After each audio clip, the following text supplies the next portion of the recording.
But Marianne Chen. So Marianne Chen is the CDC person. In fact, I think she's like the only living non-corrupted CDC person we ever see in the entire game.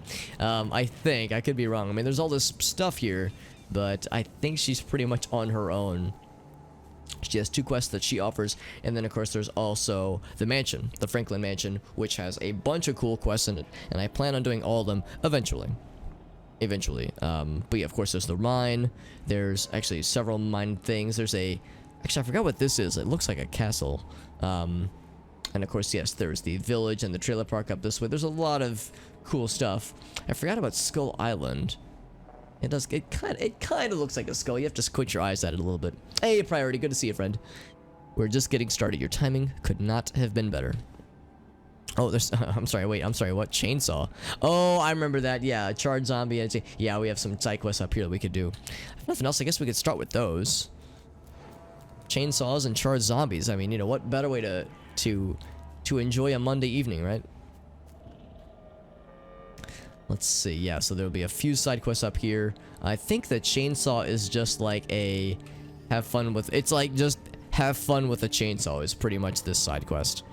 Sticks out of a rotten corpse. The teeth look particularly well suited for carving through soft tissue. Well, how appropriate. Now, I remember in the original Secret World, there was a way to get a bonus weapon. Your bonus weapon could be a rocket launcher, a chainsaw, a flamethrower. There were a few other ones. I had the chainsaw. I remember, I think Britt had the rocket launcher. Like, I remember a bunch of us, Corey is in the chat right now, a bunch of us, like, you know, picked different bonus weapons. I don't know if there's a similar thing in this game. But what I do know is that there's this one quest, at least, where we get to use it. So... there we go. We can do shit like that. Just walk up and there it is. Look at that damage, man. Now the chainsaw you got in the secret world, at least, as like the bonus weapon thing, didn't do damage like that. I mean, it's pretty nice to just walk up to something and just delete their health bar. Like, that's pretty awesome. But yeah, I mean, sadly, you don't get something that just does a million damage, because that's pretty much what that's doing, which is pretty fucking wild, honestly. Just like instant like a million damage. Lame stuff. No, I like this game. I mean, No Man's Sky is fun, Crumble, but no, I'm enjoying this. I do like No Man's Sky though. I did play that a couple years ago in one of the like big updates that happened. I think it was I want to say 2018, and like that was when like the really big updates happened. That was pretty cool. And I do want to get back to it at some point. Hey, Pyro, what's up, buddy?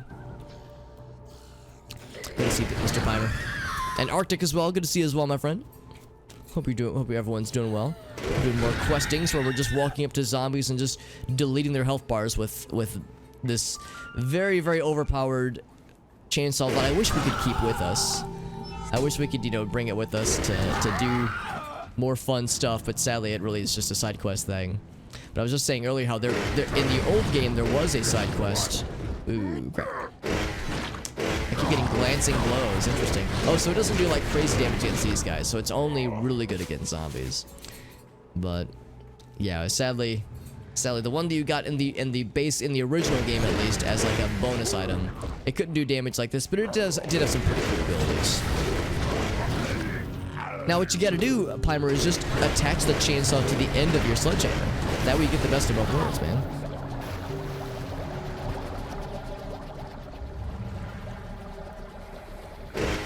Didn't hear what I said. Oh, I mean, so no, Crumble. The answer is no. I'm playing this game, and it's really a lot of fun. But I did play a lot of No Man's Sky back in the day, and I do want to get back to it at some point, eventually. But because yeah, no, I've heard the more recent updates are really good. Because I played it a few years ago, back in one of the more recent.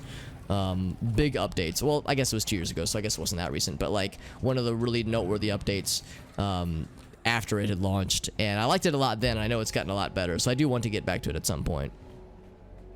Failed to check and is now evil aligned. Oh, interesting. So is it like you're planning it with them, like they're like it'll be like a plot thing, or it's like it's just something that it's like happening in the background?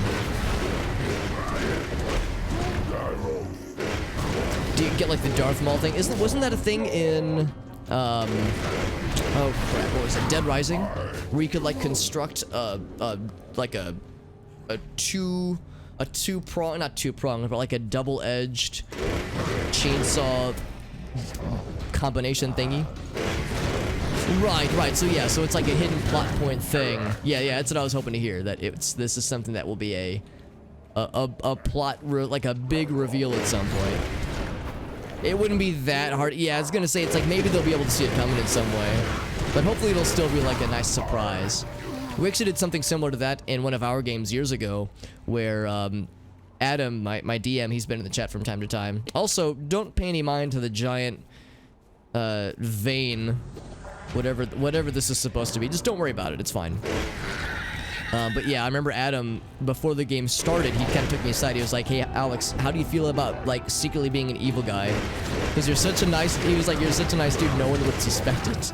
And I was like, all right, we can do this. And unfortunately, we actually didn't get to play it out quite the way that he had planned necessarily. We kind of had to do, like, a shortened version of it. Because unfortunately, the party did have to get truncated a bit. The adventure, rather, had to get truncated. So we couldn't, like, play out the story quite how we wanted. But still, it was, like, a fun... kind of like a sneaky, like, hee-hee, like they don't know kind of little adventures. That was pretty cool. It was Dead Rising. I think you're right. I think it was Dead Rising 2, yeah. Alright, cool. So that's all those things. Just those little bonus missions where you get to kill a bunch of bad guys. There's not much to it. Oh, and they're stopping to drop blue things for us. Oh, wait, no, never mind. The sword was already there. Okay, never mind. That's not new.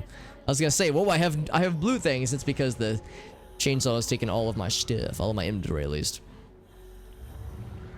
You can make a lightsaber. Really? That's cool. That's cool, man. Yeah, I've never played any of the Dead Rising games. God, this is so weird. It's like all like mucousy and slimy. Ugh. And it's definitely coming out of this like big claw. It's like got the crab claw thing, man. The clamps. You want for I give him the clamps? We need to find She of the Cauldron is the name of this monster. Sounds very pleasant. Taking control of characters who get force-aligned evil immediately. Right, yeah. I mean, I understand the idea of... Oh, here she is. I understand the idea of, like, saying an evil person for a player character could be tricky, and if not done right, could kind of mess up the party dynamic. So I get it. I understand that, but yeah, I'm with you 100%, Arcade. It's like, it's more fun to kind of like see if you can play it out, you know? But I do recognize, like, yeah, having like a single evil person in the party could mess up everything, you know? It only takes like, you know, a single evil person in the party to, you know, just murder an innocent bystander, and then the whole party gets hanged, you know? That's like, so that's no fun, right? Because it can kind of force a party wipe if you're not careful. All right, so anyway, that was just the you know, go on a chainsaw rampage quest, side quest. It was just a fun little bonus one, but yeah, we can't take it with us, sadly, as nice as that would be. But in the original game, there was a bonus chainsaw thing you could unlock, and I think I might remember how to get to it, but it is a little fuzzy, so we'll see if my brain is able to recollect it. Now we can do the fusion here. Fusion.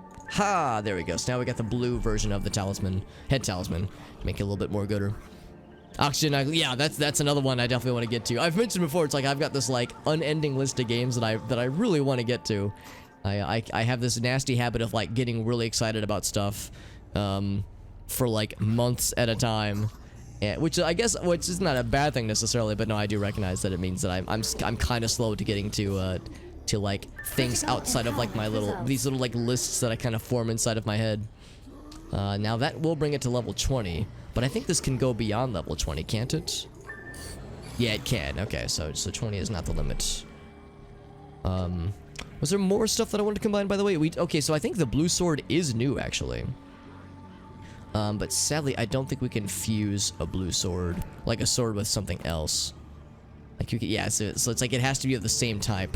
That's the problem. So all we can really do with that is use those for empowerments, which is fine. In fact, maybe I should go ahead and do that. 1, 2, 3, 4. So that'll bring it to level 15, which is pretty dang good. Actually, I think I might want to hang on to the hammers. So I'll do that one instead. So level 15 focus, that's pretty good. That one has a little bit better than, yeah, it's like, do you want to destroy these things? It's like, yeah, we might as well. And this one's actually slightly better than this one, so we'll use this as the base once that one's ready. So there we go. We freed up some inventory space just now, which is nice. And it's the party's necromancer. Yeah, it's like not gonna be a shock, probably. I mean, it'll still be fun, obviously, but yeah, it's like when they're a necromancer, the party will probably collectively be like, were we surprised? Not really. Because, I mean, necromancers aren't always inherently evil, but yeah, wanting to become a lich, that's, you know, it's getting a little bit up there. Oh, I didn't mean to press that button, but I guess now we're fighting this lady. I pressed the wrong button by accident, and I didn't mean to explode her face with the fire thing, but I guess we'll go into it. She of the Cauldron, what a cool name. Alright, so that was all just an excuse for me to do some chainsaw fun times. And this guy decided to challenge us, so I will challenge his face. Never mind, I just killed him. Yeah, sadly it was only temporary. I know, it's like, I wish we could take it with us, man. Just for a little side quest. Because it was a little bit overpowered on the zombies, man. It was doing, like, literally 1,000,000 damage. It's like, dude, it would be so nice, but yeah. We don't deserve you, Chainsaw. You're too good to us. Granted, Sledgehammer's still, you know, getting shit done, too, for sure. Especially when we do shit like that, which is always fun, but yeah. Can't argue with the chainsaw, though, man. It's so good. To go even further oh wait, yeah, that's another one, right? I don't remember that one quite as there's a lot of DBZ references that I've missed out on, sadly. There's also DBZ Super. There's like a bunch of just Dragon Ball series and like mini series that I've missed out on. The charred zombie, does this mean we get the flamethrower, by the way? If the flames were down. Hey, what are you guys doing? What are you guys doing? Settler and a convict. Now, is the smoke like hurting us? No, it's just the zombie people spanking us. Search nearby vehicles. Okay, so we get a fire extinguisher and protective equipment. Oh, here's the fire extinguisher. Quick access inventory updated. Inventory. Apparently we've made a new friend. Yeah, I'm not doing like as much overpowered damage, although that was a really good crit right there. We're not doing as much like stupid damage as we were back in the good old days. So we're looking for just protective equipment. It'll be somewhere around here. Would it be in these boxes? Quick access it would be in these boxes, so put on my little suit. Look at me. I'm all CDC'd up. It's like I'm a real person.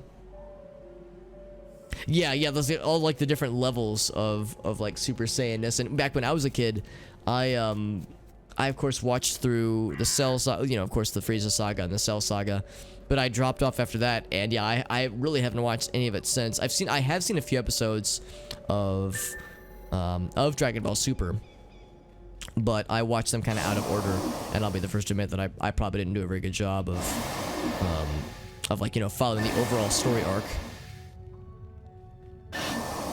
Little fun fact though, I'm actually friends with the dude that sings the outro theme to Dragon Ball Super, which is kind of fun.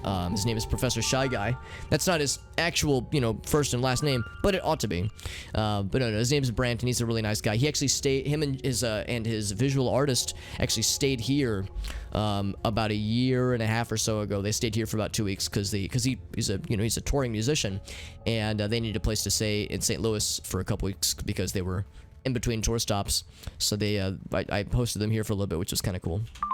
They're both nice people. He's a good dude. And I didn't even know he sang the Dragon Ball Super theme until after I'd seen a few episodes. Because I remember thinking like I remember listening to him and being like, yeah, it sounds a little familiar, but I didn't really place it. But yeah, then I saw him post about it on Facebook some weeks later, and I was like, that explains it. Holy shit. OG Dragon Ball. I've seen most of it, I think. I think I've seen most of OG. It's quite good. Yeah, I would say like the consensus is probably that OG Dragon Ball is like generally better than Dragon Ball Z. Some people would disagree, and they're very different shows in all fairness. But yeah, I think like the overall consensus is that Dragon Ball good and Dragon Ball Z fun, but not necessarily like original Dragon Ball Z was not necessarily like it was fun, not because it was amazing, but because it was just a fun show to watch. But it's like, you know, there are valid criticisms, to be clear. Also, I think we just unlocked a hazmat suit we can just bring with us forever, which is kind of nice. Now granted, I think it's just cosmetic, but still we have it now. That being said, I will remove it for now.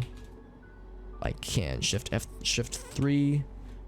How do I do it? Shift +3. Oh god, how do I take it off? Maybe I never take it off. Also, I still have the anima manipulator, which is kind of weird. Actually, yeah. Protect from hazardous materials. Actually, I don't know. Maybe it would be helpful. Like maybe it isn't just aesthetic. I thought it was. Cause yeah, I figured it would only be a thing, for that one mission, as far as like how it would protect anybody from anything. I'm wondering though if it would protect against the filth, maybe. Just silly hijinks. It was silly. It was silly, but yeah, retelling of a journey to the west. Retelling of a journey? Interesting. I hadn't thought about that. Do you mean like how... Let's see. Did Dragon Ball not become available in the west until after Dragon Ball Z? Because I mean, I guess there's that too, that, you know, you're getting kind of the prequel treatment, so to speak. Hello. Hi.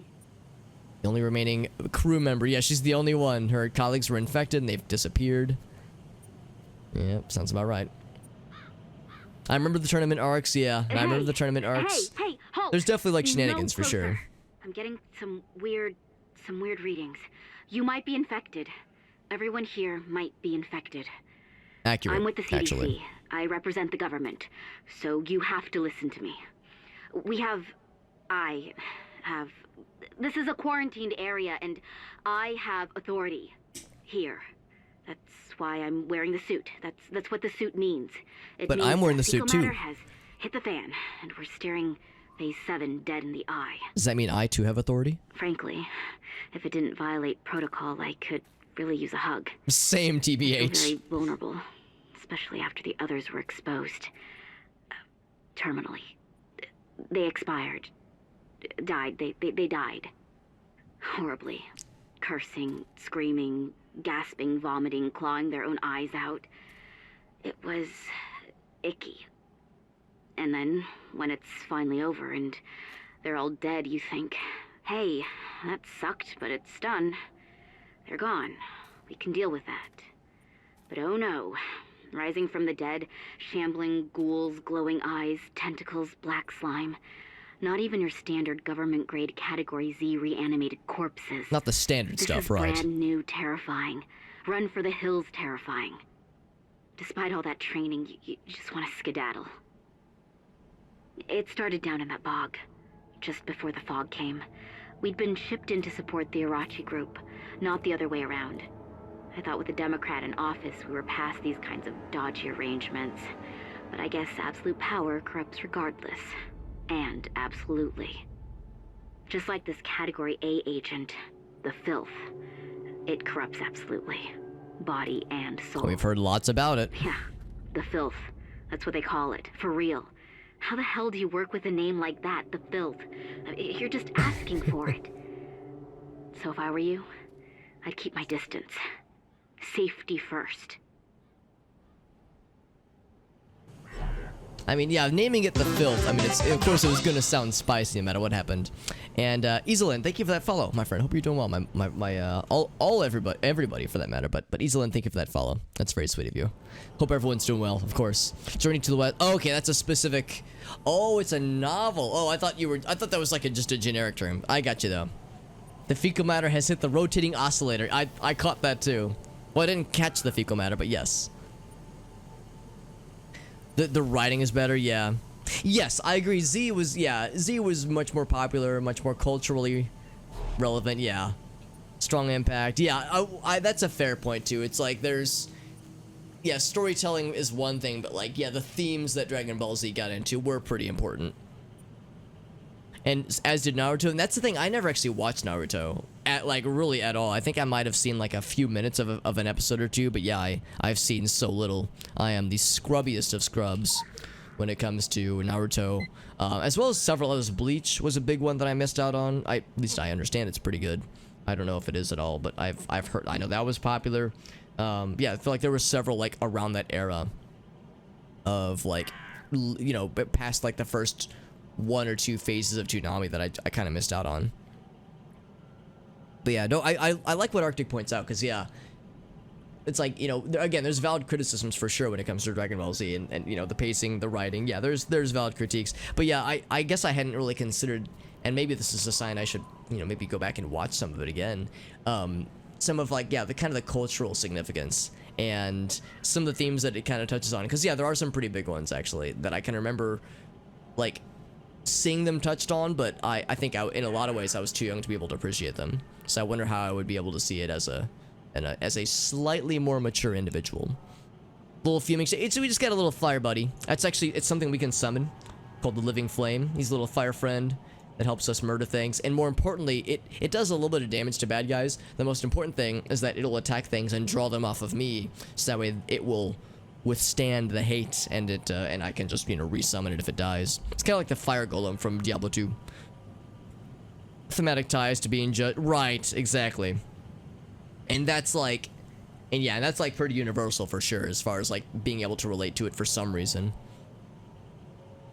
Oh yeah, yeah, Marianne's like, and yeah, she's talking to us, and presumably, you know, they can, presumably, we're not expected to have the outfit on already. But yeah, I like the idea of her being like, who is this fucking weird person? And his little flaming friend, and this weird hammer on his back, and just all these things. But I guess, I mean, given the weirdness of the circumstances and the desperation of her situation, I guess like she's willing to take any help she could find. But anyway, so yeah, let's learn about a number of things. Outbreak Protocol. So what happens in the event of what did she say, a Category Z, like, zombie event or something like that? In this case, it's, I mean, apparently it's more than that, because the filth is something else entirely. We've experienced and read a lot about the filth already, so, and there's plenty more to be seen about the filth, and we get to learn a lot more about its origins and its, like, and its goals. All good things. All terrifying things, but good things for sure. So steal protective equipment, we got that shit. Keep the threats separated. Sick people are disgusting, and healthy people want nothing to do with them. Keep the sick people away from it. I mean, yeah, okay. I mean, yeah. It's worded a little strongly, but sure. Wait, hold on. Where the seal? Oh, yeah, it could scare your patients into thinking that they're going to die, but better them than you, right? Yeah, I like to think that this is, you know, official CDC approved writings over here. Never comfort the diseased. They're swimming with bacteria. Keep your distance. If you find yourself forced to mercilessly... Oh my god. Okay, yeah. This is something I want to see in, like, proper IRL CDC materials. If you find yourself forced to mercilessly slaughter your teammates because they become infected with some rare mutation, keep in mind that you are only doing your job. They would do the same for you. Well, that's reassuring then. Alright, let's get back to the root of it all. So, what was this team's in particular direction? Assist Orochi in their research.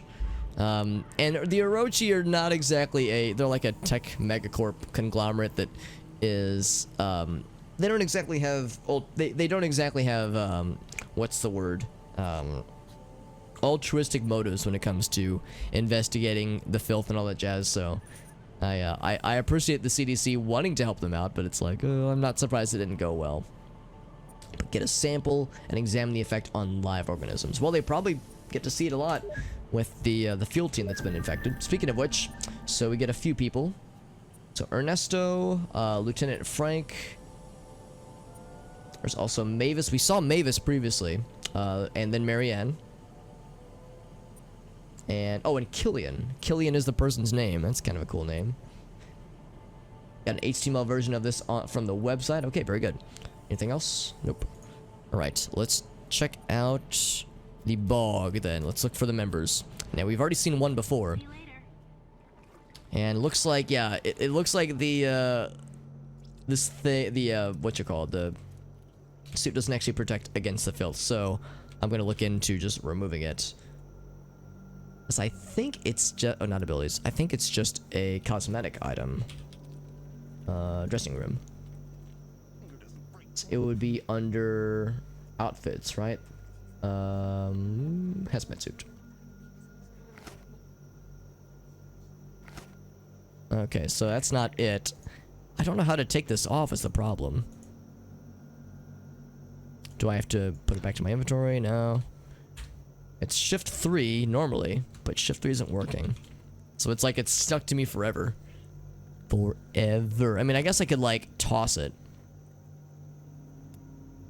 But that didn't do it. Try wearing something else. Yeah, we could try that. I wonder if tossing it has made it worse. Oh god, it's like superimposed underneath these things. That's weird. Demolisher. Oh god, it's weird. Yeah, I think it might be a little bit bugged. If nothing else, we could probably close the game and relaunch. See if that would do it. Go back to the hazmat suit now, maybe. Yeah, that's not it. It's like the game is confused. And I'm confused too. Yeah, I wonder if there's like a command. A well-known command that would help for something like this. Because the mission... Hazmat suit designed to protect the... Yeah, from hazardous materials. Yeah, we completed the mission that was for it. Yeah, I guess we... If nothing else, yeah, we can go ahead and beat this mission that we're on right now and see if that does it. But I have a sneaking suspicion it probably won't. But we'll see. We'll see. It might just be a matter of closing the game. Yeah, I think I do too, Corey, but I can't remember. It's been so long, I can't remember what's involved to remove this particular version of it. Because again, we know it doesn't functionally do anything in this mission, at least. The infected contaminator. Get him out of there. 25 filthy humans. Alright, so here's Mavis. And Killian is not too far either. Oh, see, there we go. So there goes Living Flame. Who's doing his job well. You leave Living Flame out of this. Alright, so Killian is somewhere over yonder. I mean, or I could just be, you know, role-playing as a CDC person for the rest of my playthrough, you know? Maybe this could just be, you know, how the rest of the game will play out. It's like, ah yes, in Blue Mountain, the player character dons the hazmat suit, which has been infected with the filth and it grafts to their skin forever. Permanently cursed as a CDC individual. I was thinking maybe they were digging at something that we wanted. So it looks like we want to go up that hill. Unless, oh, that's not it. No, that's just a mud golem. It's a plain old-fashioned mud golem. We've seen it once. We've seen it a million times. Yeah, apparently Killian is somewhere around here. We haven't seen Killian yet. We've seen where Mavis was because we had another quest that we did previously. I think I'd rather fight this guy. Actually, there's no way around there, so never mind. Oh, we've seen those things too. The Ender beings, the Ender things. And yeet. That's always satisfying. We're mud golems, so somewhere around here, Killian is lurking, waiting. Oh, there he is. Or she. What do you have on you? Oh, you have the claws. The fists, rather, yeah. Yeet. Alright, cool. So we've put them both to rest. Now we need to find Ernesto, which is somewhere around here as well, maybe. Ooh, oh, that's right. Yeah, so we have that little nifty ability. This was something that Puzzlewell had recommended, something that will make it easier to discover lore, which is good because I definitely want to find as much as possible. And the fact that it just tells you, like, it's somewhere nearby, like, oh, that's helpful. Is this Ernesto? It is. Well, he's dead. He's not, you know, an undead monster or a filth-ridden shambler.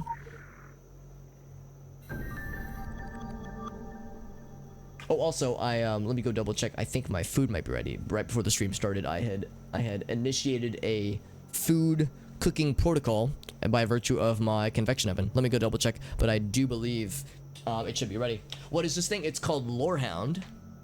Lorehound, and I think I might still have the window for it open. I do. It is this right here. Bloop. Whoops, oops. Helps if I press the right button. There we go. So there's the link for it if anybody's curious. But yeah, give me 1 sec. I'll be right back.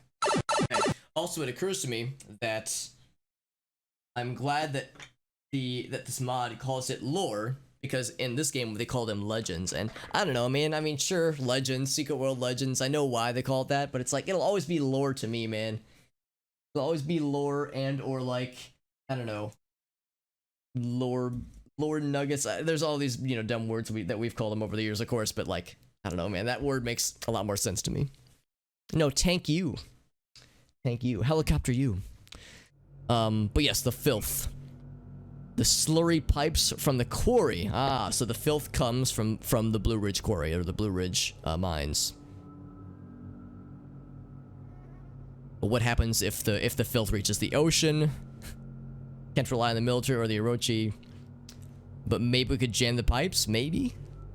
Chances of survival aren't great though, but they're not great with Forsyth's corpse stalking me either. Oh, jeez. Alright, well, let's go, let's see if we can clog some pipes then, baby. Now, of course, that won't be a long-term solution, but it's something. Oh, it actually gives you a little indication for it, too. That's kind of nice. As well as a name for which one it is. Mud golem, yeah, so somewhere nearby, yeah. So it only pops up when you're pretty close to it anyway. But that is kind of nice.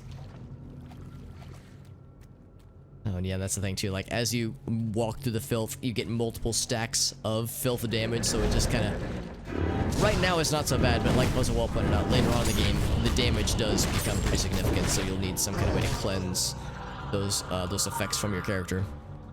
Because it does get pretty damagey. Also got myself a nice little iced tea. Imagine me starting a stream not having an iced tea on hand. Jeez, what's wrong with me, man? So this is all about the Franklin Mansion. Mysterious men with eyes and pyramids on their business cards, game calling. I wonder who those could be. Mr. Devore, which was, I think, the, like, founder of the mine, I think. No, not him. Who was Devore? I can't remember. I think he was a foreman. His influence thrilled him, and they brought him into the inner circle of the Illuminati specifically. But Mrs. Devore grew bored. Oh, she was the original. Oh, right, they were the original owners. The Franklin family bought it many years later. But Miss Devore, became bored, took solace in the company of a colleague of her husband, which I think was Beaumont. I think there are indications that Beaumont was her friend. The affair lasted until she lost interest, but then the house stifled. She wanted to go to New York, but Mrs. Devore was cut short by the poison of her scorned lover. Oh shit, did Beaumont kill her? Damn, dude. But Mr. Devore was framed for the murder. Interesting. Mrs. Devore's mysterious lover bought the mansion.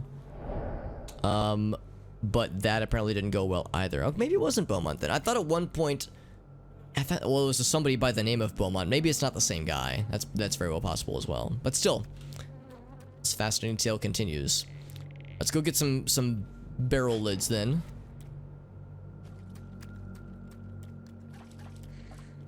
Let me guess. He probably saw... Oh, no, it's like if you keep your distance, you can kind of squeak by some of these guys, but their range frequently is surprising for me at least. Also trying to walk through this. I don't know. Like, traversing the bog is never a fun time. Whoa. Oh, he brought me to him. That actually kind of saved me some trouble then. Oh, wait, no it didn't. I was trying to go that way. I thought he brought me forward. But yeah, the damage it does is one thing, but it makes you slow. And when you're taking damage, you can't initiate the sprint. Actually, in that case, I did. But a lot of times, it will not let you. Oh, you get stuck on things. So you look in the bottom left, it's like I tried the sprint, but I get cut off because I'm taking damage frequently. So that's where it gets a little bit annoying. Get some barrel lids, baby. More like Blowmont. Got him. You sure took him down a peg, Corey? Beaumont's all like, "Hi, my name's Beaumont. I got a big sword, herder," and Corey's like, "Haha, you got a big shut up." And then Beaumont's head just fucking explodes. It's like, dude, way to fucking suplex me, dude.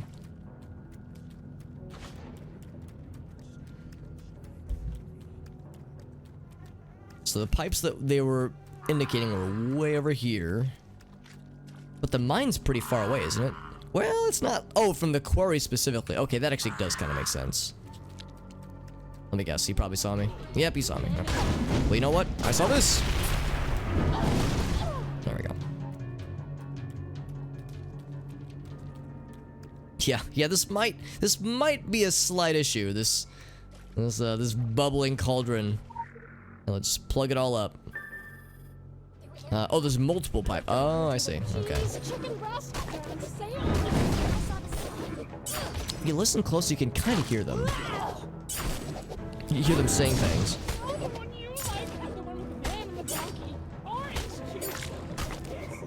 It's like, it's pretty incomprehensible though. I every once in a blue moon I might catch like a few words, but yeah, it's like I think intentionally hard to understand.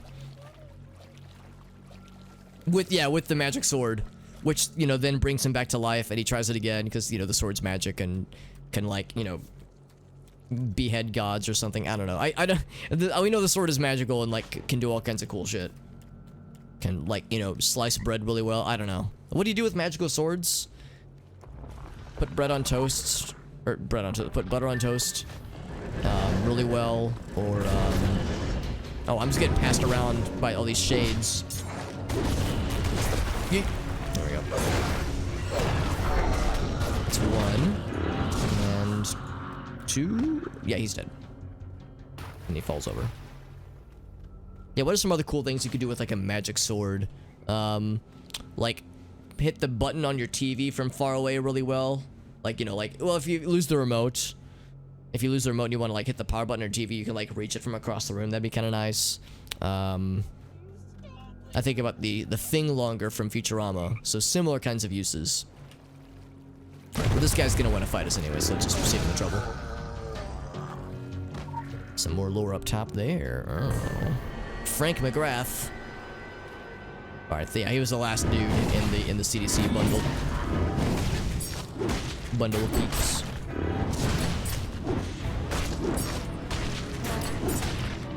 I like how he's not even paying attention to me. He's like, man, this living flame over here is super interesting.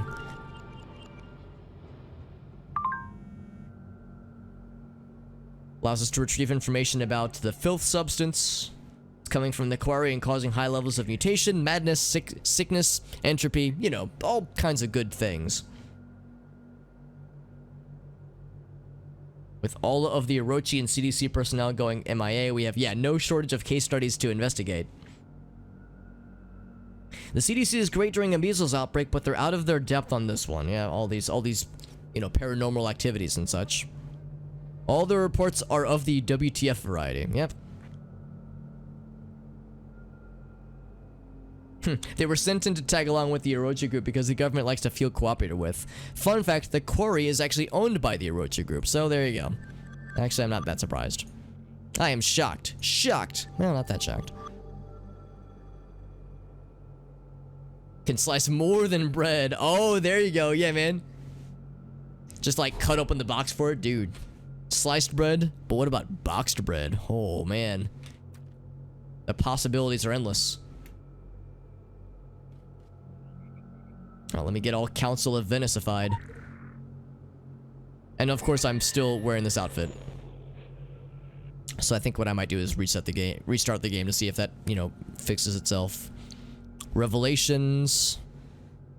In transmit. Just a bunch of code. Oh, it's their like Bible verses. Okay, yeah. Yeah, the Council of Venice is something I remember very little of, but I'm very much interested in kind of rediscovering some of that. Oh, there we go. Just do it that way. There we go. Just cancel it. You can right-click it. Like, it'd be nice if it had some kind of functional use, but sadly, I don't think that it does. Let's go back to Marianne Chen. She has a sabotage mission for us. We'll do that, then we'll do some Eleanor questings as well. And then cut open a breaded box. Oh, even better. Yeah, yes. If we deep fry the box, we can slash that shit open like a boss. Oh, here's the council. Okay, that's why we had lower for the council, because they were just chilling right here. Or at least it's a lone council member, an apothecary. Actually, I thought apothecary was the place. I thought an apothecarian was the individual, but maybe I'm wrong.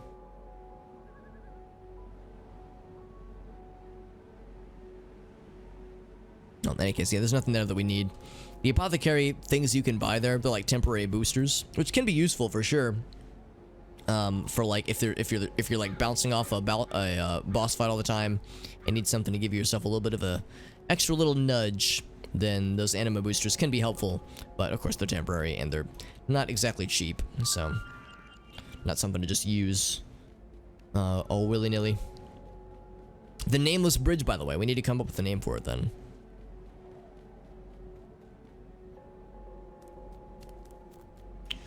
All right, Marianne, I've put to death all of your zombified and corrupted coworkers. Let's get all sabotagey, shall we? And it's titled the Orochi Group, so I'm guessing we're sneaking into more Orochi shenanigans. I'm not talking about the fog or Bigfoot or those giant squid things. Did you see that creature with the lobster claws? I mean, holy crap. What is that? What's up with those claws? That's just weird. Big beachy I'm claws. just too weirded out to be scared. It's like a giant lobster man. It sounds scary. It's just freaky. No, I'm talking about the Orochi Group. They're up to something. Doesn't it strike you a bit strange that they set up camp just days before the fog came? Convenient. When they shipped Ladies getting awfully close when we're group, trying to maintain 6 we were foot the distance. official first response unit. The Orochi guys didn't say one word to us. Didn't even acknowledge us. I think they're using us as cover. Seriously. I'm part of a government cover-up. My dad is going to be so disappointed with me. Well, when my team was infected with the filth, did the group offer any help? They locked their gates and shut down the link. I tried calling home. You're on your own, Mary Ann. That's the only reply I get from Atlanta. Hold tight, sport. The president's counting on you. Really? That's The reassuring. president? How dumb do you think I am? No. I don't think there'll be a medal waiting for me when I get home. If I get home. And I don't care. I'll be happy to just put my feet up and watch some TV.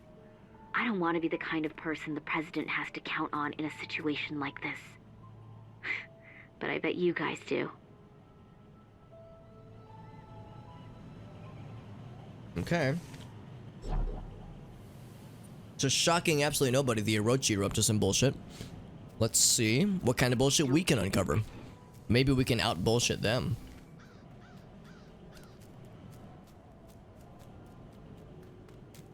Let's see, did I do this one by the way? Oh wait, no, that's the that icon is for the individual, not for a side quest. That's what the little package icon is for. Yeah, so in the previous 2 areas, well actually no, I don't think there was one on the Savage Coast, but definitely in the previous area, in the first one rather, there was a significant Orochi presence, and there's definitely one here as well. In fact, I think the one here is even bigger and scarier. Oblochi. I was thinking no Rochi, Corey. That's where I was gonna go with that one. Orochi, more like Orochis, like, you know, something like that, because they're like, because they're cheesing the, I don't know, it was going somewhere. I don't know. It needs some work. I need to run it by the boys in the lab. Alright, so we have a thing that is don't get seen, presumably by humans. I think if I get seen by the compromised. Compromised is such a nice and, like, you know, safe for work way of calling it. But yeah, I think the zombified dudes can't be seen by humans. Oh no, I'm sorry. I need to say it more Symphony of the Night way. By humans who wish to pay me tribute. So we need to sneak on in somehow. And I guess, yeah, they got barbed wire. They got like a bunch of things here. It's almost like they're trying to have heightened security because, you know, an upsetting amount of their workforce has been compromised, is what we're calling it. Let's see. So I see the indicators over this way. Maybe there's something over there that'll make it obvious. And what's going on with this guy's face? Oh, that's no. Oh, okay, I thought they were wearing a mask.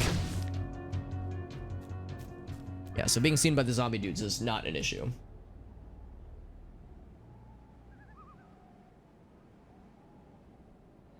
Either non-zombie eyes or robotic eyes that we must be aware of.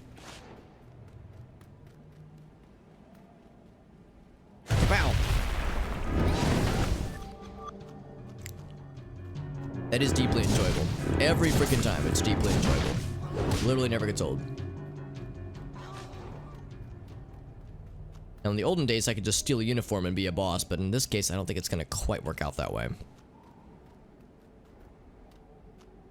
I do kind of like this outfit though, like the cool like padded armor kind of deal. It looks cool.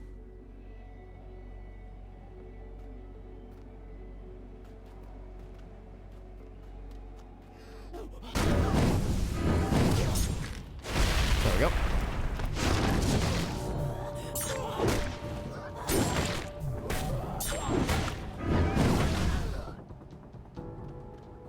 Yeah, maybe there's something over here. It's like I'm wondering if there's something that we can do, or something that we can get to kind of make this espionage a little bit easier. I think if I jump on this, it'll set off the. Oh, okay. Well, that'll work too, I guess.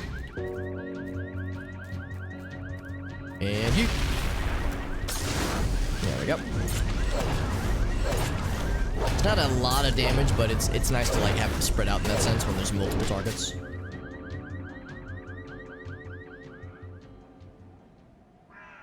See, I thought you had to jump on vehicles like that to get the car alarms to go off, but that's how I do.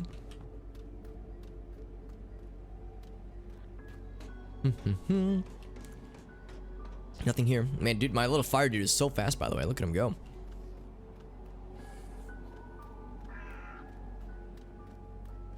This truck right here. Yeah, of course. Again, I'm trying to be extra sneaky.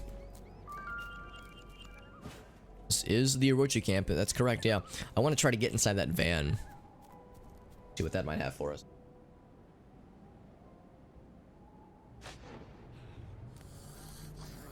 Oh. That's the thing, too. It's like there's some of these dudes around. I'm trying to focus on the task at hand.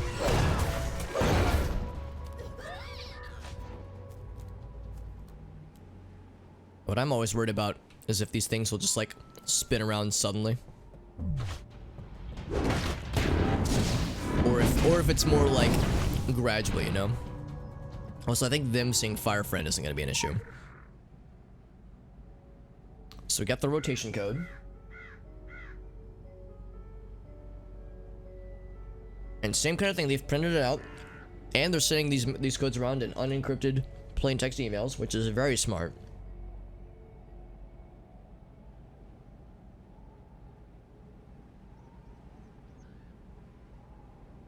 Hopefully they're showing there are passwords and something like really smart and secure, like you know, unprotected databases and that kind of thing, or just plain text, you know, text file lists. You know, you don't want to get bogged down with those awful things like passwords. Oh man, or encryption. Oof. You know, that stuff's, you know, so unnecessary, right? Gosh, it just buggers the works, doesn't it?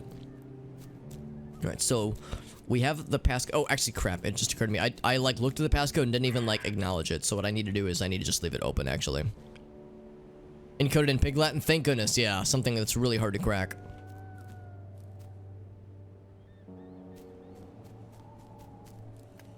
Alright, so I'm gonna use that again. What I'm gonna do is I'm just gonna leave that open.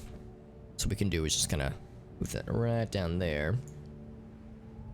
Then keep schmoving. Looked like there was a thing on the gate, so maybe we can just walk up to the front gate and be like, yo, let me type this thing in. I'm thinking it probably won't be that easy.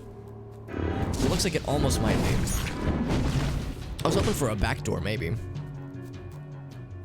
Oh, see, yeah, there it is right there, like when it just suddenly jolts the other way.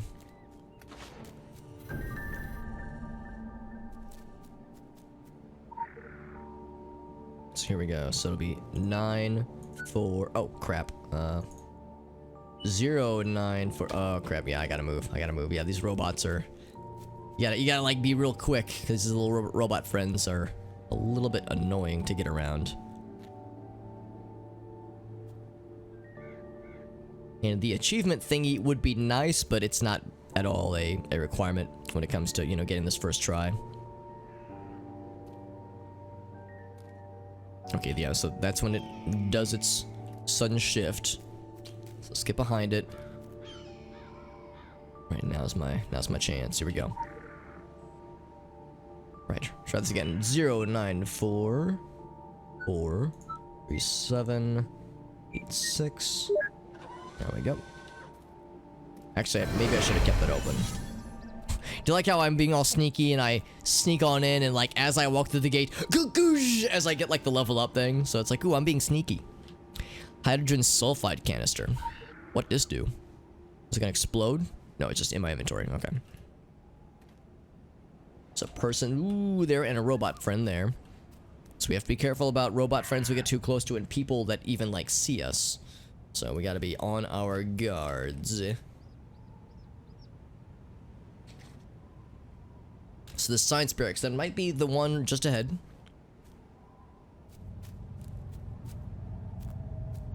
I just want to start like unplugging shit. I just want to start fucking stuff up recklessly.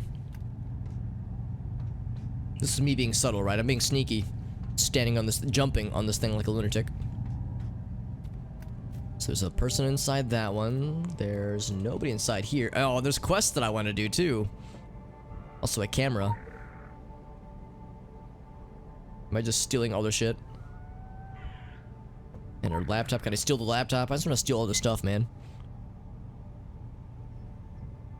Okay, I'll want to read that later, but yeah, for now we'll stick to the plan.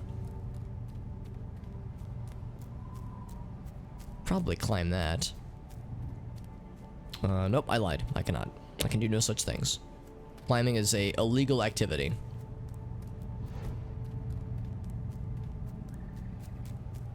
Like, I want to explore around and I want to, like, see what kind of cool stuff is out there. Here's another canister. Already have one. There's people inside there I probably shouldn't fuck with. That doesn't look like a science... Actually, is it a science barracks? There's science in here. Look at all this science.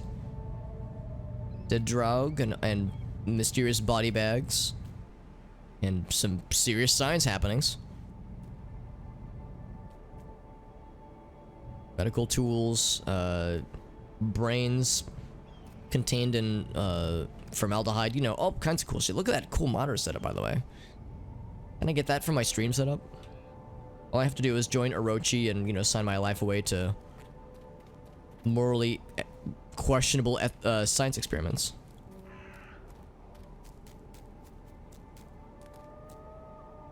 Okay, there's people in there. We probably don't go for that one. Maybe that's the science barracks. Or maybe I am supposed to go in there and just be like extra sneaky. Oh. Did I do a good thing? Oh, that's me being discovered. Okay, so if you so much as walk in where a person is, you get auto discovered. So no achievement, but that's fine. No, and they toss you in the bin outside. All right, so let's go grab that password again. So it's definitely not a matter of like staying like far away from people. Yeah, like if you exist in the zone where a person is, you just get auto detected. Pretty nice of them to not just straight up kill me, because I mean this is the Orochi we're talking about. They definitely have the wherewithal to just murder and not really feel bad about it. As long as it's, you know, under the table, you know, none of this like above the table murder. See, I'm pretty sure the gate did not stay open when we opened it. Whoa, didn't mean to do that. Almost got me. If you like double click one direction, you'll do the little auto dodge thing. Auto doge. Nice that there's no bells that ding when you go through the main gate like a store or anything like that. Like a little jingle like ding ding ding. Oh, we have a customer. Okay, so we're not gonna bother with any of these tents because they all lead to sadness. Might be this guy, this big one.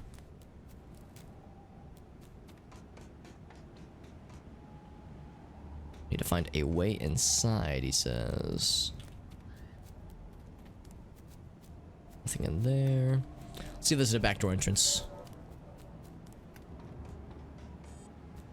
This science barracks looks very sciencey and encouraging. And some lore. If I kill the air conditioning unit. Gas leak detected. Laboratory Oh, atmosphere shit.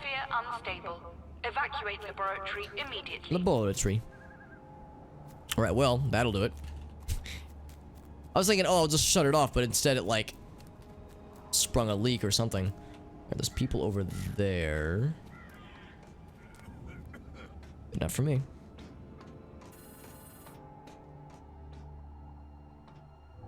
Also, I'm dying. Poisoned. And... poisoned. Very good. Very good. So I'm just dying a little bit. Well, I wasn't thinking that... I mean, yeah, it's a gas leak. I guess I'm not surprised. The broken holding. So hold on. I want to get this lore. And I want to get whatever this is. Henry's password. Cool. We'll just kind of move that to the side. Get that real quick. There was clearly something else I should have done. Because this is going to kill me. Wish I could move faster. Yeah. Alright, so maybe you have to, like, do the gas leak and then stop the gas leak. So that way they know to evacuate, but then, like, you re-enable it. They have to go up that way. So yeah, like, just kind of flicker it to see if that, like, it's enough to scare them off, but not enough to kill you instantly. What was the lore I got, though? Was it worth it? It was about the Orochi Group. We get to learn about the Anasi Technologies subsidiary. Computer software and hardware company by day. They got cool retail stores. They have like nice operating systems, game consoles, mobile phones, multimedia players. But by night, conspiracy theorist websites and newsletters claim that Anasi is storing information and tracking users through their hypermotion mobile phones and laptops, conditioning the minds of the masses through games and subliminal control. Of course, the PR department ignores the allegations, and then the newsletters abruptly cease and the websites close down. How about that? How about that? Hey, Saris Messenger, how you doing, friend? Saris is another St. Louis streamer friend. And it's always good getting to hear from you, Saris. Hope you're doing well. We are playing a little bit older but nice and spooky, spooky and like kind of Lovecrafty game called Secret World Legends, which is a lot of fun. It's a game that me and some of my friends used to play back in the day. And this is me going through the story content for the first time in a long time because I've forgotten a lot of it. There's still a bit that I remember, but it's been about 3 or 4 years, so it's plenty of time to forget stuff. Also, we have just some zombie dudes, some compromised Orochi core individuals that are, you know, still a little bit infected and a little bit controlled by bad zombie stuffs.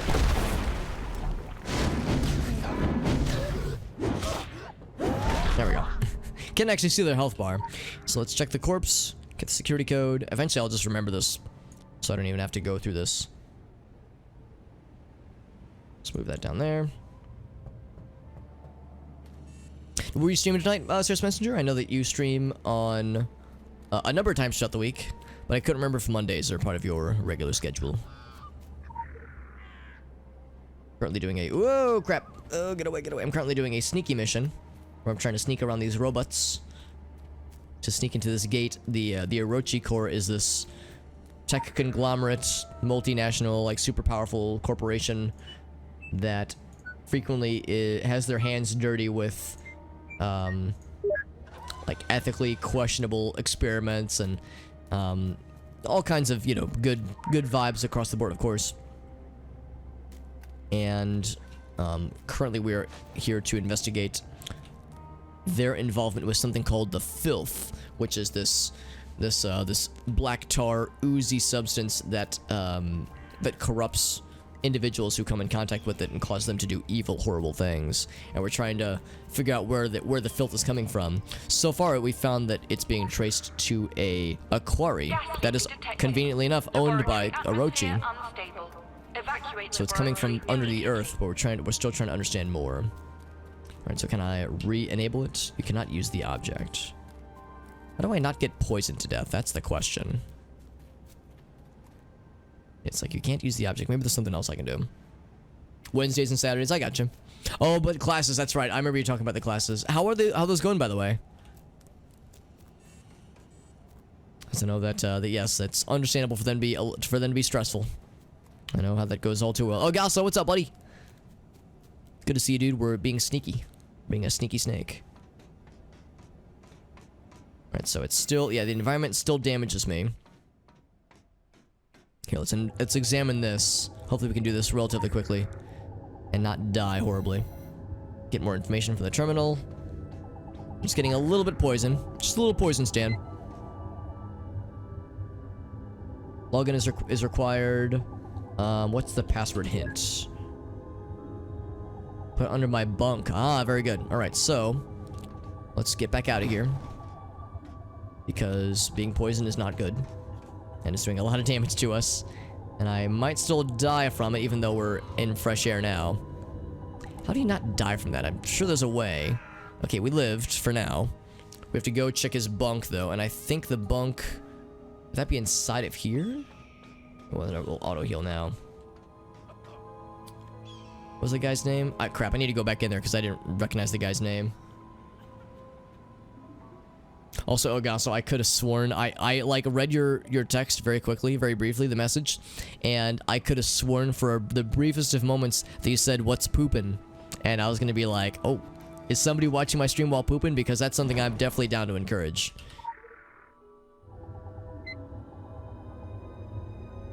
Right, so E-cline. Can I just do this? Just have it like sit under here? Can I just walk away? Oh, I can't. Okay. So E-cline. Yeah, there's no... Oh, wait, there's bunks over there. Okay, how's about this? Let me go back this way. Get the poison off of me. Then I'll jump back in. More of an early afternoon pooper? Yeah, you know, I respect that. I respect that. I'm more of a... I would say I'm more of an afternoon/evening, you know, indulger myself. Oh, yeah, drinking coffee. Yeah, drinking coffee will do it for sure. Drinking coffee has mystical powers to cause that a lot, so I totally get that. Wish we could do the dodge thing more frequently. Activated. Laboratory atmosphere will return to normal. Oh, we just have to live for another 30 seconds. Alright, so here we go. Maybe I should write this down.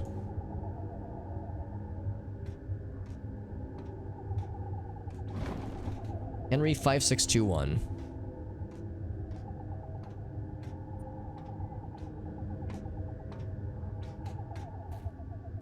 Oh. 5 seconds until purge protocol. Which sounds... Gas leak has been neutralized. Laboratory atmosphere has been stabilized. Employees can return to their stations. Ah, shit. I have to get out of here. Oh, because they're gonna see me. Yeah, that's the problem, man. Although the cutscene has me stuck in the wall, yeah. So you have to be really tricky about that one. A matter of, like, going through while you're poisoned, which sucks. I was thinking, like, maybe if you just outlast it, there's, like, a gap in time in between when they can do their thing. Yeah, that's gonna be hard to do. That would be, rather, hard to do first try, just because there's a lot of things that have to be done. But it was Henry5621 is the password, so now we have the password, so... Yeah, we just have to tank through the poison. And yeah, thankfully, whenever they capture us, they just toss us out back, and they're like, alright, we'll let it solve himself. I guess they know that, like, if they were to kill us, we would just respawn. The bees would whisk us away to safety. More likely to... That's a fair point, too. Yeah, getting paid to poop. That's the fucking dream right there, man. I love it. I love it, man, yeah. I've seen many a calculation made before as far as, like, you know, if the average adult human, rather, poops so many times per week and it takes so much amount of time to happen. Yeah, if they do it during working hours, they get paid so many hours per year to poop on company time. It's the good shit right there, fam. Literally the good shit. Alright, so now I think we have what we need. Let's compromise the ventilation system once more. And by compromise, like we're clearly like poisoning it. I don't know how we're poisoning it. Oh, it's with the hydrogen sulfide. That's how we're doing it. I was thinking maybe we were just taking a dump in the air ventilation. That was like, you know, speaking of pooping, we were just taking a dump in there and that was what was poisoning it. I'm sorry, compromising it. Gas leak detected. Laboratory atmosphere unstable. Evacuate laboratory immediately. So everyone's doing their thing. I like how they're standing inside of each other. It's kind of romantic, actually. Yeah, just fucking, yeah, ripping huge farts, man. I love it. Henry 5621, I believe, was the password. Ouch. The poison. It hurts my brain.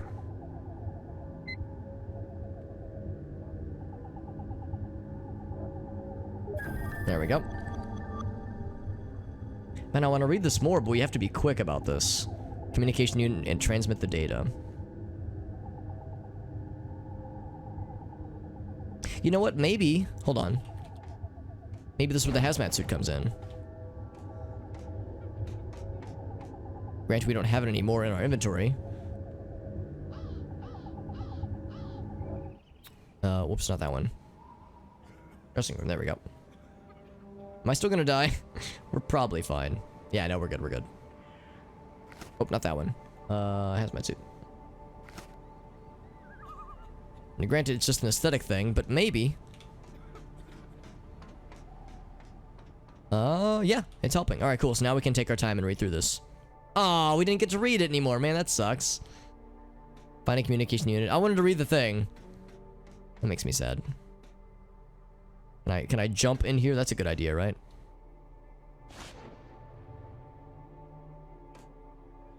A communication unit to transmit the data. There's the PDA again.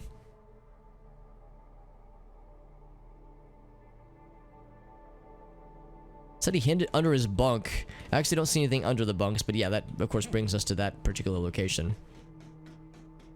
Yeah, I'm sad I can't read the computers anymore. It's like, oh, there was stuff there I wanted to be able to appreciate. A communication unit. An absolute communication unit.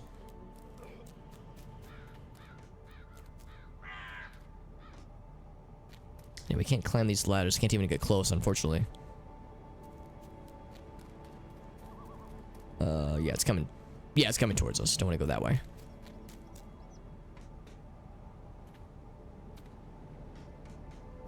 I guess it could be in one of the trucks then. I squeeze by the. Maybe I should I do this? Oh, they'll still see you. God damn it. Yeah, I was thinking maybe I could just squeeze by them. Oh, I keep getting too ahead of myself, man. No, it's okay. I'm with the CDC. It's like a disguise, right? Gosh darn it. However, that part now is available to us.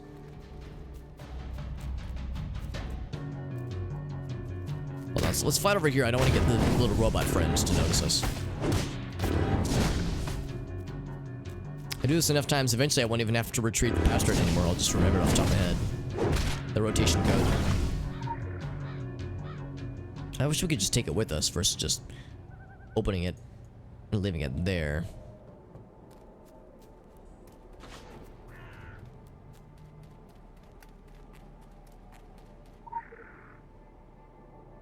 Five seconds until Purge Protocol. Oh, crap. This way, yeah. These robots, man, you have to be, like, so fast. Okay.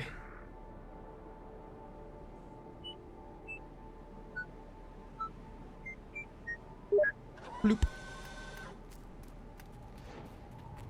Okay, now I can get rid of that. So we need to find a communication station. And we can't go anywhere where a human being is, because they will auto-detect you, as we learned. Yeah, this place is... I mean, it's got computers, but they're not communication units. I should look for something with, like... I was gonna say, like, a radio antenna, but there's a human person inside of there. Maybe one over here? A laptop, but that's probably not gonna work.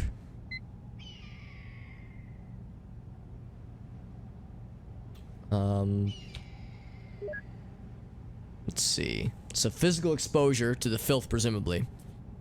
So there's a 51% mortality rate, very good. Of the 49% survive, 98% become ultra violent. 79% grow tentacles. 81% hear whispers. 97% complain of bad dreams. 13% piss black blood. 82% experience heightened motor functions. 42% are women. 19% hunger for chocolate. What in the world? 27% complain of multiple consciousness. And then 59% kick things at random. Now you would think 59% kick things at random would go underneath 98% become ultraviolent, but maybe they're not ultraviolent kicks necessarily. Ultraviolet is what they become, really. Even better. Good to see you, Zing. Hope you're doing well, man. We're playing a nice weird spooky game, and we're learning about the lore of this awful substance called the filth, which well, clearly when exposed causes you know, people to crave chocolate and piss black blood even, and become ultraviolet. All right, so we don't get anything else. We got the physical exposure, but we don't know about airborne exposure with the filth yet. Because yes, we've seen the black sludge ourselves, and we've interacted with it more times than we want to admit. But yes, there's also the question of what else can it do, and what other means can it do things. Now looking for a communication unit, so we can transmit this dank ass data we just found. Dank ass data. Like, these all look communication unitsy, right? I think they all look encouraging. There's that one lady that's like standing in front of what looks to be a communication station, but I'm pretty sure she'll see us the minute we like step foot into there, so I would probably do best to not try that way. Or there was something inside of here maybe, but I didn't see anything when I looked previously, so probably not. There's people inside there.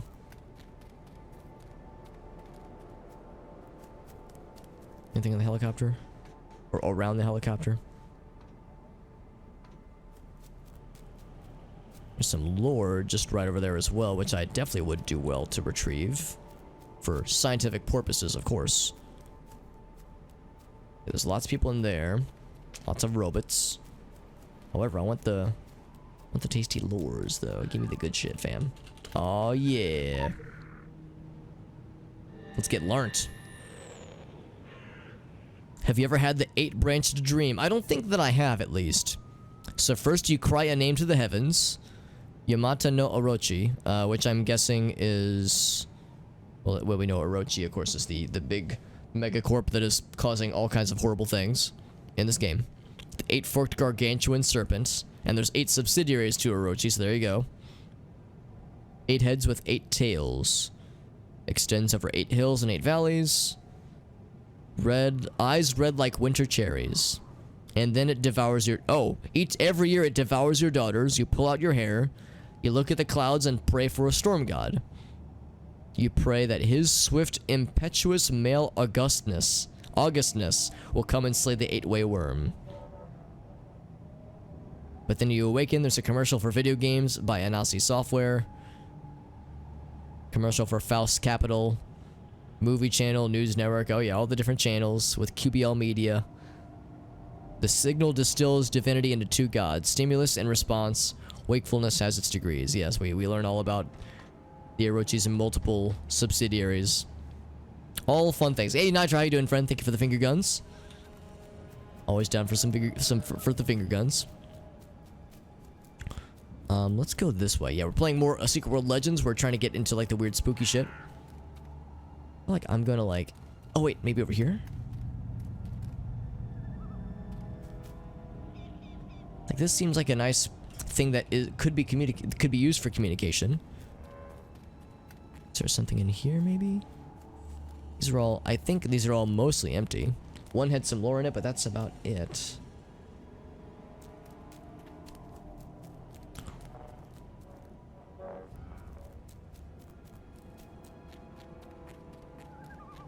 Maybe I'm wrong. Maybe we can like... Okay, yeah, you still automatically get captured. Although the screen behind her looked like it was interactable. So I think that's where we need to go. We just need to find a way to distract her and like get her out of there. Maybe there's a way where we can compromise the area around her. We'll fight this guy real quick. Boink. Here's the thing that we can do to make her exit the van to draw her out. And kapow! There we go. So first things first, get the deets. Oh, we got a friend. Got a friend in me. What are you doing? Just clawing at me with your big zombie face. There we go. He's dead.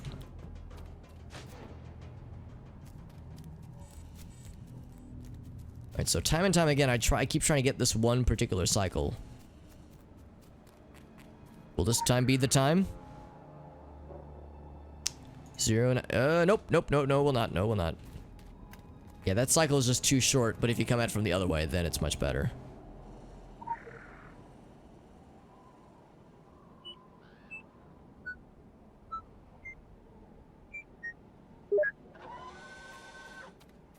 Now there's this thing here. Oh, that's the exit button, okay.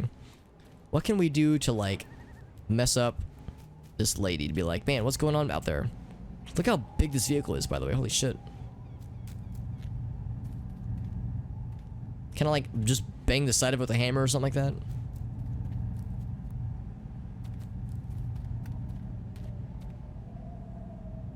It's a large vehicle. It's just very wide. It's very intense. I just like, yeah, what if I just hit the top of the hammer or the top of the vehicle? Will that draw her out maybe? Like, what's going on out there? I'm guessing if I take the camera, that's not gonna do anything. Yeah, that's for different quests, obviously. Oh yeah, well yeah, that's a fair point too, because I think in this game's lore, Orochi, they're based out of Tokyo, but yeah, they're a multinational conglomerate. But they're experimenting on the filth. The information would interest my superiors and should be sent immediately. Well, that's kind of nice. Oh, there we go. So here's the information we divulged earlier from Ellison Klein. So the subject of the experimentation without protection was just injected with filth. Or maybe exposed, or maybe not injected. Metastasis approximately 150 times greater than observed with control experiments. So after 1 hour, there is a complete cellular takeover of the filth. After 2 hours... So, alright, so I guess the filth kills it first, and then it recovers from cardiac arrest and brain death. And then brainwave activity spikes to indicate multiple consciousness. And then after 8 hours, a network of pseudopods extrude from the body to spread its disease, to spread its influence. A fetish yeah, kinda. Yeah, in this case, the filth is a paranormal substance that causes, you know, violence and multiple consciousness and like massive strength, and also apparently pissing black blood for some people. I think it was 14% piss black blood as a result. Here, let me get you the exact numbers.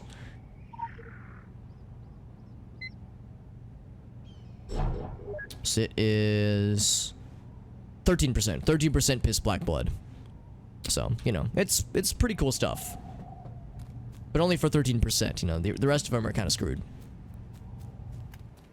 Alright, so...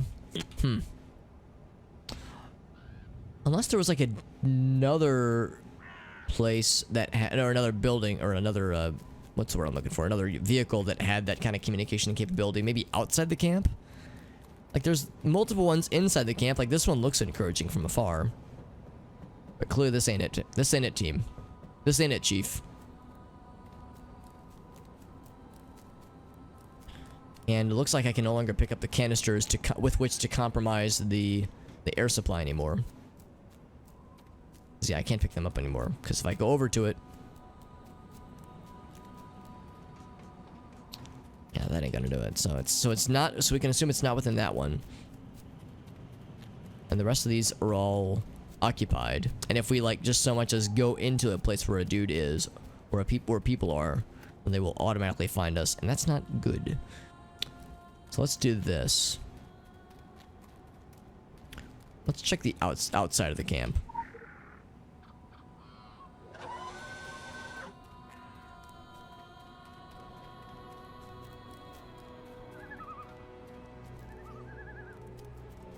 So these are all closed up.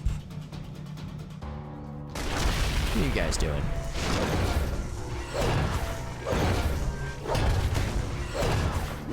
There we go.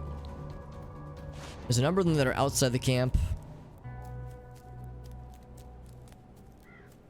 There's something behind here, maybe? Like, I guess because I haven't explored very far up this way specifically.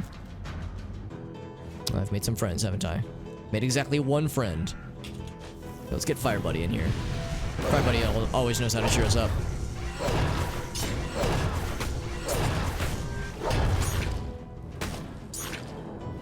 Also, I was using the wrong ability. No wonder. I was like, I'm not doing very much damage. Because I was using the wrong ability. So there's nothing on this side. I mean, the little circle extends pretty far, though.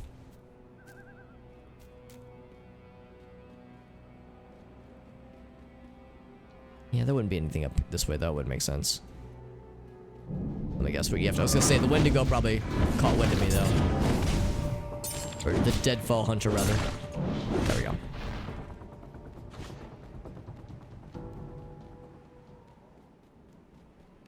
It's like if you're really good, you might be able to jump from here just directly into the camp.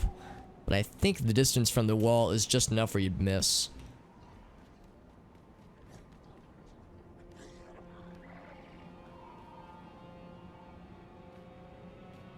So I don't see anything else around here. I was thinking maybe there'd be something like outside the camp that we could use.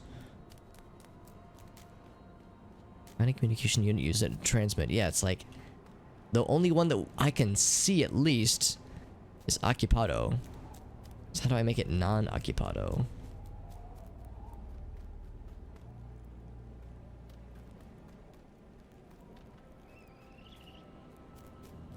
Let's keep poking around. There's got to be something. And it's not in here, is it? I mean, we always come back here to check the password. Oh, you're here too.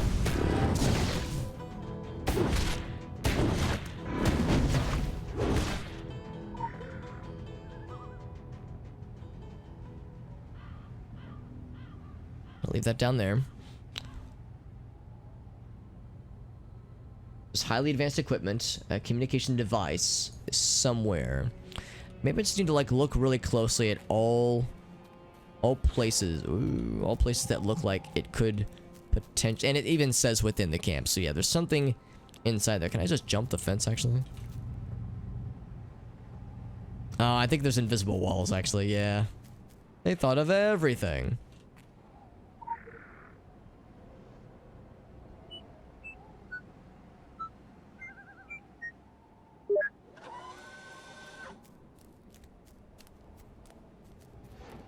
So I've already checked a number of places.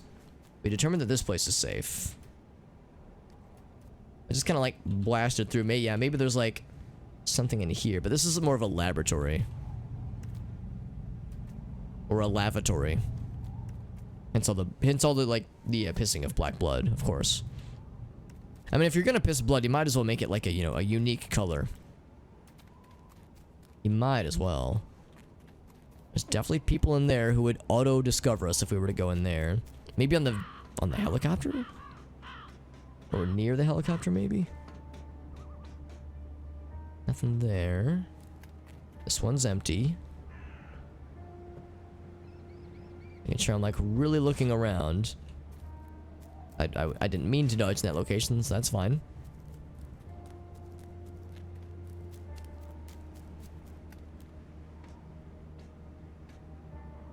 Oops. It's like I'm having too much fun like jumping on things. I don't know if that's would actually get me anywhere. I think, yeah, you can't actually jump on that. Jump on it. Maybe there was something, maybe I was supposed to like use something while I was in there. Like I was inside that building. But I figured if that was the case, they would let me get back in case I got locked out. Because you can very much get yourself locked out pretty easily. It's not the computer or the camera. Yeah, the only thing I've found so far is inside of here.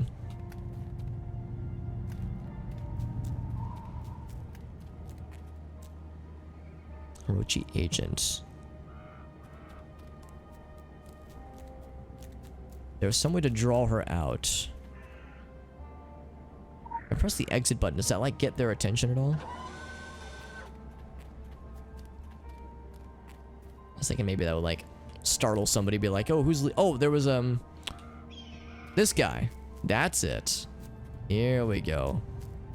It just occurred to me that this was had the blinking light, which means it's got the car alarm. That's how you do it. That's the way you do it. Holy shit. It should not have taken me so long. Is it doing the thing? Hello? It's making the noise.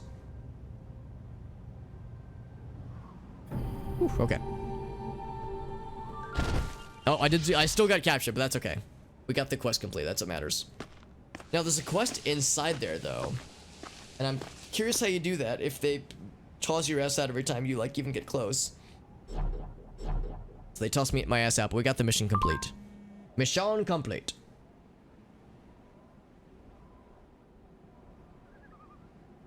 Does running a shadow conspiracy make us sympathetic to other shadow conspiracies? No, not at all.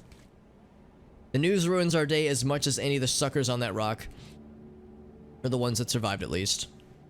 So what were the Orochi thinking with all these trying to, like, weaponize the filth? It's already pretty good at weaponizing itself, actually.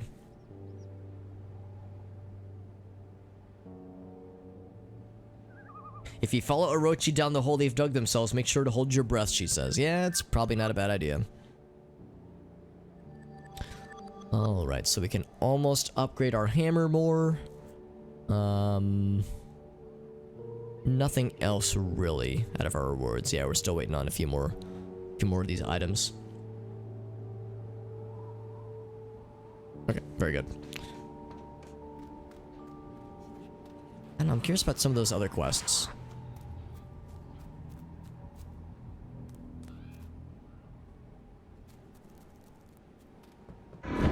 But I'm going to just write down this code just because it's clear that I'm going to be coming back here frequently.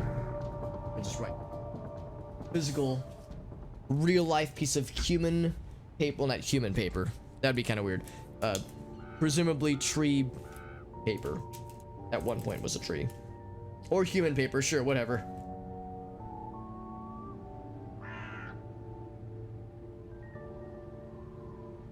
Because I don't know of a way to, you know, access these quests without sneaking in. This is me being sneaky. Let's see if I can do this real fast, like super fast.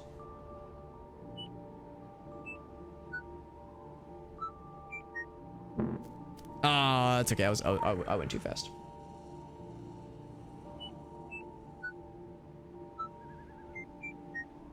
There we go. So it's way over here. With no, like, physical quest givers, I'm not exactly sure how this is gonna work, but I am curious.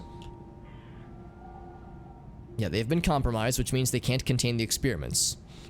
We gotta find Subject 0. The Filth Amendment. We have a host of employees. I can't know every one of them by name. I do, however, know that you are not one of them. These encoded transmissions you've been sending back to your little club. It's been educational. You forgot who owns the networks, who created the cryptography. You are trespassing. You are in violation of contracts signed in blood. You are breaking binding agreements made in Venice. The council tends to frown upon such things. Okay, so this person is from the Council of Venice. And I am both less forgiving than the council, and much better armed. But I'm also a reasonable man. No, maybe he's not. It doesn't have to become ugly. Shall I continue? This operation is officially a liability, and I am soon terminating it. But that leaves me with an embarrassing problem. And unless this problem is handled quickly and carefully, it will become your problem. This pertains to the containment of the so-called Subject 0. You've already stolen enough sensitive information from me to appreciate what is involved. Deal with it. And we never had this conversation. Nor would you feel its repercussions. I truly couldn't make a fairer offer. All right. Well, I guess that's good enough for me then. Now, one thing is that we probably don't have to worry about the suit anymore. Bloop.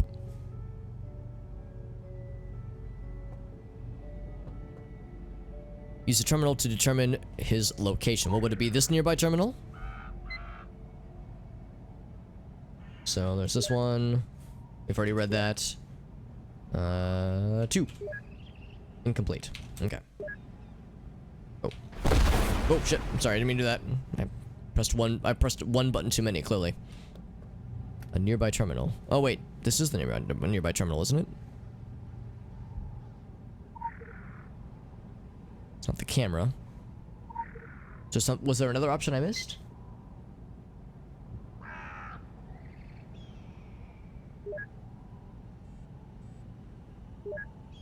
There's 1. There's 2. Nearby terminal. Oh. Oh, this one. Okay. It wasn't highlightable or highlighted, but yeah, now I see. Subject 0. Yeah, that's what I'm curious about. The variations in the filth and the effects of localized filth on infected from other locations. Also, it's a little bit chilly in here. I'm going to jack it on. I'm gonna jack on. Okay, I'm sorry, I'll stop. I was trying to think of like a good one. It's better when I'm taking the jacket off, because then I can say I'm gonna jack it off on stream, but you know, when I'm jacking it on, it just doesn't quite work that way. Unfortunately. Alright, so what happened? What happened with this dude? Or this thing? I mean, presumably it was a person, right? Yeah, the subject was sluggish on arrival, suffering from the effects of the long flight and the chemicals pumped into its body? Oh. So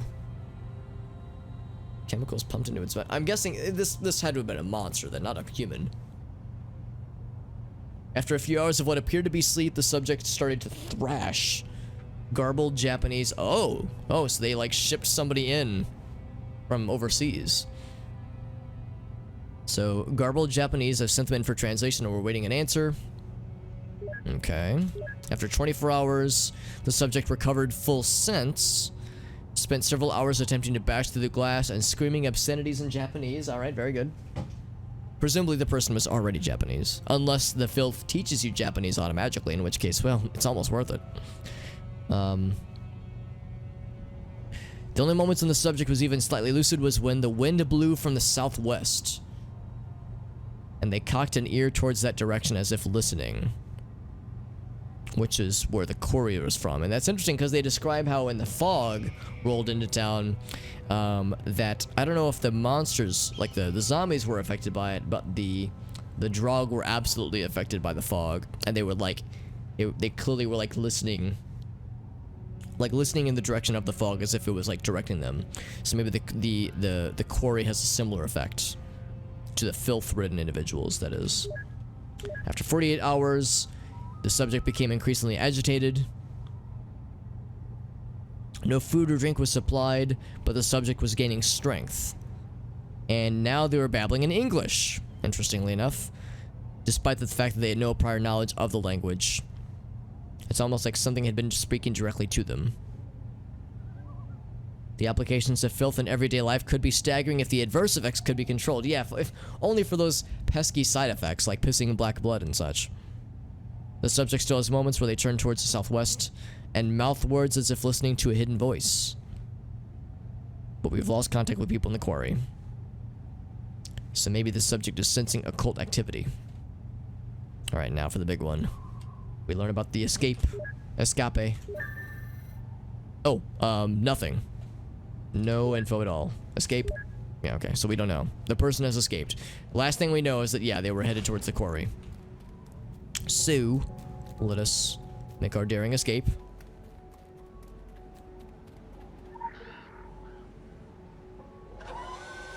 I'm impressed by anybody who managed to get that quest complete first try to get the achievement for it, because that's a pretty tricky one to be sneaky with. Given, like, how many ways there are to get goofed. I mean, if you know what you're doing ahead of time, it's fine, but, like, you know, to do it blind, though, first try would be impressive for sure. Yeah, to the quarry. And we know, just in a general sense, the quarry is going to be significant lore-wise. And... yeet! There we go.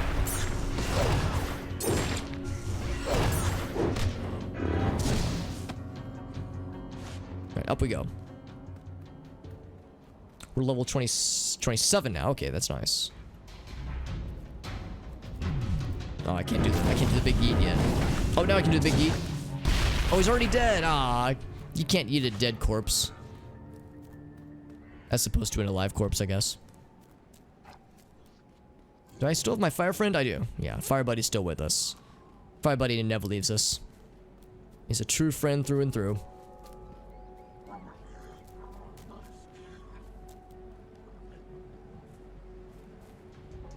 It's just a little bit inconvenient from like a navigation perspective, just because I don't know if there's like a clear path. Actually, there probably is, and I'm probably... Oh, I just noticed the head on the bike. I'm probably trying too hard to game the system in my favor. Just looking for like nifty shortcuts. Getting like flashbacks of Morrowind, just ignoring paths and trying to like climb mountains myself. Almost. Oh, wait. There we go. Ah, crap. Yeah, it's like this. I'm just overcomplicating things, I think. How about this way? Oh, here we go. Just trying to scale the mountain in weird ways. There we go. The Wabanaki. Oh, there's one up here. Okay, we could just rope up here then. Future reference. That's nice. And there's these ominous black wisps, which don't appear to be directly harmful, but, you know, they're ominous and spooky looking. Can I just jump the fence? Oh, no need. There is... Oh my. Well, this place is pretty happening, as far as I can tell. If there is any indication that there was bad shit going on in the quarry, I would say this is pretty good sign, I would say. Gotta find Subject Zero amongst the prisoners. There are prisoners here?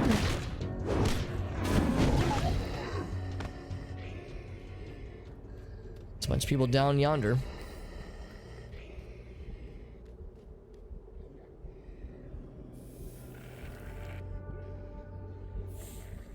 I don't want to explore for like lore and that kind of thing, but there might not be a whole lot of that around necessarily. Somebody has a name. It's this. No, not you. Harap the Fog something. Is it you? There's like a path that way. I'm kind of curious to see where this goes, actually. Ouch. Let's get Fire Friend back in here. Ooh, this leads to some lore, though. I was like, there's gotta be something here, right?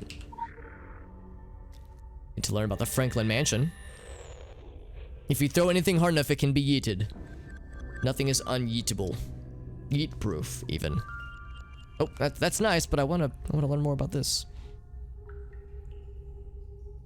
50% of the legends. It'd be cool to find everything, but yeah, like that'd be tricky, man. That'd be like the kind of thing I'd want to do off stream. If I want to like find all the lore in the game or all the lore in a certain area. Okay, so let's see. Yeah, so after some time, the house was locked by the FBI with no potential buyers. But then in the 70s, there was the Franklin family. They renovated the home, and the house became known as the Franklin Mansion. So there's the house in the Blue Ridge Mine, where Edmund worked, running the interests of a new mining corporation. The mine was reopened, but the natives were not pleased about it, at least. There was violence, chaos, and also a tribal shaman. Yeah, shaman was shot dead. Allegedly, it was in self-defense, but it did It did make Edmund feel very guilty, and he eventually took his own life. Yikes. Yeah. A noose around the neck cures many ills, and a new shade joined the haunt in 1972. I wonder what, like, were the events leading up to that happening specifically. Also some more lore down below.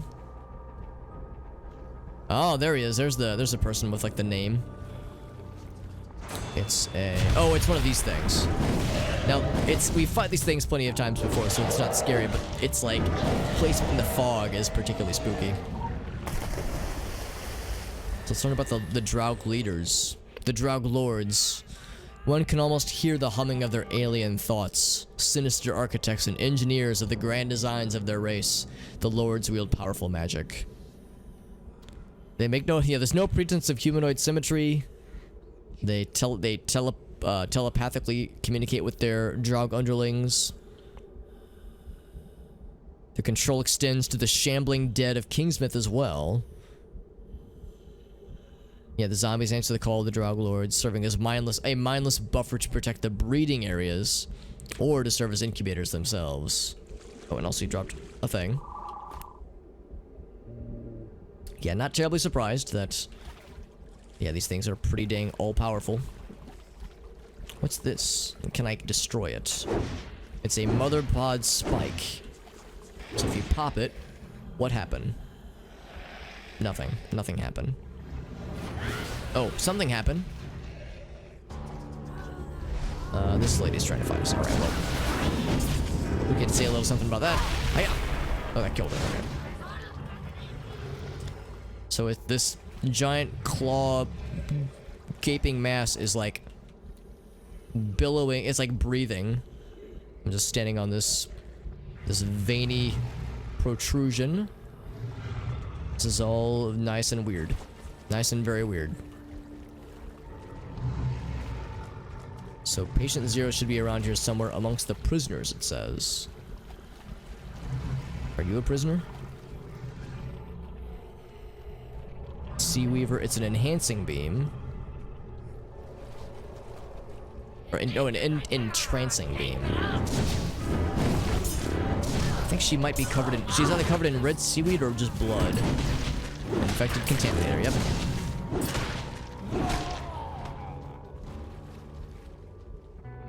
Huh. It's a little bit discomforting how, like, you know, moist everything looks here, man. It's definitely a thing. We're looking for prisoners. Yeah, maybe there's more info about this. The quarry is no longer of this world. Yep. So look amongst the Sea Weaver prisoners. Perhaps one of them has a clue that I might need.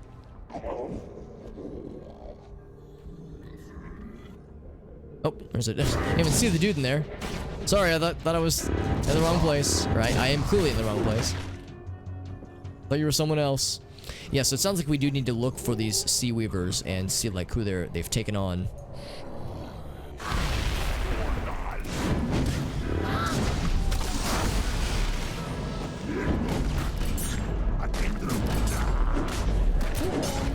Now this guy's still getting empowered despite the fact that we killed the lady who was giving him the boosts. Oh, I'm frequently having... I was gonna say, I'm having, experiencing a dearth of hammer energy, but there we go. So we have to just try a bunch of these dudes. Dudes and their respective dudettes. Yeah, more zombie friends. I am a little bit surprised, actually, that the official lore states that the zombies are directly being controlled by the Draug. But I guess it's not that surprising, really. By the Draug leaders, that is. I guess it makes sense that, yeah, the fog commands the Draug, and then the Draug, and the leaders, at least, in turn, command the zombies. Like just the normal zombies, not like the fancy ones.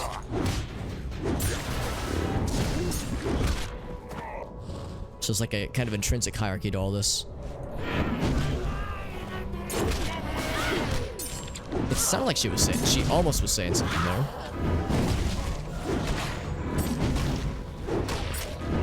There we go. He's out of there as well.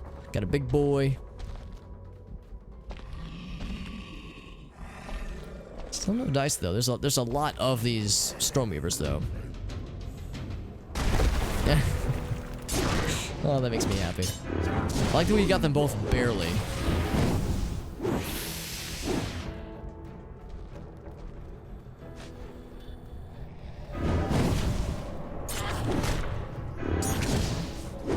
Now I wonder if Patient Zero is going to look different at all. Because so far, nothing like obviously looks weird. I mean, this all looks weird, but relatively speaking, nothing obviously looks weird. We've already been that way. We've already like kind of dropped down around here. Oh, we gotta fight them both. Okay. Yeet.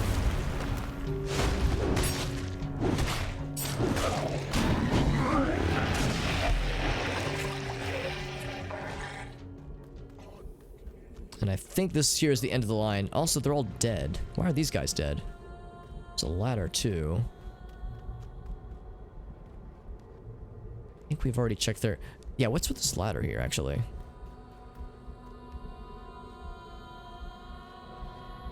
Oh, there it goes. You can't press multiple buttons. You have to just do one at a time. Alright, so there's no more signs of... Yeah, no more signs of, like, the people being taken... The zombie dudes being taken prisoner. I fell down, but that's probably okay. Oh, he followed me too. I thought for sure he wouldn't follow. But then he would have to go all the way around. But I guess they can just throw themselves off the edge. Because there's no fall damage in this game, so, you know, you can just... You can yeet yourself with reckless abandon. Why can I not run? Oh, there we go. Just took a second. Unfortunately, this area is very, very large, so it's hard to know... It's hard to know, like, what's a candidate, you know? Like, what's a candidate for a place to go?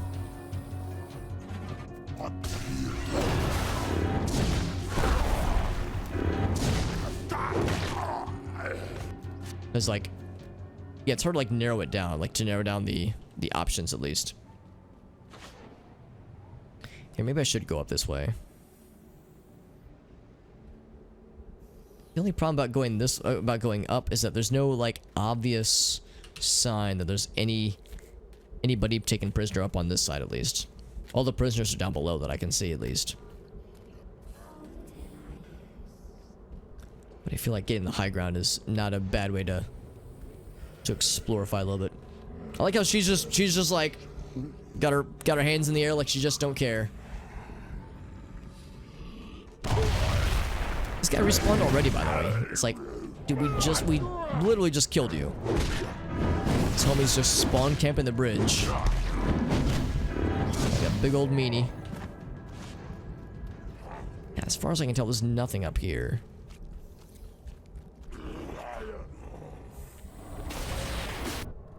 So I think we've already dealt with this lady. Oh, this is it. This is it. The filthy Orochi. Hold on, we gotta kill him. How did I miss this guy? Because I remember going past the crab dude. The crab people. So we'll check that in a second. Maybe it's like a random chance thing. I could have sworn that I would have investigated this person, but maybe I didn't.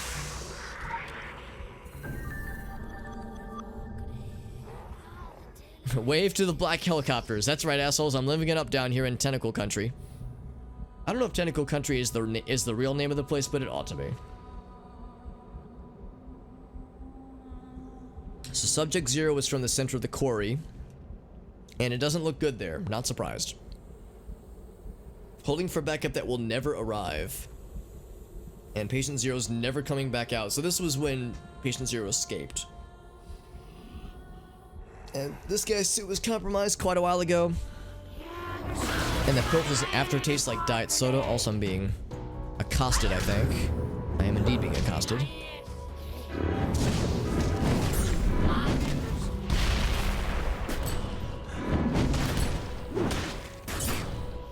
Is he trying to speak?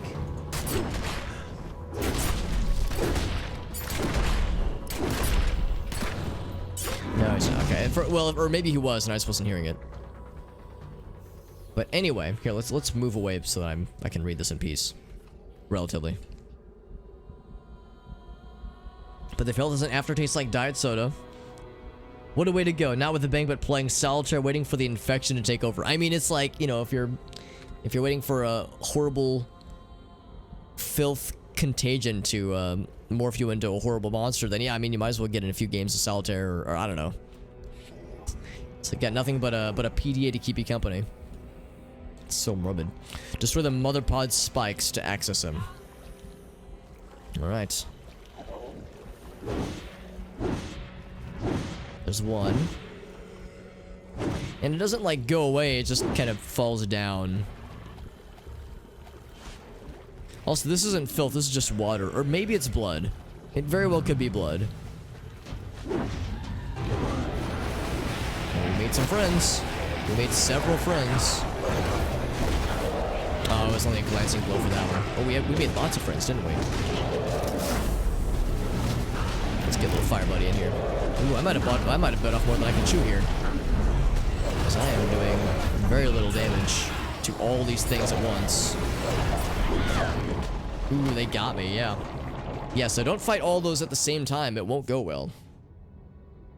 I guess I'm not surprised. I've been kind of spoiled in the fact that, like, we really haven't had any combat situations that I haven't been able to deal with in a while. Well, that's a little bit of a tough one. Given that, like, 3 of the 4 things we were fighting were, like, boss monster things. Thankfully, it's pretty quick to get back to it once you die. We just have to make sure to spawn in a place that is not surrounded by those things. These things. So if I, like, kind of look around here... That dude would see us. Yeah, it's like I'm looking for a safe place to spawn. Maybe like right over here. And this is probably good. And of course we have very few ways of healing ourselves, which is part of the issue.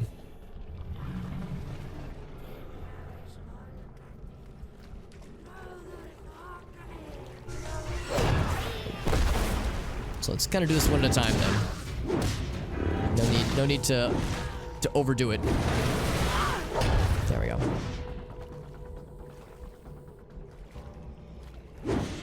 Can't quite reach. Am I hitting it? Oh, it's already been taken out. Okay. I wasn't sure if they stayed down. That one's down. That one's down too. Let's go for this one.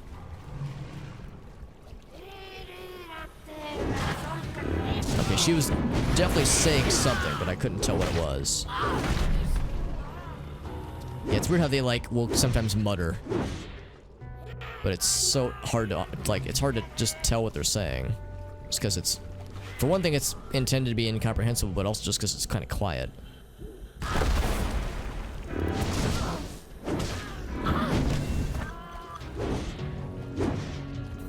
Okay, that's all of them. So Subject Zero, there he is. He is very much, you know, a little bit affected by all these happenings. So this is like how it all started, I guess. Or this is the person that got it all started. And this person was flown in from Tokyo, apparently. I wonder, like, how they found this person. I wonder, like, what their significance was. Well, in any case, that's it for that one. Yeah, who contacted you about Subject Zero? I want names, license plates, and social security numbers. Orochi plus field experimentation equals major bad deal. Yeah, it probably is not a good idea. I think all these are exactly identical.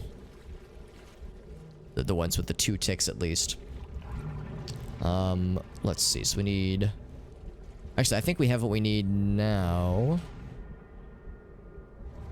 1, 2, 3, 4... I'm hanging on to the hammers, though. I want to use the hammers to upgrade our hammer, just because you get more bang for your buck that way. So to get a level 18, that's pretty close. I guess I might as well go for it now. We're so close to getting the blue elementalism focus, that'd be really nice. Now, there doesn't appear to be any quests within this part of the map specifically, but we can just appreciate it for what it is. Oh, speaking of appreciating things, what's up, Jimmy? Thank you so much for that raid, my man. How you doing, Jim? I know you were doing some Secret World last night, where you wrapped up one of your alt characters with some story stuff. Thank you for that raid, by the way. For anybody who enjoys the Secret World Legends or anything relating to this game, make sure you follow Jimmy, because he is a veritable expert on this game and knows a lot and is very helpful and is a excellent dude. Thank you for that raid. There's a quest here somewhere. Let's take a look at the map. Ooh, there's one over here. Well, ooh, maybe it's a different Orochi tablet, because we just did the Patient Zero quest, and part of that was to find the Orochi individual who succumbed to the effects of the disease, or of the filth rather. And yet there was a tablet that he had on his person. Because when we find it, he jokes about how he was like playing games of solitaire waiting for the filth to take over, which is, you know, pretty morbid, obviously. Thank you, by the way, Jimmy, for that very nice raid. How are you doing? And also, were you streaming more Secret World Legends tonight? We got lots of friends over here. And you. We didn't get the full yeet. That's okay. Oh, and they're all kind of like dressed up like mine workers too, I just noticed. So it's all the way up at the tippy top. In fact, I would probably do just best to warp out, since you can just warp to the top. We open the center. We did the thing where we had to take out the spikes, the mother pod spikes, and it did cause, actually I don't know if it opened up, but it caused the Patient Zero guy to spawn from the middle. So I'll admit, I don't know if I saw it actually spawn out, or if I saw it open up necessarily. But yeah, the dude definitely popped out from the middle. It started in the Orochi camp. Yeah, that's the one. Yeah, we started from the Orochi camp. And in fact, I kind of want to do the investigation quest from the Orochi camp, because I don't think I've ever done that one before. Because I don't remember doing the mission we just did either. Oh my god, it's like you can't go 2 feet without incurring aggression from every monster in the zip code. But I'm curious about the Orochi tablet that's up here, because I didn't see it earlier when we kind of walked by. It's all the way out there, but yeah, like getting to it is definitely a challenge. Actually, maybe it's outside the quarry. Yeah, maybe. I don't know. It's hard to say. Maybe I should just warp to here. But thank you again to Jimmy. How'd your stream go, by the way? And thank you to Uni626 for joining as well. Thank you all for joining in from the raid. Hope everyone is having a good Monday. Or at least as good as Mondays couldn't go, necessarily. Doing some alts, yeah, some dailies, some Dark Agartha. And the Dark Agartha stuff, that's like... that's not PvP, but it's like combat challenges, right?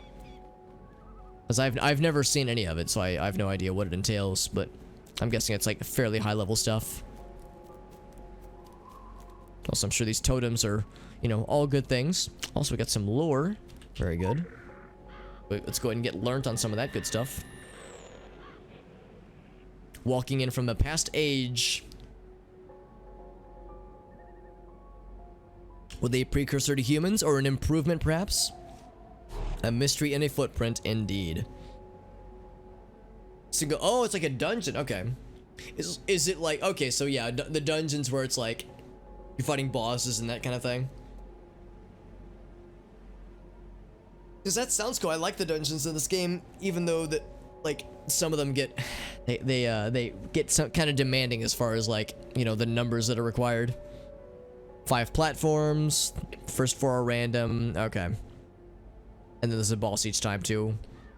The modifiers are random. Yeah, so it's like it's different every time. So yeah, it's like some, I guess, more or less end game content to hopefully to try to satisfy those who are like super power leveled. So the deep woods of North America. Yeah, and like trace evidence of them. A scrap of fragrant hair caught on a thorn. They've been here since the beginning of the 4th age. Centuries spanning lifespans and low birth rates, their numbers are never great. They can channel anima and vanish and thrive. Very cool. And they walk in a blur, yes, as the alleged photos of them have indicated. Alright, so we're getting closer. And here's one right here. And the Sasquatch are good buddies. They're good friendos. What's up, buddy? Cliff Walker. Well, they're kind of friendly. I don't know. They tolerate us, but they don't necessarily like us. Let's learn about the Wendigo. Level 50, yeah. Goes to Elite 17. I know in the original game, there was, like, yeah, once you reach level 50 and you got to Tokyo, you could, like, do the whole anima shield leveler thing. Is there a thing in this game that, like, lets you level... Obviously, level 50 is the level cap, but is there something that lets you, like, slowly make your stuff better over time, or is it, like, you just have to get better equipment when you get to level 50? Right next to the Sasquatch, you know, just very conveniently located. Maybe they share a common ancestor or something. The beasts of gluttony have crawled from the cool darkness of nightmare and bedtime stories. They're very nice. They stalk the forests of Kingsmouth, not surprised there. The ancient spirits fit so nicely into the fleshy folds of a modern mind's avarice. But the Wabanaki were quite aware of them. They had stories handed down generation to generation. They knew how to protect the sleeping minds of their people. But no one knows how to protect their meat from teeth. And now the night is so very full of teeth. Yeah, it's all about the gear. I kind of figured as much, because I'll admit, I wasn't a huge fan of the... Here we go. Of, like, the anima shield system from original Secret World, but at least it gave you a way to, like, kind of, like, buff yourself up slightly over time. Because otherwise, yeah, having it just be down to, like, just getting better gear, because that's, like, that can be very hard to do, and if you want the best of the best, can be very expensive to do as well. The Wendigo, man. I'll admit, I actually didn't even know what Wendigo were until I played this game, and even now I only have like a cursory knowledge about like the real life myths about Wendigos. The max item, yeah, it's like 7. Exactly, it's like there's like a huge ceiling for like that attack power, but like the ways to get it are very convoluted, as I understand. Oh, you just upgraded? Oh, okay. I was thinking like you had to like get the best signets and get the best like talismans, because that's how it used to be. Like you have to get like the best of the best, and you can only get them by running dungeons and raids or buying them, you know, with real money. So that's how it used to be, at least. But I don't know how it is for this current ecosystem. So there's condition 17 for zombies and crypto R6 for Wendigo subjects. So 63.3%. That the Wendigo have been rendered docile by the bio-occult frog. Or bio-occult frog. I don't know. I don't think that fog's gonna make them docile exactly. 1 dose per subject, record each injection on the provided forms. Are they like trying to inject the fog into the Wendigo? Because that's not gonna go well.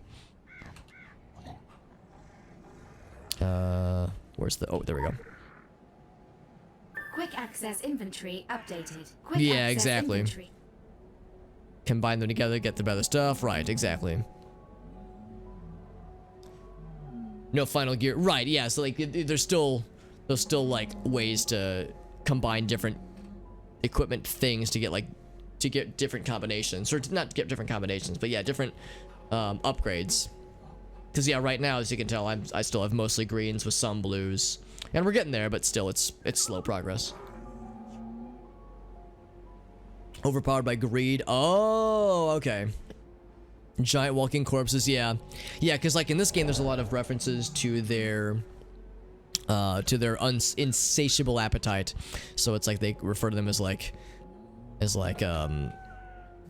of just like these gluttonous creatures, almost like gluttony was more of the curse. Oh, we found a Wendigo, by the way. The game was like, could you find one? And I was like, well, maybe we can. Then we can yeet him into the sun. Hey, you leave my fire buddy alone. And he dropped a thing. Now, apparently he wasn't the Wendigo. He was just a Wendigo. Actually, no. We need to find a Wendigo. That was like a unique dude. Right, so it's like we're kind of working towards what will eventually be the end game equipment. So that's actually kind of nice. I do appreciate that it's more of a gradual kind of thing, and less of what it used to be in the old game, where it was like yeah, you had to like grind like high level stuff or just, you know, spend money. That felt kind of cheap back then. Inject them with the yellow sample. All right, take this. What did it do? Nothing. He's still mad. I'm not surprising. Oh, wait. Oh, yeah, okay, never mind. He's still mad. I was thinking, oh, maybe he's gonna be chill. He was the opposite of chill. Let's try another one. Another one. So that was the red sample. Next is the purple. Anybody want some purple injections? Yeah, not that one. Any Wendigo, just not the big scary dude. I mean, they're all big and scary. I like how we hold it sideways, by the way. Zap. Alright, what did it do? He's like sprouting blood now. I don't know if that's a good thing or a bad thing, but he's definitely still mad. Still big mad. Alright, next is the yellow, right? Am I just injecting piss into him? Oh, by the way, Arctic, speaking of piss, you'll be happy to know that we were playing Noita last week, and there was a... I can't remember what exactly caused it. I think it was that we were cursed with, like, one of the effects, I think, was to summon potions, and one of the potions we found was a potion of urine. So, reconfirm that piss does exist in Noita, but we still have yet to see the sea of urine. However, we also learned that if you douse yourself in urine in Noita, you become more susceptible to crits. So, but they do douse flames, so, you know. It has a effect, just not a very savory one. Alright, what's the yellow one do? The piss potion. It slowed him. Okay, so they have different effects. Yeah, we started with red, and then purple, and then yellow. Now we need to find some zombies. Well, I think I found some zombies. Inject them with the purple, red, purple, yellow piss. Right, this one first. There you go. Oh, it just kills them. Oh, wow. Red sample doesn't fuck around. That's pretty metal. I haven't heard that term in a long time. That's a good one. That's a good one. How's this one gonna do? Yellow sample just makes him sad. I guess if I was being injected with piss, I too would feel a little sad. Alright, last one. Get you some purple. What if it was purple? He doesn't seem to mind. He's like empowered, I guess. And now he's indebted. Thank you, Jimmy, and thank you again for the very nice raid. Like I said earlier, for anybody who enjoys this game and would like to see somebody who's like a veritable expert with the game stream it and be a freaking boss, then Jimmy is your man. He is an impressible knowledge fountain with this game, and I'm constantly impressed with how much he knows and how helpful he is. It's always appreciated. So you're a good dude, Jimmy. I appreciate you, man. But absolutely feel free to hop to bed. I totally understand it's getting late. And really, I mean that for everybody because I realize it's like 11:15, so Central Standard Time at least. For others' time zones, it's even later. So if people have to hop off, I totally understand. I'll probably go for another maybe hour and a half, maybe 2 hours. I don't know. I as I say frequently, I try to make sure I don't stream too late, especially on a school night, so to speak, on your work night. But it is always appreciated. Alright, so anyway, we found some results of those Wendigo and zombie experimentations with these different samples. But I think I might want to try that investigation quest from the Orochi, because I don't think I've ever done that one, and I'm curious to see what that would entail. Ooh, really, Arctic? What would that possibly be? I'm curious. Or is it a surprise? Were you injecting it into the laptop? I inject the laptop with purple piss. So yeah, it made them stronger. The zombies just straight up die with the red sample. Targets muscle tissue, but only effective against creatures with low metabolism. Yeah, the purple one, it made them sad, but the zombies became enhanced for sure. Targets blood, but only for specific blood types. Yellow sample to mobilize the zombies, and the Wendigos got slower. So it's, yeah, nervous system. That's kind of cool. High five. Just type out the word high five. Oh, cooking simulator? Dude, that sounds incredible, man. That sounds awesome. I love watching people stream Cooking Simulator. I want to pick it up at some point myself, but yeah, that game's hilarious. So yeah, that would be a very good drunk Arctic stream game, that is. We're just preparing for very scenario-specific formulas. But once our primary interests are secure, we'll fly a crop duster over the island and spray the shit out of anything that moves. And then maybe she'll warn us ahead of time, maybe.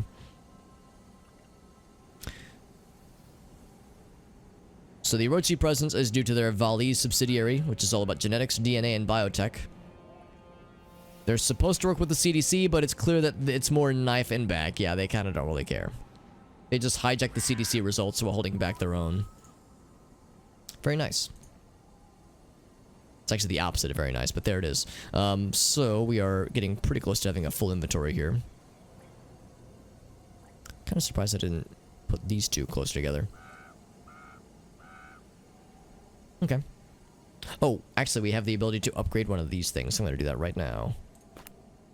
1, 2, 3, 4, 5. Ooh, we got the fancy thing.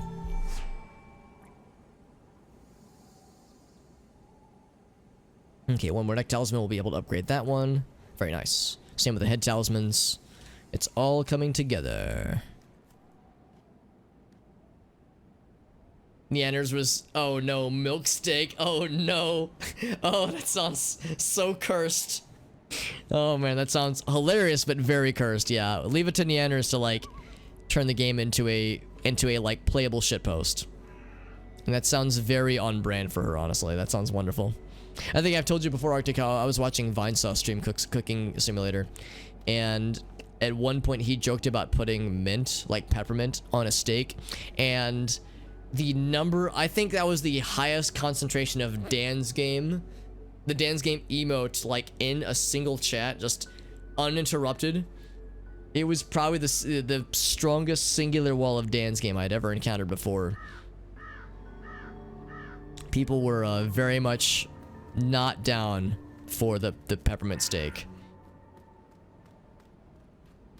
Yeah, maybe a little spray, like, I mean, yes, mint is kind of an overpowering flavor, so I understand why it wouldn't be great. But yeah, like maybe the teensiest hint, maybe? I could see it, but yeah, when he said that out loud, and it's not like he was talking, I mean, maybe it was implied that it would be like a whole bunch of it, but yeah, he didn't like, it wasn't something that he was actively doing, it was just something he like joked at one point, and people were not down for that. Yeah, peppermint, yeah, peppermint, exactly, because it's so overpowering. So of course that wouldn't go well. Laboratory atmosphere will return to normal in approximately 30 seconds. Well, I'm guessing that means somebody must have contaminated it then, because, in fact, I'm kind of curious, yeah. Is that person sneezing? Oh, they're coughing. Yeah, maybe there's another player character who's doing that quest that we just did. Yep, there they are, yep, there's another player character doing it, that's kind of cool. And that it affects the instance that we're in. Alright, investigation quest time. Let's do this thing, baby. I've never done this one before, so I have no idea what awaits. Gas leak has been neutralized. Laboratory atmosphere has been stabilized. Employees can return to their stations. So there's a rigorous screening process, but there are moles within their ranks, allegedly. Let's check out the source of the Orochi disruption. Interesting. Yeah, with certain meats for sure, but yeah. Yeah, exactly. Thank you. I mean it. You've done the world a favor, but you have also done me one, and I don't easily forget. Internet voice call, so ominous. Memory. This is why I typically offer payback of some sort, but I tend to not play by the rules. Instead, I'll simply ask you for another favor. In the process of doing me this favor, however, you will be able to extract certain information from our networks that may please your overlords. Internet voice call. I find. I won't wait for an answer. We're both too proud for that. But you may find that you have in your possessions the tools to dig deeper. A big shovel. And X marks the spot. The G-spot. Things are amiss in our little outpost. I could just have all personnel extracted and the camp itself leveled in minutes. But I am curious. If it's someone from the outside, fine. We'll find a way to crush them. But if it's an inside job, feel free to send the information to your superiors, but you will CC me. In return, Actually, it would be best to I'll offer you BC my probably. insights, Blind copy. my very thorough insights. So they don't know. It really is one of those when-type scenarios. Okay, interesting. My favorite, yeah, voice IP client, exactly. Milkshake people, serve, they serve with jelly beans. Oh god, it's a cool voice for sure. Yeah, I don't think I've ever done this quest before. Also, there's a camera here, but I don't know if we ever actually get to use this camera. It's just chilling. Also, I still have the anima manipulator. I can probably just go ahead and get rid of this because that was for the academy quests. Alright, so there's a communications terminal. And we... Oh, never mind. It's just over here. Okay. Hack the terminal and look for signs of suspicious activity, she says. Or it says, rather. Error, unable to access. How do we override it? So, abstracted logic scenario interpretation or command line. Yeah, what's the first one? Input next logical coordinate. Okay, so let's see. What would go from 5 to 25 to 29 to 85 to 89? So let's see. 5 and 25, so that'd be 5 squared, maybe. So would it be, so let's see. 85 wouldn't be anything squared, obviously. And then the 29 is like the previous thing plus 4, presumably.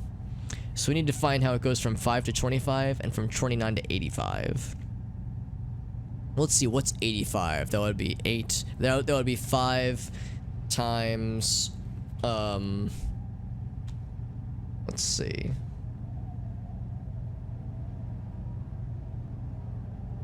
Oh god, my brain doesn't work sometimes. Yeah, what's 5 divided by 85? I don't know, maybe I should. I'm trying to like just mentally arithmetic it. But I'm not doing a very good job of it.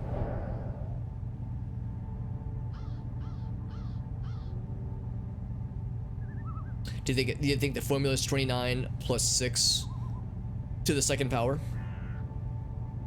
Like that's the formula for it? Because this would be the 6th number in the sequence. It's like I'd almost want to bust out the pen and paper for it.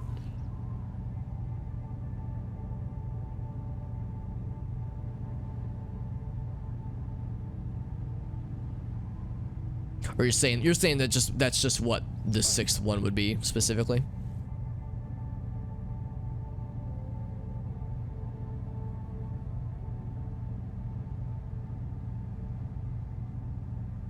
Oh, you're saying how it makes the jump from 29 to 85, yeah.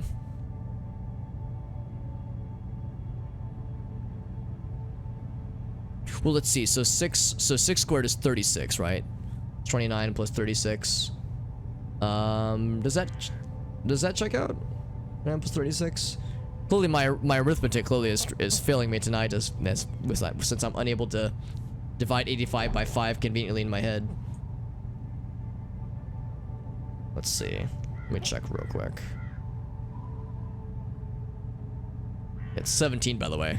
It was bugging me. It's like, man, why am I having struggling so much with this? Clearly, I'm getting tired. Yeah, let's test it out. So 30. Well, wait, yeah. So 6 squared is 36, right? Yeah, 36 plus 29. I feel like we're coming up short though. Yeah, 65. Okay, so that wouldn't quite be it. Scoring each individual unit. And by the way, yeah, I should clarify that, like, yeah, I'm definitely welcomed for suggestions. I would say if anybody straight up knows the solution, like, oh, I remember this quest, I've done it before. But yeah, if people, you know, I'm happy to like make this kind of a group project or group thing to consider. Maybe it's just squaring each individual unit. Each individual unit as in like, well, it wouldn't be 25 squared. That wouldn't be it.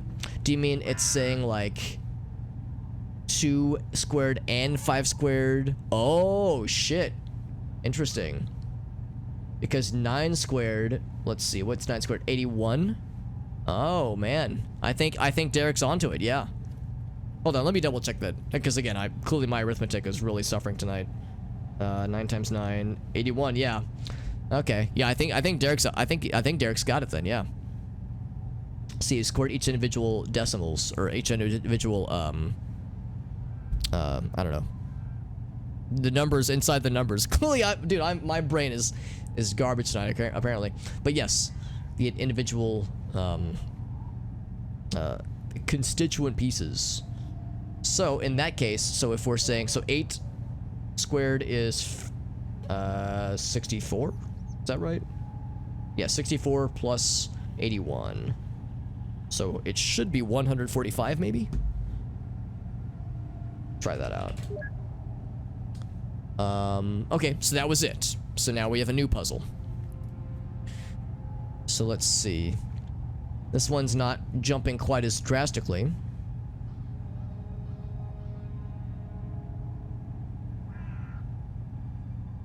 So from 1 to 3 is a difference of 2. From 3 to 6 is a difference of 3. From 6 to 10 is a difference of 4. This is to 5. This is 6, 7, 8, 9. Would the next one be 55? Okay. Now we're getting into bitwise operations. 1, 2, 3, 4, 5, 6, 7, 8, 9, 10. So this is 10 digits. Okay, let's do like a parity bit operation and see what's changing across all of these. I'm busting out the piece of paper for this one.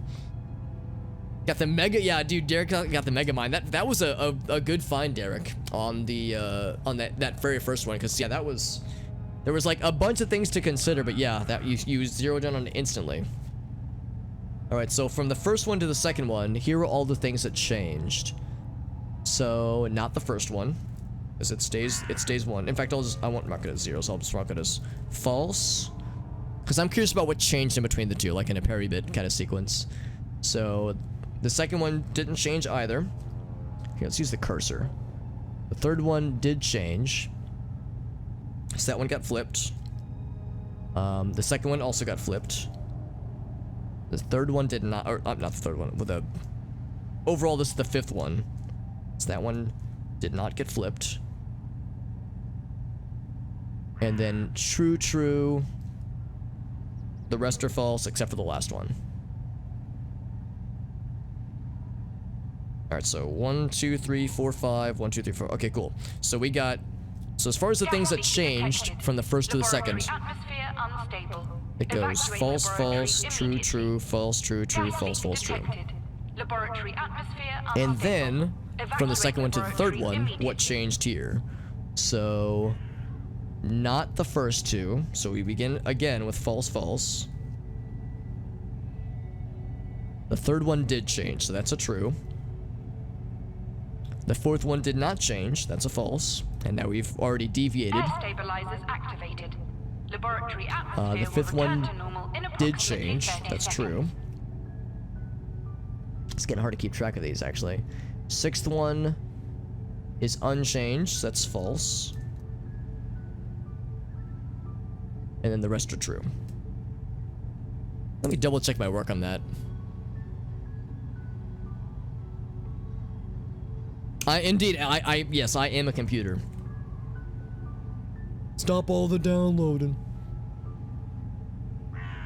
Gas leak has been Oh, that's a good point too. Yeah, there's decimal values to consider. There's like hex values. There's a lot of things. I'm hoping it's just a logic puzzle that involves, like, you know, looking at what's changed. But yeah, it's possible we might have to convert these to different values if possible. Let me double check my work on this.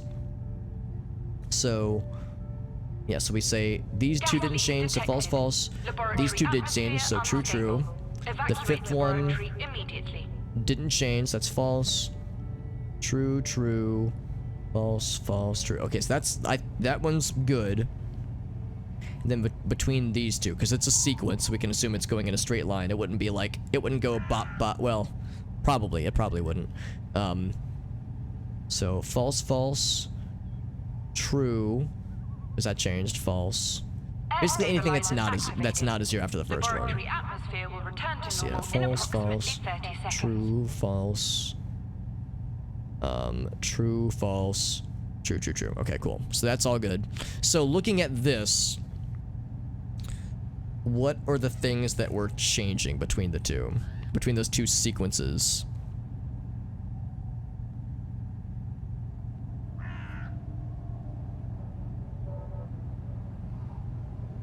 As I'm hoping to see this, if there's a pattern between the two. Got the octave values too. Thank you, Arctic. Gas leak has been neutralized. Laboratory atmosphere has been Let's see. stabilized. What's your thinking, Employees can Pimer, as far return as to their how you stations. arrived at that number? Because I'm curious to see why things are changing the way that they are across these. Actually, let's look at the difference between, well, I was thinking maybe if there was a difference between these two. I dismissed it at first, but now I'm starting to wonder. Because this one kind of like cleared the palette.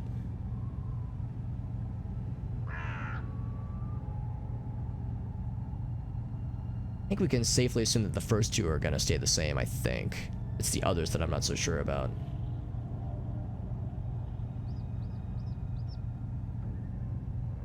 Because across all of these... Maybe I should look at the things that changed, and not the things that stayed the same.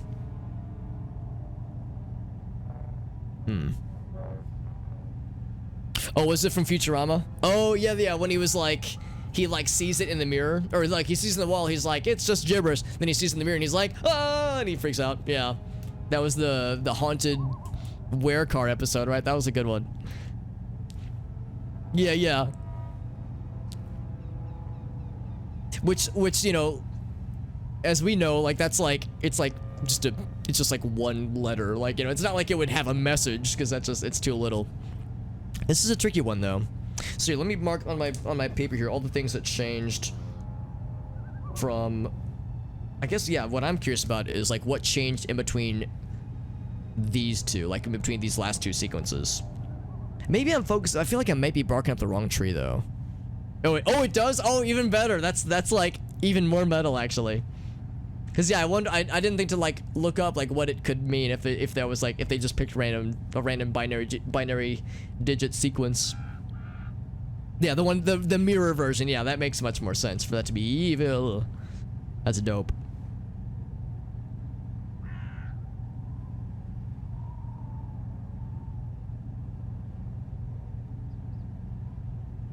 What would be the next sequence in all this? Yeah, this is tricky. I wish I could like conveniently show you what I had written down on my little piece of paper here. Because it just shows me like staring down at this thing, and I realize it's not really helping necessarily.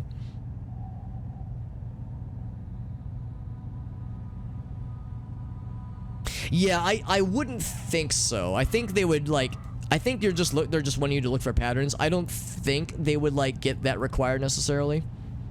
Arctic, I would say I would hope probably not. Cause yeah, I don't think there would be like, yeah, like data structures or anything that would be necessary. Hey, Black Magic, what's up, buddy? They do, yeah. You change the outcome by measuring it, exactly. Yeah, there's like all kinds of those like those fun little references and like just ultra nerdy dumb shit, which I'm 100% down for. Which is always fun. We have a unique logic puzzle we're trying to solve. We have the sequence, and right now I'm trying to focus on on like what changed in between these sequences. So I've written out what changed in between it, like from this jump to this jump, and then this one to this one. So what would be the next thing in the sequence is the question. And there's a few things that I'm noticing. I think we determined there are some values that stay the same throughout all this. So let me do this. Let me write all these out and note the values that never changed at all.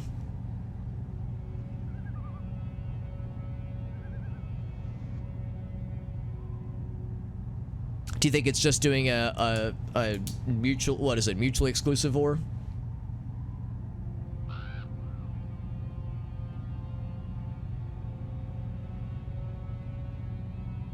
Between, I guess, this one and the last one.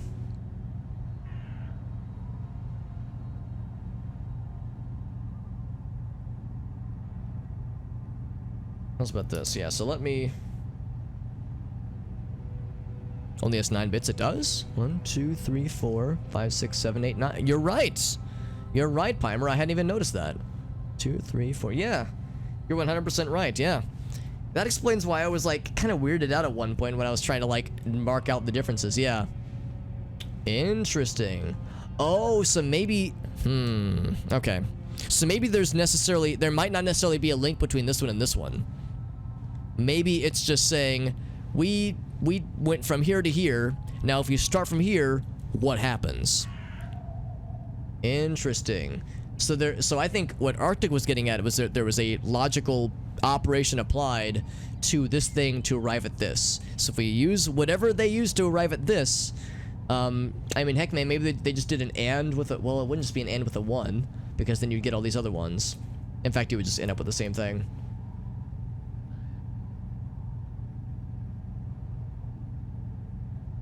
Maybe they did an and with the sequence 1, and then the opposite of all the rest of them, which should be 1.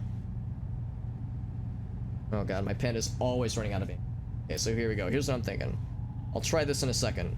So it'll be 1, because if the and was with the sequence that ended up with this, then it would mean that for all these to be 0s, it'd have to be the opposite of the rest of these. So the opposite of 0 is 1, the opposite of 1 is 0. Then 0, and then 1,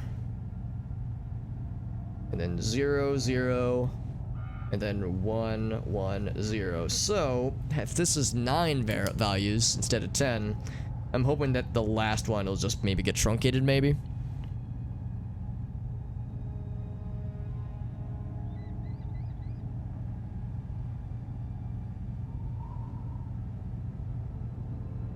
You think it might just be, oh, well, wouldn't that be something? Yeah, just 1 and then 8 zeros. Just that we have 9 entirely. 1, 2, 3, 4, 5, 6, 7, 8, 9. If that's it, I'll be impressed. Ah, that wasn't it. Okay. Just what? Yeah, with 9 zeros. Those are the numbers. Oh, are you saying that was the like if you were to convert them to decimal? Let's try this one that I wrote up together. Oh wait, no, never mind. So we would apply that to this one. So we would end with this to arrive at some combination. So that would mean we would get 1. The second one is a 0. The problem though is we're comparing a 9-digit operation, a 10-digit operation to a 9-digit operation. So would we truncate the first one or the last one?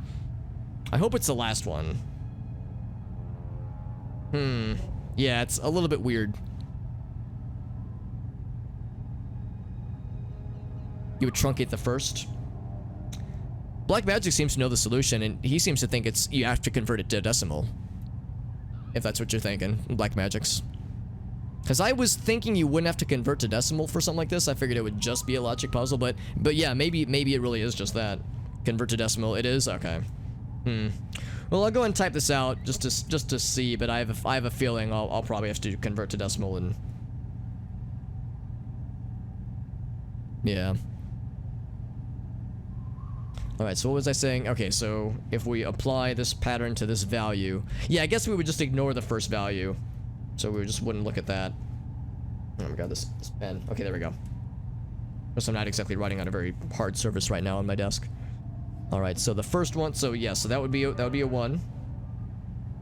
Then we compare a 0 with the 0, that would also be a, well, a 0 and 0, yeah, so I guess we're saying that's also 1.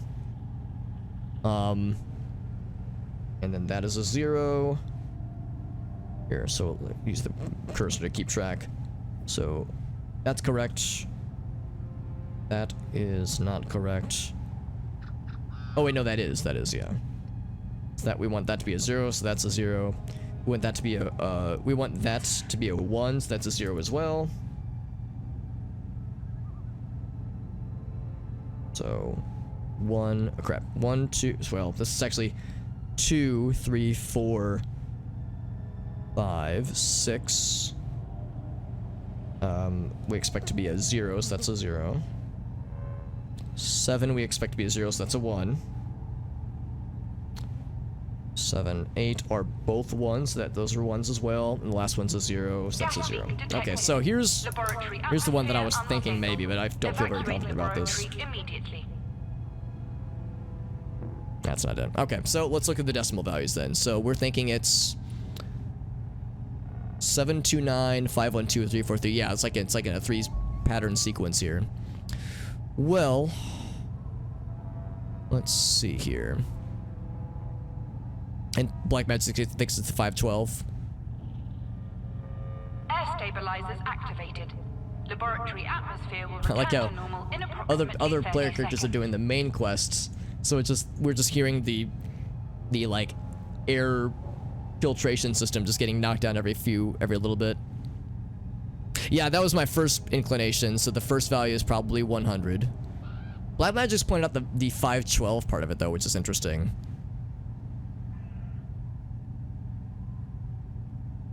As being significant, that is. Because the second digit doesn't, that's what I was looking for earlier. The second digit doesn't jump out at me. Laboratory atmosphere has been stabilized. Employees can return to their stations.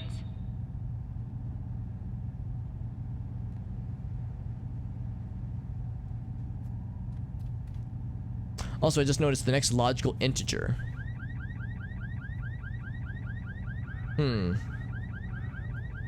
Also, a leading 0 wouldn't be printed. That's interesting. Let me try that other thing that I did earlier with a leading 0. Maybe that's why they didn't show it, because if it's an integer, well, if it's an integer, it would be 8 bits. It wouldn't be 9 bits. Well, that's not true. I guess it depends on the data type, but the car alarm just constantly going.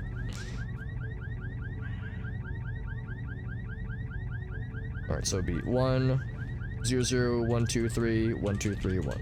Yeah, it's not it either. The decimal thing. I don't know, I'm surprised it would be a decimal thing. The 512 is what clued you on the pattern, okay. Yeah, we did just try dumping into 56, exactly. Let's see, let me look more at the sequence then. 729 5112 343.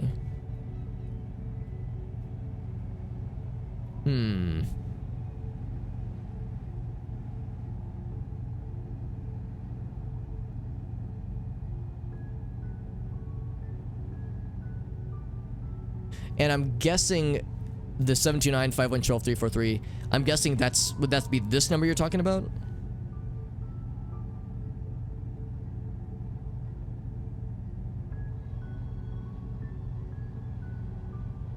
Gas leak detected. Laboratory atmosphere Well, yeah, whatever unstable. integer we arrive at, we'd have to Evacuate type out as a binary representation. But if we figure out what the decimal value is, then that's you know the main thing then. But yeah, I'm guessing. Oh, you're saying this one's 729. Oh, I misunderstood. So this is 729. This is 512. Okay, gotcha. Air stabilizers activated. Laboratory atmosphere will What I'm return to wondering normal in is if approximately 30 seconds. Gas leak detected. there's something, yeah, common to all three of them. Atmosphere unstable. Evacuate laboratory immediately. I'm wondering if there was, well, yeah, so each one of these is significant. Yeah, because at one point I was thinking that, like, the first one, we applied some operation and got this. So if we do this one and apply that same operation, you get blank. Like, I was thinking there were like 2 pairs. But all 3 are really in a sequence, and it even says it is a sequence. Laboratory atmosphere has been stabilized. So yeah, all 3 are Employees related. can Alright, so return to their if we're stations. saying that this is 729, this is 512, this is 343, yeah, how do they go from 729 to 512?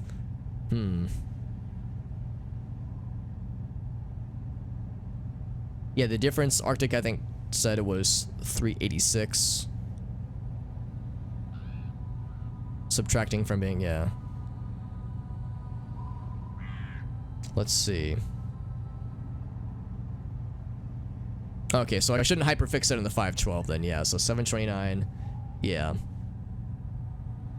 Well, let's see. Let's check the calculator real quick. So 729 minus 512 is 217. Write that down. And then we arrive at 343 at some point. Then 169.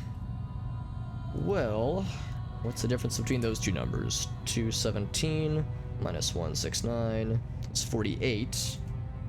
So, what if we let's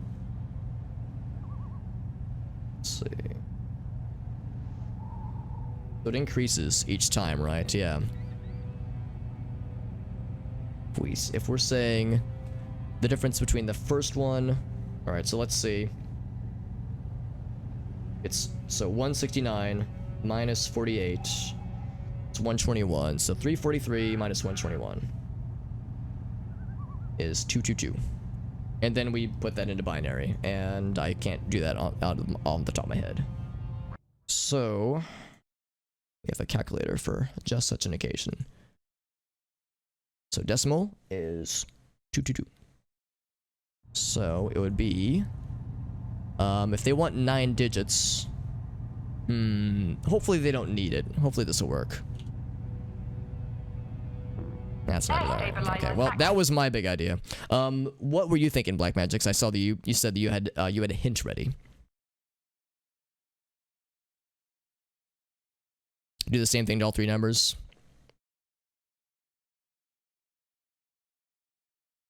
Yeah, I was looking at the differences.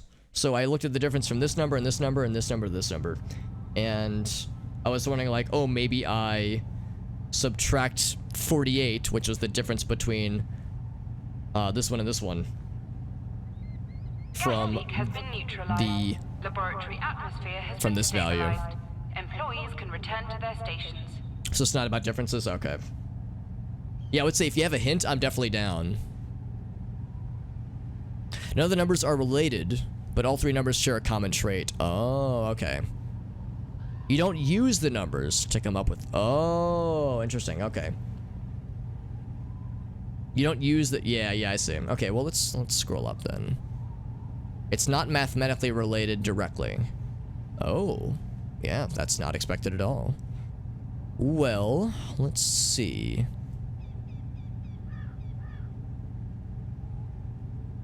Not mathematically related. Interesting.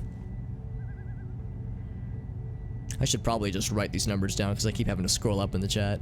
Let me just write these down. So 729.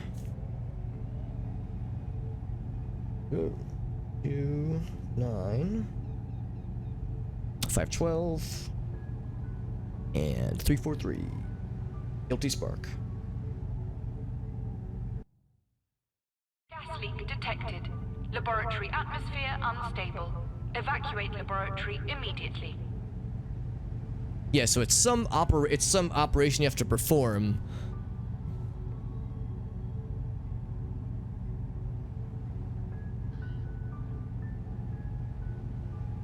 Some common trait.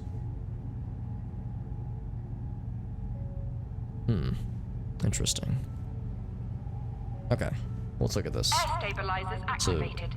Laboratory Yeah, someone atmosphere by the way is having the in same issues I was having with that quest, or it's multiple people, but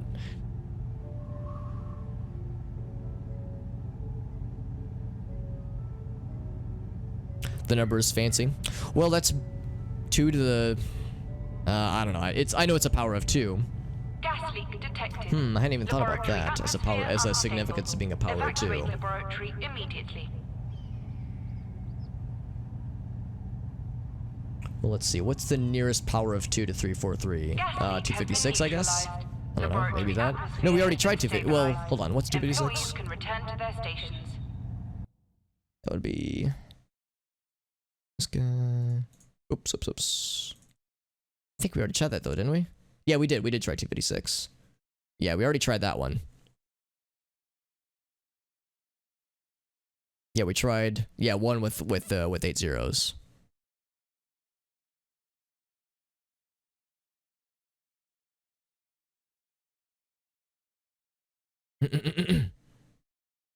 Unless you're thinking that's the solution. Another hint? Sure. Was your program? Yeah, that's part of what's frustrating because I am a software developer and I don't see it. It's close though. Well, I mean, we could try like. Yeah, it's not it either. But think outside the box. Think outside the box. Well, would I go up one value then maybe instead of going instead of descending? Could try that, but that would like kind of that wouldn't like be what I would expect the sequence to be at least, because they're supposed to all be related. So it wouldn't be going up a value, I wouldn't think. Well, let's see. Would it be instead of going up by a power of 2, would it be, let's see, hold on, let me look up what 512 would be. Whoops. So when we look at that number in decimal, okay. So 512, that's what, how many powers of 2 is that? So if I say 2 to the oh crap, this calculator doesn't have a power of button. Straight to this one. So 2 to the, I don't know, 10th. Okay, so it'd be 2 to the 9th. 2 to the 9th is 512. I don't know, would we do 3 to the 9th maybe? Oh, not that one. Crap. Man, using desktop calculators is always weird. 3 to the, Jesus.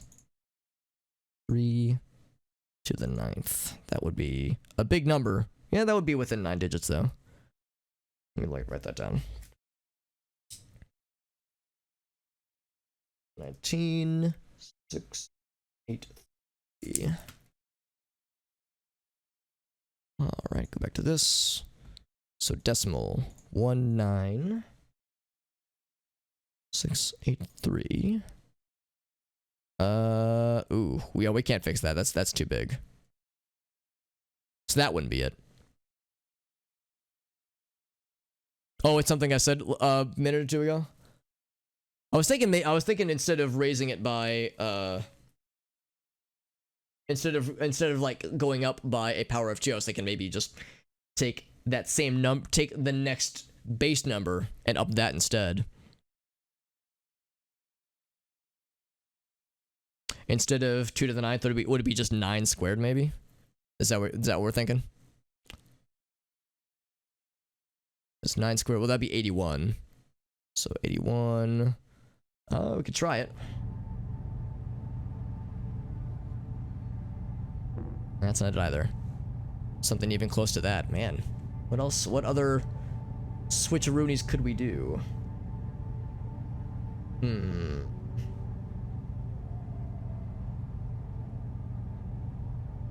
Let's look at 343. How is that significant?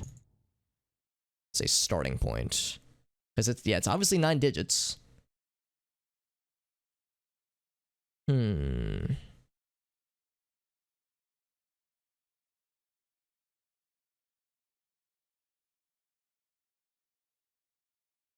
what are other things around there? One thing I'm curious about, guys, is how certain are you that this is definitely the solution? Because I'm wondering if we're like, what are the likelihoods that we're all barking up the wrong tree? Or what? Okay, if you're 100% sure, okay. As I was like, what if we're all barking up the wrong tree and we're all like gonna be flummoxed? Apparently I'm close, but I don't feel close. Let's take a look at a few other things then. Made sense? Okay. It sounds like it should be really obvious to me, but but yeah. You guys are really good at these things, and I am clearly on the struggle right now. But 512, yeah, being at, so it's, just to be clear, it's 2 to the power of 9, right? Let's go back. just to make sure I've got that in my head right. Yeah, that's 2 to the power of 9. It's not worth. It's not 8. I think we already tried 256, right? Yeah, we already tried that. So it's not that. It's not 10 either. I mean, I haven't tried 10, but I've been assured that it's definitely not 10.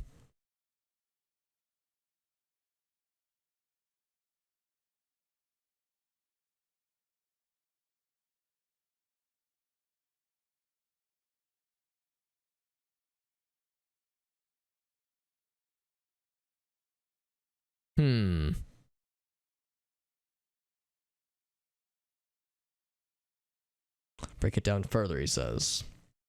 With 512, that is. Man.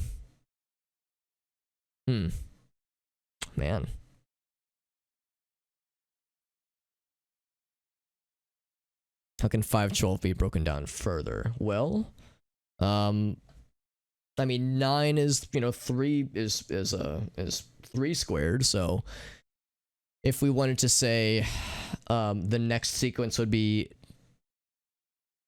2 squared, oh, not 2 squared, 2 multiplied by 3 squared multiplied by 4 squared or something like that. I think that'd be too high of a number though, wouldn't it?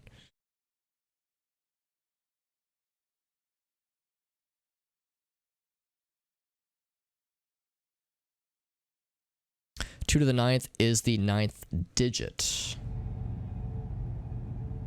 So we go 1, 2, 3, 4, 5, 6, 7, 8, 9. We're saying 250. Oh, no, 512 is this guy, so that's significant. Think outside the box. Well, well, we said it wasn't cubed, right? I thought I suggested cubes at one point.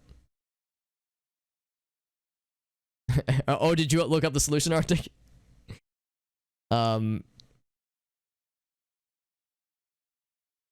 he didn't. Okay, I'm curious. I'm curious why he's angry. Oh, you figured it out? Are you mad that? Oh, but you're still angry about it. Okay. Well, let's see. So instead of let's see.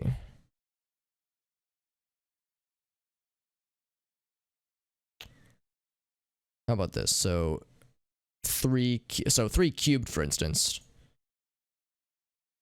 Oh god, that's the wrong number. Hold up.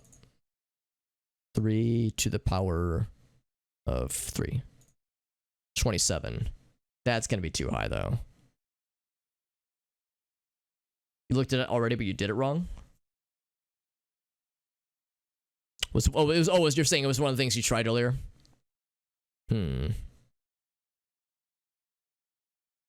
Man.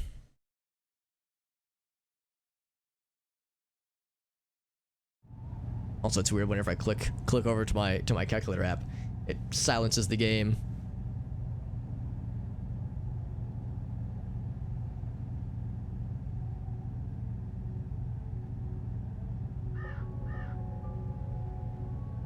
Air 3 to the power of 3, stabilizers yeah. Laboratory atmosphere will return Yeah, to so normal it's, in I mean, approximately I've 30 seconds. figured out that, yeah, that cubes are involved in some way, but I mean, we're gonna shoot way past 9 digits, right? That's what I'm concerned if we're talking about, like, raising, so let's see, like, 2 to the, where's the button for this? That's too high of a number. Oh, you're thinking we have to do square roots? I hadn't thought about that. Alright, so, well, we know that's 512, let's see. Where's the square root function? Is that it? Okay, that's not it.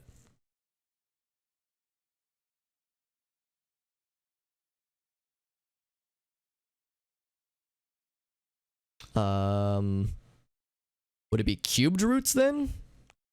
Because I don't know if I actually have that on this calculator app. But roots get, like, kind of gross, though. That's the problem. I feel like roots, I mean, except for very specific values, going to get, like, some really gross decimals. So it's like, I feel like I have to be really certain if I'm going that way. Man, it's weird. Like, everyone knows, and I'm the only one. I'm the person that needs to know it. But I'm the only one that doesn't. All right, so if we say, so the only thing, like, so let's see. I mean, well, obviously 9, well, 27, the cube root of 27 would be 3.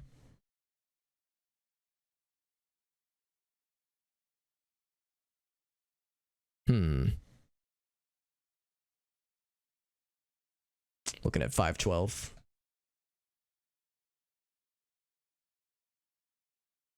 Let's see. Oops.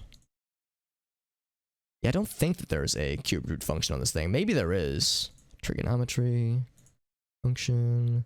Yeah, I don't think that there is. There's just a square root function. It like has the 2 hard coded into the. I'm just using the Windows calculator, nothing fancy. Unless there's another.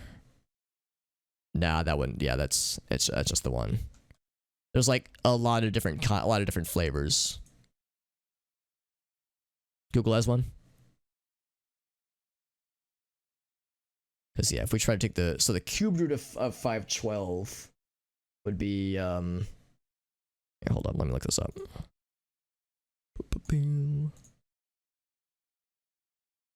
Cubed root function.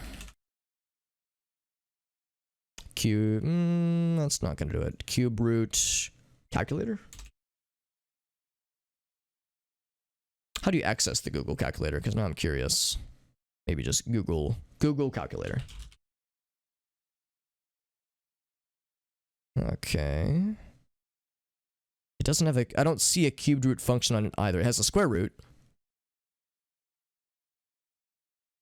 Unless you can... Oh, just type it in? Oh, okay.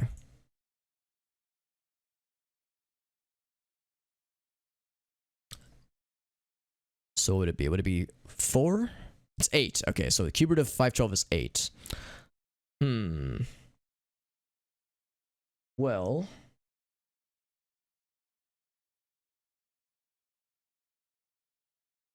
does that tell me? In relation to the other number. Let's see. Try this raised to the 3rd.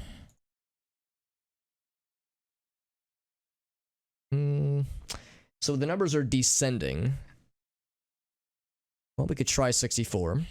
That would be the next somewhat obvious one. Because we have not tried this value. That's not it either. Gas leak has been neutralized. Laboratory atmosphere has been stabilized. Employees can return Doing the stuff to to their all 3 stations. numbers? Right. Yeah, I didn't really consider 343 again. I've been kind of focused on this 512 mystery.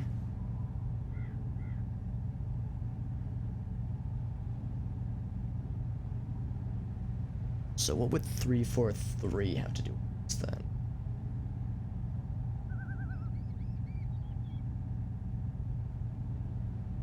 Well, let's look at 343. Let me type this out in decimal. So it of course starts with 9 digits. Not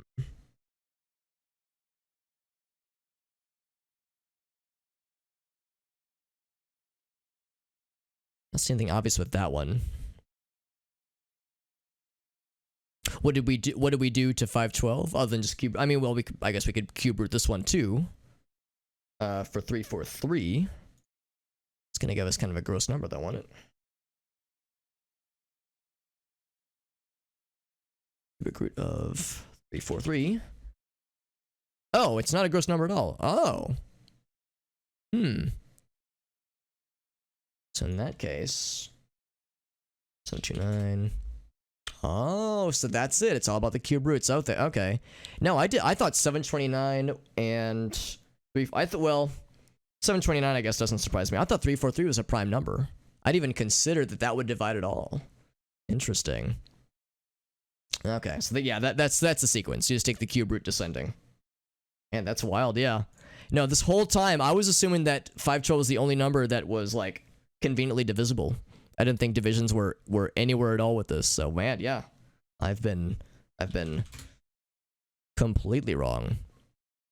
Okay, so let's look at this then. Whoop, whoop, whoop. Back to this calculator. 6 to the third, or 2 raised to the third would be this, and then 216 as a bitwise thingy. 216 gets us home to truth. Also, it's worth pointing out that when this will do the solution, we are I mean, I don't know if this will complete this tier, but we'll be 1/3 through this quest. Okay. Oh, we're not done yet. We're not done. So there's more. Yeah, the cube root's descending. Yeah. No, I had no idea. I had no idea those numbers were not prime numbers. I assumed that they, well, actually, I don't know. Ending in 9 and 3s isn't necessarily, I mean, you know, obviously they can divide by 3s, but I was thinking like, those numbers don't look particularly like pleasant as far as dividing them. So it's like, it just was so far beyond what I would have ever considered. Yeah, descending cubes. That's the better term for it. Yeah. Yeah. Yeah, well, thank you everyone for chipping in on that one, because yeah, that was a weird one. Specifically Black Magic's, well, and Arctic also. So Arctic and Black Magic's figured it out on their own.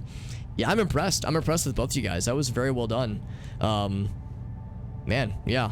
It was like, it wasn't even in like the zip code that I was thinking of. I was thinking like, if they're showing us bitwise presentations, then it has to be bitwise operations. Like, that has to be it.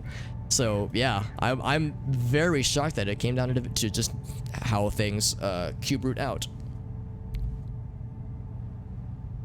Yeah, yeah, exactly. That was the exact thing too. I was thinking they wouldn't expect that level, would they? So like, when I started to consider, I was like, nah, no way. It wouldn't be that. There's just no way. Well, that's the thing too. Yeah, I am a programmer, and I'm a little bit surprised to myself. Maybe I'm a little bit embarrassed that yeah, it never even crossed my mind. It is a power of 2, obviously. So like, that's a big one.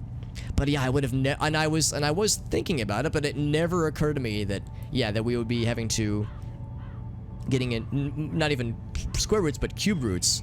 Just was never even from my was never even in my mind. But we have a new one though, so we're not done. Final, okay, so we're nearly done with this tier, but again, even when that's done, there's still more to it. But yeah, the fact that like the calculator I was using didn't even have a cube root function, I was like, oh man, there's no way. Now I wonder what this one's going to involve though, because this has all kinds of other possibilities. Maybe we know that the number of digits is increasing. So what's going on here? So it's 1, 2, 3, 4, 5, 6 digits. Then it goes to 8, I think. Yeah, 8 digits.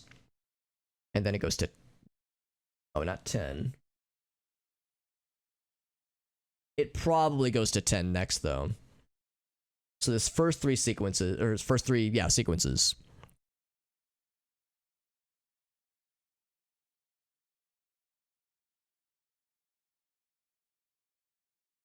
Yeah, it's not a number that a lot of us work with on a super regular basis. At least, yeah, 729 and 343.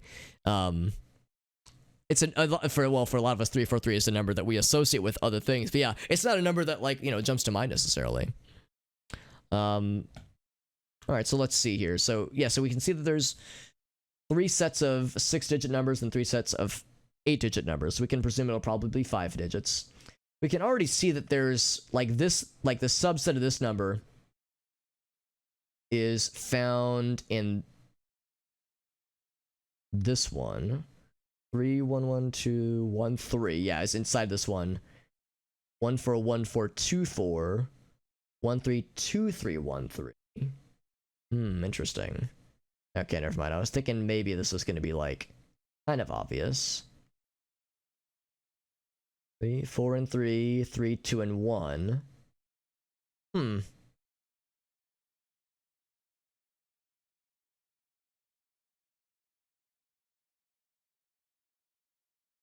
Second digit is always 1. The third digit, yeah, it changes for this guy.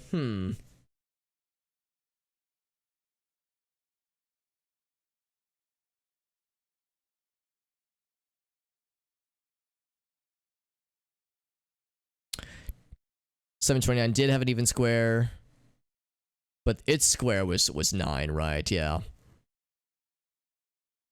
And that's what had you look at more cubed roots, yeah. Hey, but it got you to the solution. That's what matters, yeah.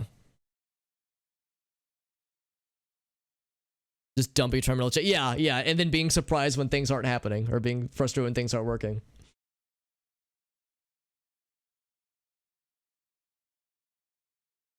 Yeah, at first I was thinking that, like, this first sequence appearing in here, I mean, maybe it is significant.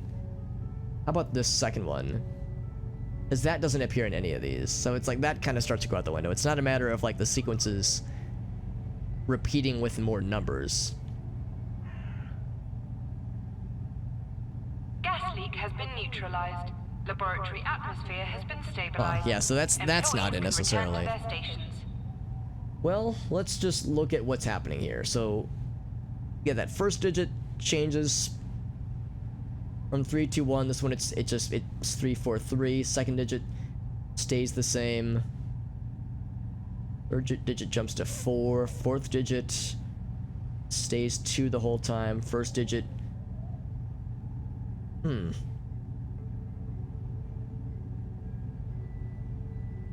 know, maybe we need to look at what the differences are between these two values, because this is, yeah, so these are all 6 digits, and this one's smallest of the 3. This one is, so this is the smallest, largest, second smallest, so yeah, yeah, there's no digits over 4. 4 is the biggest one. First number is 2 of each digit. First number is 2 of each digit. Oh, I see what you're saying. Yeah, there's 2 2s, 1 1, and 2 3. Or, I'm sorry, 2 1s, 2 2s, and 2 3s. We can probably assume that the next one's gonna have 5s.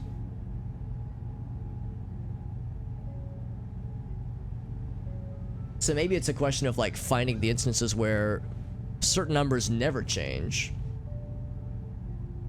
and kind of use that to fill in the gaps, maybe. What's this image? Syntax error. Parentheses not expected.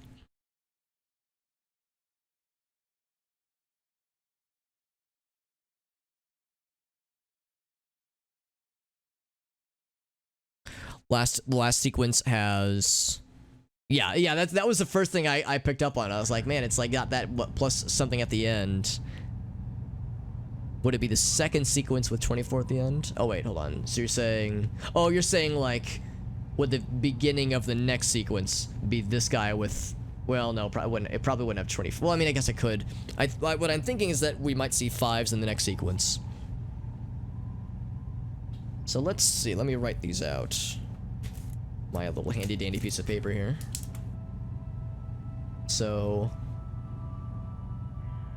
from, I'll just write them all out vertically. So 3 1 2 2 1 3 2 1 2 1 2 2 2 3, and then we'll just write this first sequence on its own. 1 1 4 2 1 3. Oh, don't mind the car alarm. So looking at that already, we can see that the 1 is common, the 3 is that first digit's descending, the 4th digit is common across the board, and the last digit is common across the board.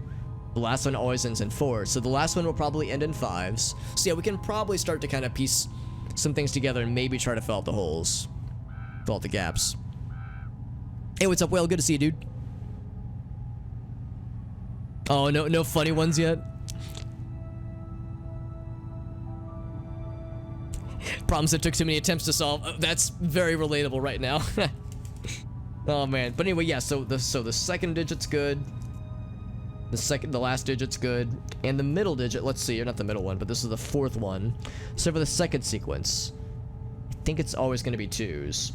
So that one's always gonna be 1s. Interesting. So that way we can probably assume that the next one's gonna be 10 digits. The first one we don't necessarily know. The second one's gonna be a 1. Well, probably gonna be a 1. Digits 3, 4, and 5. 1, 2, 3. I'm not sure about. Last one's gonna be the 6th one's gonna be 3. Or no, it's gonna be 5 rather. 3 right now, but yeah, it's gonna be 5. Oh wait, did we say the 4th one was gonna be 2? So it's always 2 across these. It's 2 there, it's 2 there, it's 2 there. So that's probably gonna be 2 for the 4th one. And then there's 1, so this is 1, 2, 3, 4, 5, 6, 7, 8, 9, 10 digits in total that we're trying to solve out.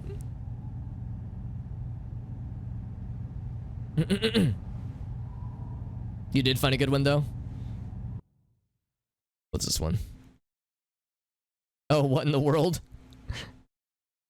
What in the heck? So, was this what was this, Arctic? Was this like a paste gone awry?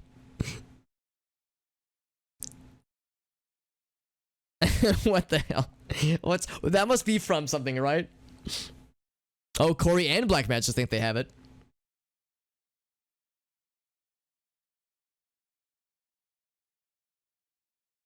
Oh, it makes it. Oh, okay. So you were just making a cow say weird shit. All right, so it sounds like Black Magic and Corey have it already. Man, you guys are good at this stuff, man. I need you guys to both stream. Well, Black Magic, I need you to stream more often, and Corey, I need you to start streaming so you guys can do shit like this, so that I can take notes and learn from your giant brains. So for this first one, we can see some patterns here. This one is always 1. This one is always 2, and this last digit is always increasing. So that one's 5. Not sure about the first one. But like Black Magic said, there's only 2 at most of each type, and that would explain why it's increasing by 2 each time. It goes 2, 2, 2, 2, and 4, 2. For the third digit, it goes 1, 1, and 2. Well, maybe we can assume that it will be... Actually, I don't know about that one. How about the 5th digit? 1, 2, and 1. 3, 1, 2, and 2. Yeah, I'm not seeing a lot of, like, obvious patterns necessarily. Hey, Corrupts, what's up, dude? That's another one of my college buddies. So this is what the cow say. What? I'm sorry, what is cow say? Oh, it's... Okay, I got you. I was like, I was like, is this from a game or something? Yeah, it's a... Like an ASCII cow. That makes a lot more sense. Yeah, I wasn't sure what cow say was. I was very confused. Yeah, we're trying to solve a numbery logic puzzle. For a quest in this game, and this one's a bit of a doozy. Although multiple people have already figured it out, so I think I'm the weakest link here. So I'm gonna be voted off the island if I don't figure this out. They're gonna toss me in the volcano. So if we introduce the likelihood that there's going to be 5s. I'm noticing like just the repeating values too. Well, I'm trying to notice them at least. How certain values are repeating. Message of the day, yeah. If it's just gonna be like a text file or something, which makes sense. And it would say, in this case, we're making it say like, you know, horrifying Chernobyl facts, which is a good use of getting an ASCII cow to say something.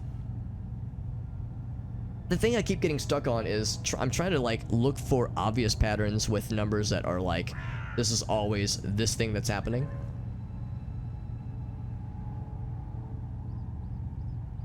Now if I've been looking at like consistent values of, in this case that one's 4, so yeah, we determined that the last one's gonna be 5 in this case. That's the only, oh no it's not, there's another 4 here. Okay, never mind. I was gonna say if that's the only 4 that happens. Oh yeah, never mind. Yeah, there's 3 ones. Oh shit, there's actually 4 ones here. So no, so it's not a maximum of only 2 per kind.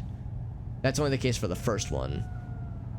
But there's a 4 in that guy. Shit. Yeah, that throws my whole theory out the window then. So never mind. So everything I said is full of shit then. Well, shit.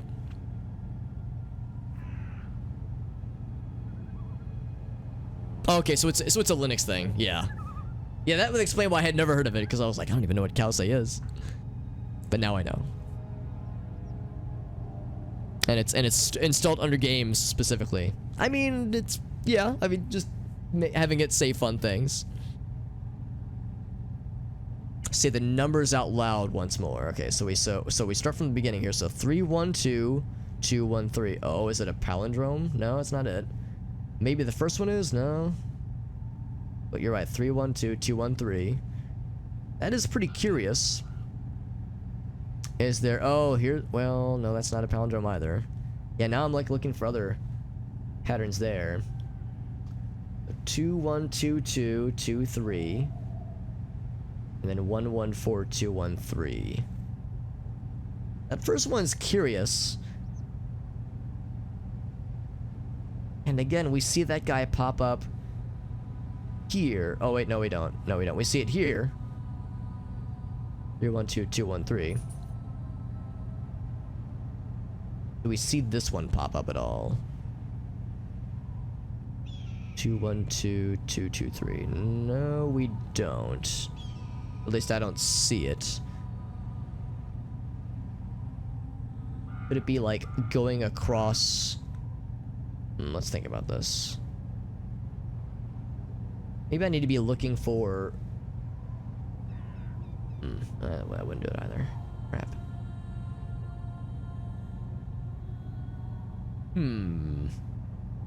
Yeah, that's a tricky one.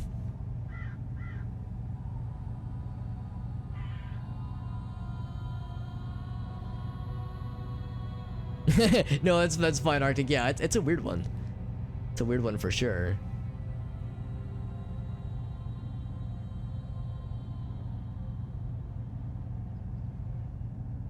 But it's a matter of, yeah, saying the numbers out loud to like watch for patterns and whatnot.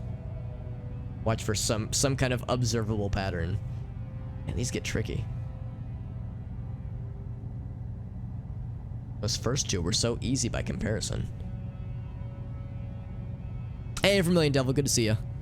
We're doing some weird mystery solving in this particular game we're in right now, and this one's a doozy. But of those who are participating, I'm the only one who hasn't figured it out. So I'm once more the weakest link.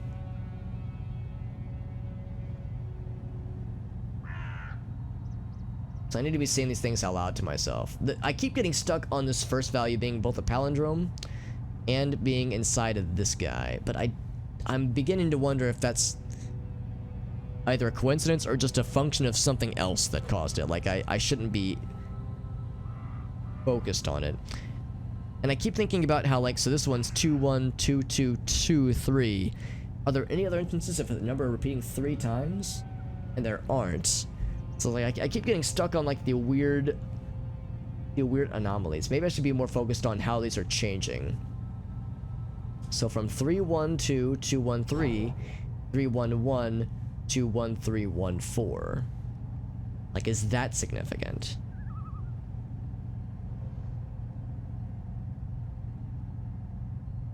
I don't know. The 4 doesn't appear until the 3rd value.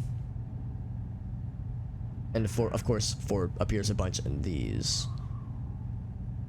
But we can't assume that that's going to be like a limitation necessarily, because 5 doesn't appear at all in these, I don't think. 2 digits at a time? Okay. So 3, 1, 2, 2, and 1, 3.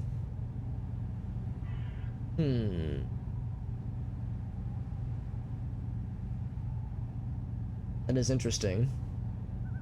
But that first one's so convenient. Let's look at the other ones. So 2, 1, 2, 2, and 2, 3. So if we're breaking them down as pairs, that first value stays the same, and the second one of the pair is the one that's increasing. like in a sequence. 1 1, 4 2, and 1 3. I'm not so sure about that one. That 4 kind of throws a wrench in the works to me, at least. 3 1, 1 2, 1 3, and 1 4. And then 4 1, 1 2, 2 3, and 1 4. Man, I'm not seeing it.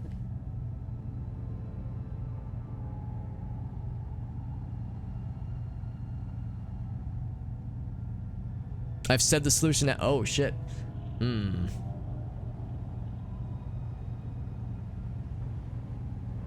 second number out loud, but didn't realize it. Yeah, that is a thing I keep doing, unbeknownst to me. So I keep inadvertently dancing around the solution.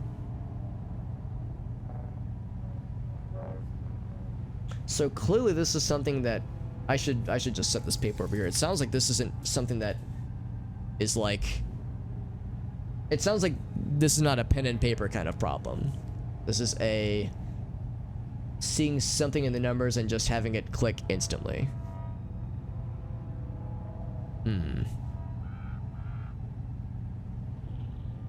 What did I say that? Well, I mean, look at this then. Is there some kind of pattern that's emerging across state lines, so to speak, that's like where like the numbers are kind of like bleeding into each other, maybe?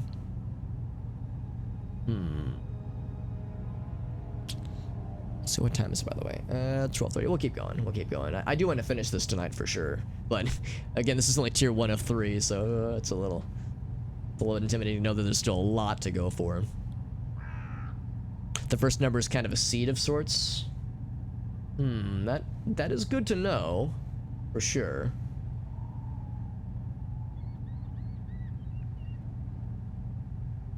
But if I'm to look at the pairs of numbers,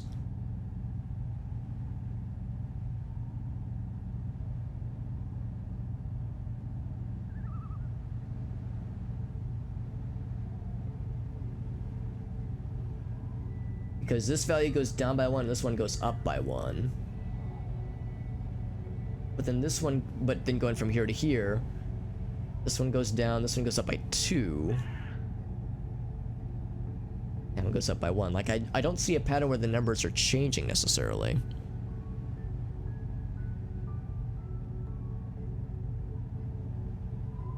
The second number, this guy here, 2 1. So if we're looking at it in pairs, so 2 1, 2 2, and 2 3. Are we saying that it's 2 1s and then 2 2s and then 2 3s?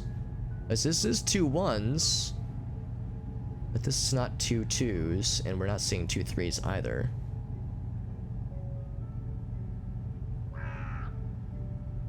What if I go from here to here? So 3 1. Are we saying that that there are? Well, that's not it either, because there's only 1 1. There's not 3 1s. There's 4 1s here. Shit, that's not it either, man.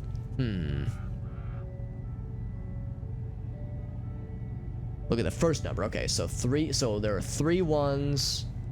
Oh wait, are we saying that that's the whole sequence then? So we're saying that if we read it in pairs, that gives you the solution? As we could certainly try that, the next logical integer. So they would just want 1 value, right? Man, I'm really impressed that you guys pick up on these things so well. I'm the only person active in the chat that doesn't know it. Man. I'm impressed. Yeah. So 2 1s, 2 2s, and 2 3s. The thing that I'm getting, that I'm maybe not hung up on, but maybe I'm focusing on the wrong thing here, but I don't see that happening anywhere. I don't see 2 1s followed by 2 2s and 2 3s. Like, I don't see 2 3s anywhere, at least not in a sequence. So that's what makes me disregard that. Each number references the one before it. So if we're looking at this guy here, the second one specifically, the one before it, so we're saying, so if I look at 2-1 in this sequence, the one before it, look at the first number, look at the first number and read the second one. Yeah, I'm guessing, yeah, this bundle here, not the first digit.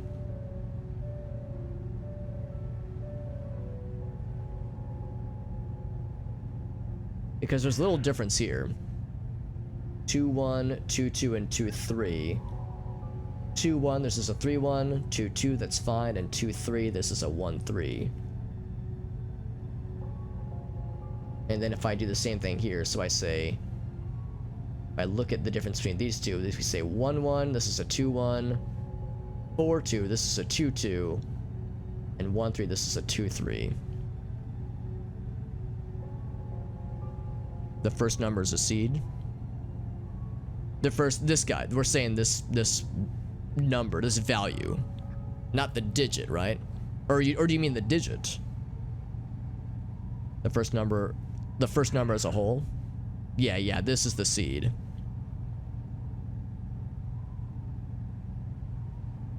So you're saying look at the whole thing? Okay, so if we're saying this is a seed for something, and I say, and we're looking at, we just imagine the spaces are gone.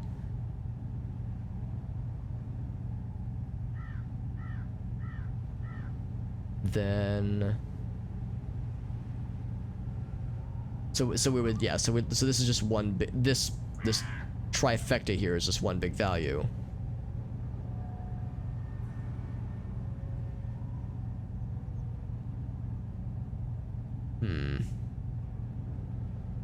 Man.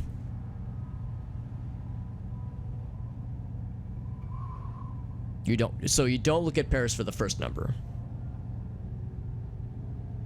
Read the second number and compare to the first number. So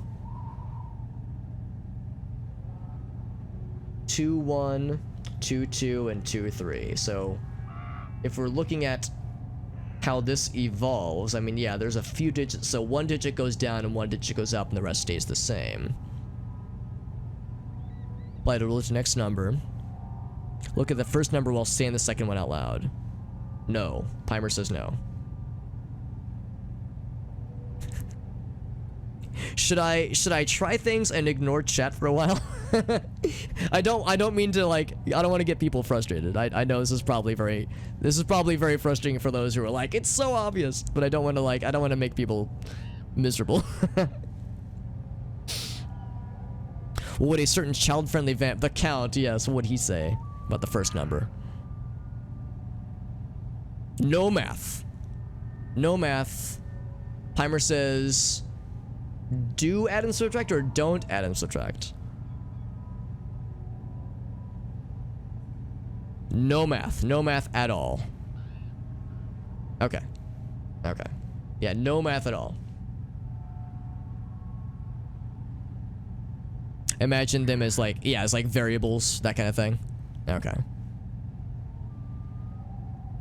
Oh, okay. Okay. Yeah, that's the thing too. It's like when sometimes if I read something out of like if I read a comment a little bit late, it's like, oh shit, like what did I do? I'm scared. I don't mean to. I don't want to startle. So no math involved at all. So we're saying, it's looking at this first one. If this first one is the seed, and comparing the two, this is, so it's 2-1, 2-2, and 2-3. Apparently I started to have it earlier, and I don't know what I was doing when I had it, when I almost had it. We go from that one to that one. 1-1, 4-2, and 1-3. What about this one too? We say 3-1. So actually, no, look at this one. So we say it was 4-1, 1-2, 2-3, 1-4. Like I see small differences, like small changes of numbers.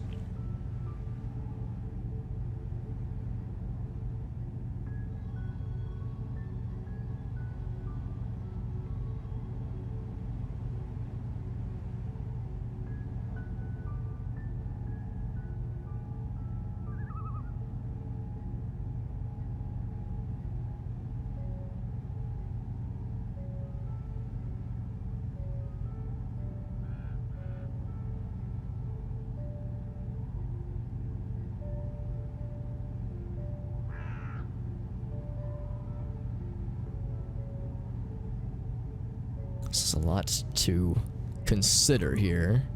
And I think everyone's getting at the same thing. Here, we'll just try one of these things at a time here.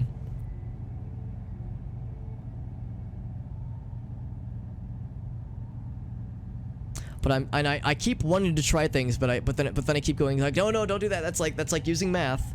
So there's literally no math here.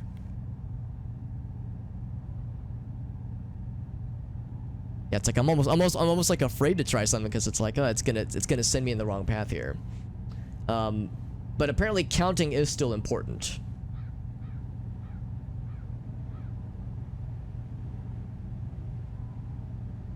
Say it aloud, see it, and remember relates. Yeah. Well, I've tried that a few times, but I feel like I start to go down into like how are the numbers different, or like how did we arrive from this number, and I feel like that's not what I should be doing. Because whenever I say, if I look at this number, and I say, okay, let's see how it compares to 212, 223. I look at this and see how that compares. It's like, I feel like it's kind of set me down the right way. Counting has already been done for me, though.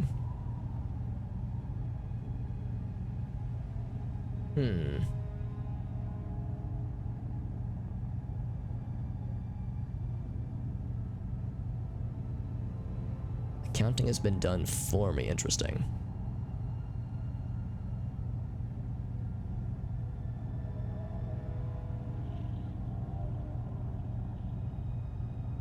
So we should still consider these as pairs then, right?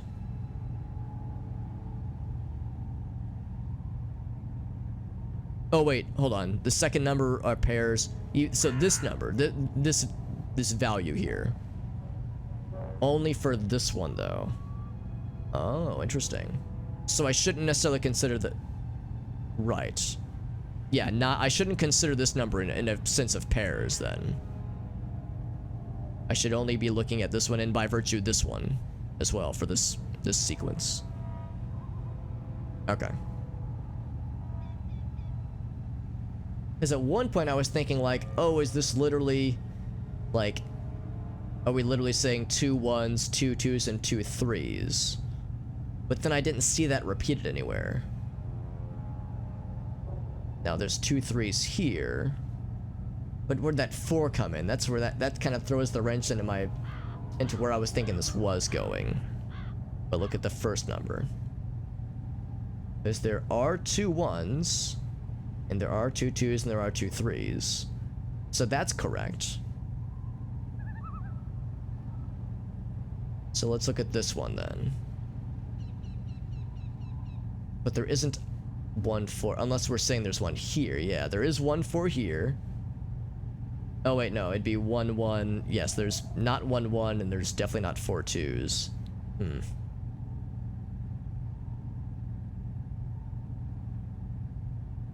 I'm throwing something away that I shouldn't be throwing away.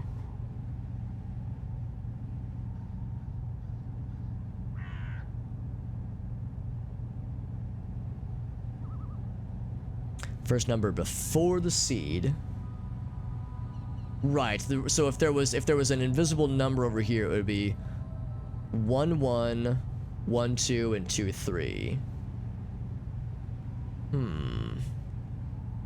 Interesting. Yeah, if there was a guy right here, the pairs are for the numbers before it. Okay. So if we look at this guy, kind of an example, then there is 1 1, and there are, oh, you're right, there are 4 2s, and there's 1 3. Interesting, okay. So if we look at, well, so that would mean, so we can't, oh no, this still works. So we say that there are 3 1s, there's a single 2, there's 1 3, and there are not, oh, there is 1 4, yeah. Oh, interesting, okay. And we don't have to worry about the order, necessarily. We just have to count out what there is. Okay. And presumably, it's counting up, right? Starts with the number of 1s, the number of 2s, and the number of 3s, the number of 4s. Now, okay. Well, using that we can try. So for this last guy, actually no, we probably don't have to write this down. We could probably just say, how many 1s are there? There are 2 1s. How many? 1, 2, 3. There are 3 2s. See if this is going the way we want it to. There are 2 3s. And there's 1 4. See if that doesn't. Okay. That was it. You guys are geniuses. My gosh. I'm seriously very impressed with you guys. How you were able to pick up on that so well. As if it was me by myself, I would have probably been staring at that for like, no joke, probably about an hour and just being like, man, I don't see the pattern. Yeah. I'm really impressed with you guys. That's very legit. You were saying, I don't know. At one point, Black Magic, like, I was just kind of fucking around. I wasn't really doing much, and Black Magic was like, wait, I think I got it. And then Pimer started chiming in too. So I wouldn't shortchange yourself. It's kind of have to hear it. But that's the thing. Even as I was hearing myself say it, I wasn't seeing it. At one point, I was like, I was thinking like, oh, what if we're saying like literally this many 1s, this many 2s? But I was looking the wrong direction. I wouldn't have had anything that would have pointed me to looking the opposite direction. Yeah, you said it out loud. Yeah, I'm impressed with your ability to like say it out loud and like kind of have it click like that. Because I was saying it out loud a bunch, and you guys kept saying, Alex, keep saying the number, and I was like, oh, I keep saying it and I'm not hearing it. It's like, man, I'm just impressed with you guys' ability to kind of extrapolate these things, because that's definitely something I struggle with. What are we trying to do? So we're trying to crack into this terminal, this one down here, allegedly to like, well, for one thing, it was like a security check, and the whole mission that we're after right now is that the Orochi, which are this evil megacorp that has, well, for one thing, we've kind of snuck into their base, and it's like very well guarded, and just outside the base are a bunch of corrupted, compromised employees of theirs that have been corrupted by this zombification stuff called the filth. And they're wondering how things went bad, and is it possible that there might be a mole within the organization that's causing a ruckus that caused bad things to happen. So we're cracking into this terminal to like look at employee logs, but it was like a bunch of security checks to basically to get through. First number was 2-1, yeah.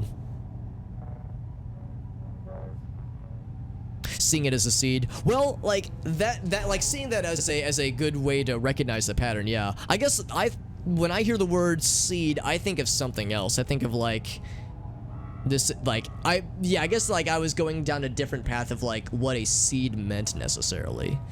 Cause yeah, I definitely see what you meant in the sense that you can see the pattern in the first number and just carry it all the way through. I thought there was something really, really unique with that first number that I just wasn't seeing. So I wasn't even looking at the other numbers. Ports it a different way, yeah. The position's ascending. Yeah, that was a big one too. Because what I was worried about was I can find out the number of numbers there are, but how do I put this number together? The fact that once we found out, well, you guys had already figured out, but once I noticed that, yeah, it was always in an ascending order, that made that a lot easier. Because at one point I thought, like, I can find out what the numbers are, that's fine, but how do I know what order to put them in? Yeah, we're like, it's just a bunch of logic puzzles, really. Involves number patterns like that. Yeah, you think a simple password would do it, right? Or a like thumbprint or a retinal scanner. Like there's all these things, but I guess they determined that this is like, oh, this will make sure that only the cool kids get into these passwords, man. You gotta be big brain to work at Orochi. Or just look at, well, yeah, there's also that. It's like maybe they figured they couldn't trust normal people passwords. It's like they only hire people who are like real good at these things. Password, yeah, exactly. Well, no, man, you gotta go, yeah, password 0 with like the @ symbol. That's where, you know, you really get secure. So all communications have been deleted though, but the logs are still available. So let's see what the logs have to say. Presumably we have logs. So let's go over to the security terminal. So all the communications have been deleted. That's suspicious. But the logs are available, it says. Now the good question is, like, do we get to do even more logic puzzles to access the logs then? Let's go over to this guy. Find out about the mole, it says. But the area's in lockdown. Yeah, that's an impressive level. Yeah, it's an impressive hint system for sure. The 90-day password. Yeah, exactly. Like, you can definitely see the patterns there too. They don't even recommend it. Yeah, it's like, I guess, yeah, that's the thing. If you see like their history of expired passwords, you can definitely see a pattern. And yeah, I'll be the first to admit, like, I use that system for a lot of stuff that I do. Anytime I have a password that expires over time, like, yeah, you best believe that, like, yeah, if you were to look at a printout of my previous like 12 passwords for like various things that I have to do that, you know, that requires it, it would be really easy to see like how the sequence repeats. So yeah, I'm just as guilty, honestly. Last digit every 3 months. Yeah, it's like having some kind of way to like have like it's like a key. It's like you have the key to like update this thing, or like a formula for it. So like, yeah, if you see the pattern for all the previously expired ones, then it's super easy to crack.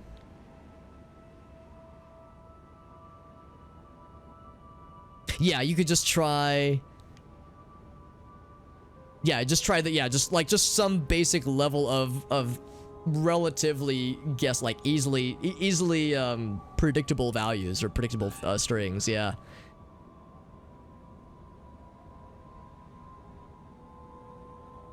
I mean, yeah, the likelihood of somebody doing it, that would be very impressive. That's like somebody who's like super interested in keeping their stuff locked down. But yeah, the likelihood of somebody actually doing it, it's like they have to be really dedicated, man. It's like, I care about, keep my passwords safe for work and that kind of safe.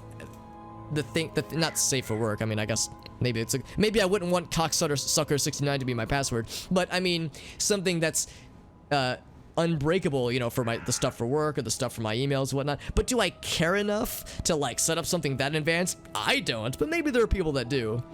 Maybe if it was like, really life or death, like, dude, yeah, if these are the nuclear codes, man, so we can't just make it +2+2. They don't even require the composition rules. Well, if you do, yeah, that's the thing. If you require composition rules, then you can like kind of data mine that, or not data mine it, but like kind of info source it to be like, well, this one needs one special character, and we've cracked these many digits or these many characters, and this last one doesn't have a special character, so we can assume it's a special character, so that gets rid of alphanumeric, or I mean, yeah, it's like you can kind of use that to crack it out, I guess. Yeah, requiring an uppercase lower. Yeah, exactly. It's like you can use that to simplify things, really. Just store the hash of the password, yeah.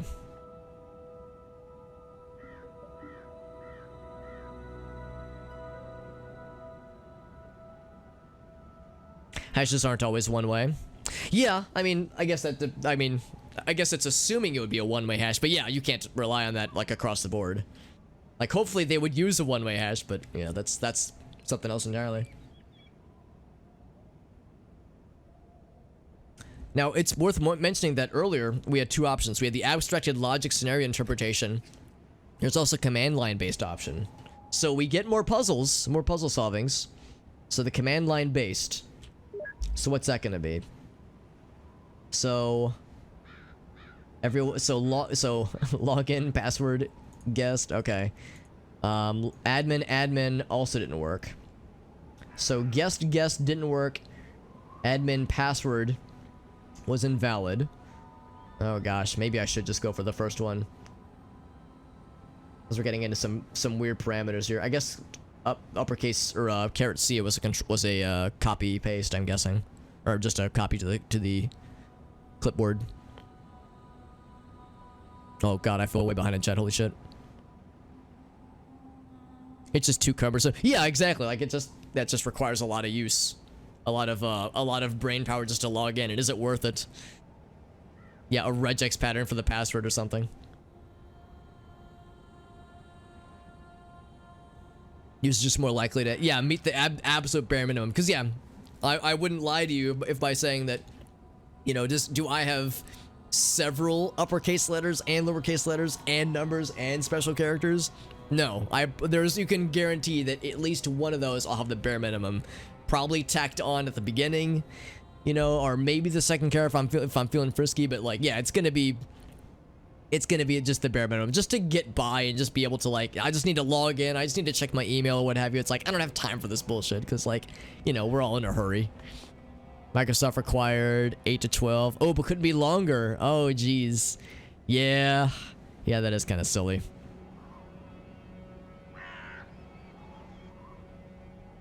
It would still be crackable, though. Yeah, that's fair. That's a good point, too. It kind of broke the immersion. Oh, like the puzzle. I mean, it didn't bother me. It was, you know, definitely ultra secure. But yeah, is it realistic? Probably not. Although, you know, Orochi core, it's like the stuff that they're dealing with very much apocalyptic circumstances. I guess that's their excuse for why they would have it be so tight. But would this be an individual user setting that up? Probably not.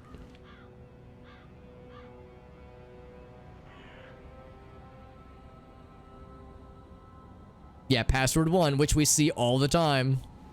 You know, this is how people's Twitter accounts get hacked, and like just the most obvious dumb shit. There's more restriction on what they could be. Yeah. Oh, that's a good point too. If they just don't allow special characters, I think most places have wised up to that, where they would at least allow it if they don't like force it. But yeah, I could see that too. Eight character passwords and no special characters. Yeah, I'm not surprised that was like a limitation for a long time, but it just ignores everything after the 8th character. Yeah, no, I'm not terribly surprised. Just put the backspace character in your password. Oh, geez, I didn't thought about that, Dan. Which ones aren't allowed?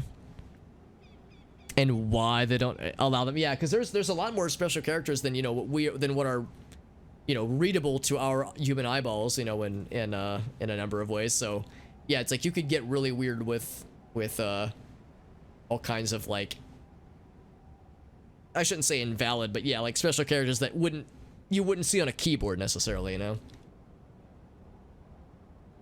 It wouldn't be shift and a number button to get, you know, like the end line character or something like that, or new line character rather. Line break, I guess is the better term. Yeah, why aren't they allowing me to use escape character? What are they getting at?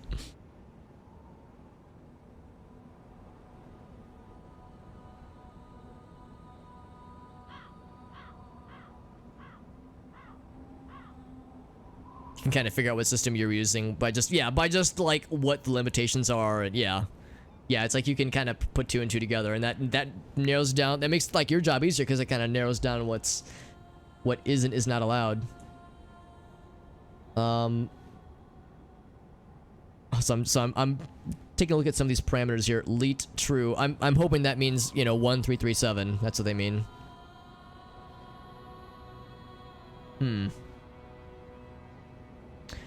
I'll admit, I'm not sure where to go with this necessarily. User is admin. I mean, I guess we could say... So obviously the password is an admin. But the user is correct. Speed 3. I don't know what leet true is. All memes aside. Numbers true, I'm guessing it means it's numbers only. A numbers only password. TTY, I'm not sure about. S3, I'm not sure about. So it wouldn't just be this guy, right? That wouldn't be too easy. Yeah, it's not it. It wouldn't allow quotes or forward space or forward slash. I would just press one. Oh, I see what you're saying, Corey. Yeah, you're right. I was thinking, like, man, what am I missing here? Leetify passwords? Really? Really? Leetify passwords? Jesus. Append 2 numbers. The length is 8. So speaking of passwords with 8 characters.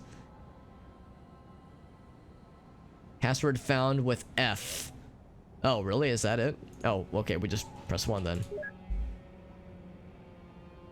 Fish tank 00. Please file a report. Connection is offline. Remote login unavailable.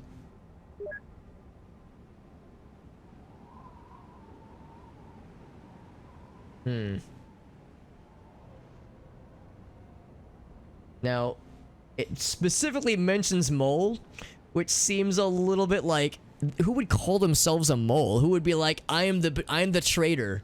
I'm the thief. Okay. Cannot open the log. Permission denied. It's just leading me through it. I'll just keep pressing the buttons then. Man, it almost makes me wonder. So, there was the option for the logic puzzle to like get through. Maybe I should have tried it with the other one. Did we not even have to go through all those logic puzzle hoops for that first terminal? Because I'm guessing for that first terminal, if we would have tried the path we just tried, it would have said unavailable. You have to do the logic one. I'm hoping. So it's like, man, we had to really go out of our way for that one. Anyway, this is absolutely a, well, I shouldn't say absolutely, but it's probably a coordinate, and there is a coordinate system here. So I'm gonna write this down. There's a coordinate system in this game with like the overworld map. So 773. I guess I'll write the whole thing down. 77111 followed by 905 99743. If it's a repeating location, like a repeating value, it probably means that, yeah, they're just sitting in one space, which means they're just stationary or they're just dead.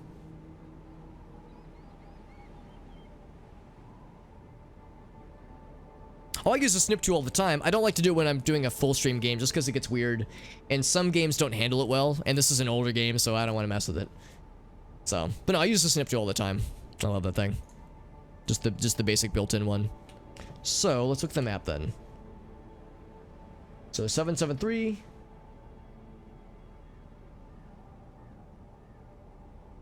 And then 905.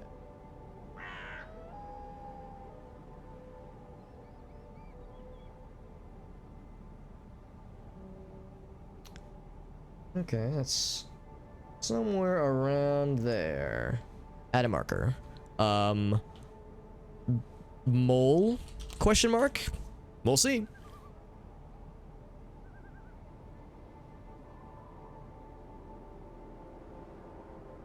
Leetify a piped input, yeah. It is dumb, yes, it absolutely is.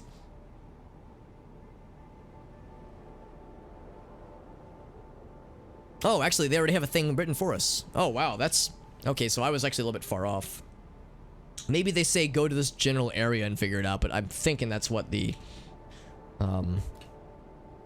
That's probably where it's going to want us to go. I guess we can just walk there manually.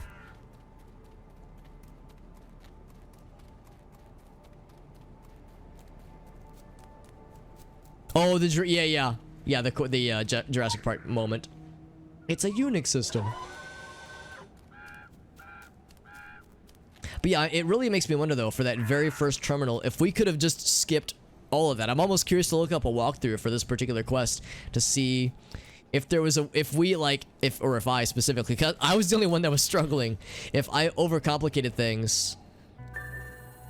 Oh, that's the mole. Aw, so it wasn't. Oh, okay, so maybe that was his last known. Oh, it is right. That is right. Okay, cool. Okay, so we were right in the sense that this is where things ended up, at least. So I guess we kind of jumped the gun in that sense. But yeah, I'm always wondering if we could have just skipped over that whole sequence and did the easy way. Shortcut for snip. Oh, no, I use the snipping tool all the time. I just don't like to use it for full screen games that are not always...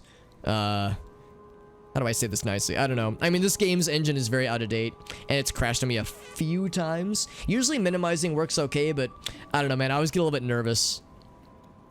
Oh, well, at one point it wanted me to go this way. Now it wants me to go back this way. You know what? Hold up. I'm curious. What's over this way? Because at one point it told me to go there. But then it changed its mind. And also, no surprise that the mole's dead. Who freaking knew, right? Oh, okay. I love these guys.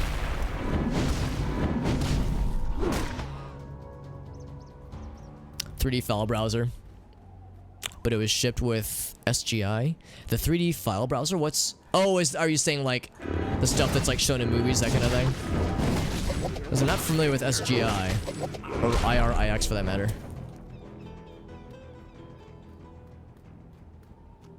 Just wouldn't use Unix with a GUI. Yeah, that would be a little weird. Also, this is locked. You can't even try this one until you're level 18. We're actually not too far off from level 18, level 28. So, allegedly, the thing it was pointing us to would have been around here. Yeah, there's nothing here, though, yeah. I'm a little bit curious if there's, like, anything unique out here. Just some dead CDC peoples. And a quest we can't accept yet. But yeah, Unix with a GUI... I mean, Linux, obviously, with a GUI makes sense, but... Like, with a graphical user interface. But yeah, Unix with a GUI... I mean, I don't know, I'm sure there's a use case for it, but... It seems like if you're getting into Unix types of situations, then you don't really care a whole lot about things like GUI, I would think. Some kind of graphical interface. Silicon Graphics Industries. They made the G... Oh, okay. All these people keep noticing me. I feel so wanted. Dev random and dev null. When you try to pipe it to a file. Oh, that sounds sad. Oh, we can get rid of the little linky. Delete the marker. See what's active and unrandom them. I'm guessing that's what you random is.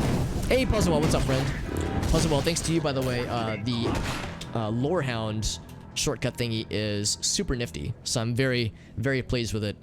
I like that it does a really nice job of kind of like pointing out when we're near lore that's like, well, maybe not always super obvious, which I really appreciate.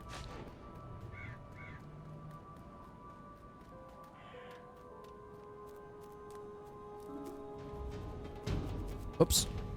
Man, every time I want to read chat and these guys keep interrupting me. So rude.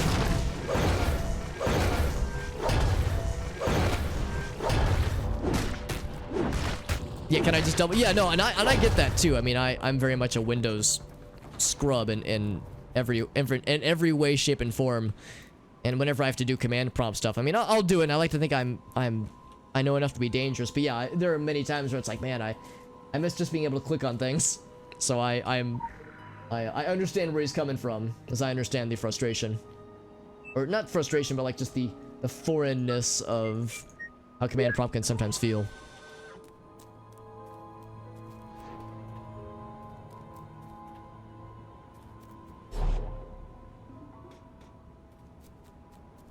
Yeah, it's really nice. Yeah, it's really nice. And I'm sure there've been plenty of instances where I would like inadvertently walk by something. We're gonna hack this terminal. It looks, I mean, I know it's not a mainframe, probably, but it's like, how exactly do you just hack into one of these things? I'm just plugging my brain into it. Maybe there's like a little keyboard or a terminal on it somewhere. But no, it is helpful, Puzzle, because yeah, I think of the instances where I'm sure I've just blindly walked right by a lore thing without knowing it. Because it's not like they make any noise, so you just kind of have to like watch for the glow. It's kind of like random, but it's seeded by a user. Oh, okay. And not a fixed seed, I got you. Alt F4 cries. Oh. But oh, and by the way, Puzzlewell, in case you're curious what mission we're doing, this is the Orochi investigation quest that you start within the Orochi camp, and it's a doozy for sure. The chat's been helping me out because I am awful when it comes to logic puzzles and maybe not logic puzzles, but definitely number puzzles. So it's been a learning experience for me. A learning experience and a reminder that I'm like I have much to learn.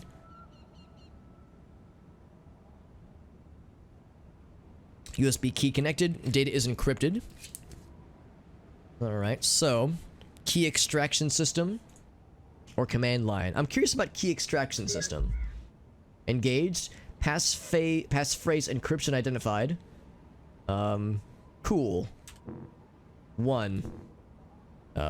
Admin? Crap. Root. Quit? Okay. It's like, okay, it's identified. They're like, all right, anything gonna happen? Here, let's type help. Okay, that doesn't help. Let's try 1. Manual control. Mount the USB key and identify. Oh, wait, hold on. What's this? Encrypted. Oh, I'm supposed to use that. Okay, so do I do this? Let's do this right here. That's a little weird. Alright, so if I do this. Right click. Maybe I have to use it while I'm accessing the terminal then. So if I say key extraction. Bam. Bam. I don't want to delete it. Aw. Yeah, that's not it. Alright, so let's do the command line. Mount the USB key, identify encryption. Okay, it's like I'm guessing this is all happening automatically with the USB pin. Encrypted USB pin. And oh, we're wearing it. Oh, I see. Okay, okay. Okay, so it's just kind of routing it for us. USB. Oh god, I've had to do shit like this for work more times than I want to admit. Going through like the device properties for USB devices to identify certain things in certain ways. Got the manufacturer serial number. Yeah, and a frustrating number of these parameters are frequently empty. It's not all manufacturers are good about that kind of thing. Nothing like jumps out at me necessarily. Right, protect is off. Good. I think that's good. I mean, I don't know if I want to override any of this. Okay.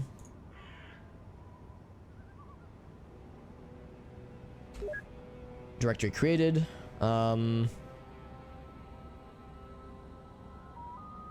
we'll try that directory then. It's mounted. Switch to the temp foo. If foo, that's like the generic developer string. Foo and bar are the two ones. All right, let's try it. Crypt notes. Lost and found. Cat notes. Okay. Oh, CAT. Oh, it's a command. Okay, yeah, because I'm a scrub when it comes to command line. CPU info. Sure. I'm just kind of following it, man. It's just kind of leading me through. Oh, is this the shirt?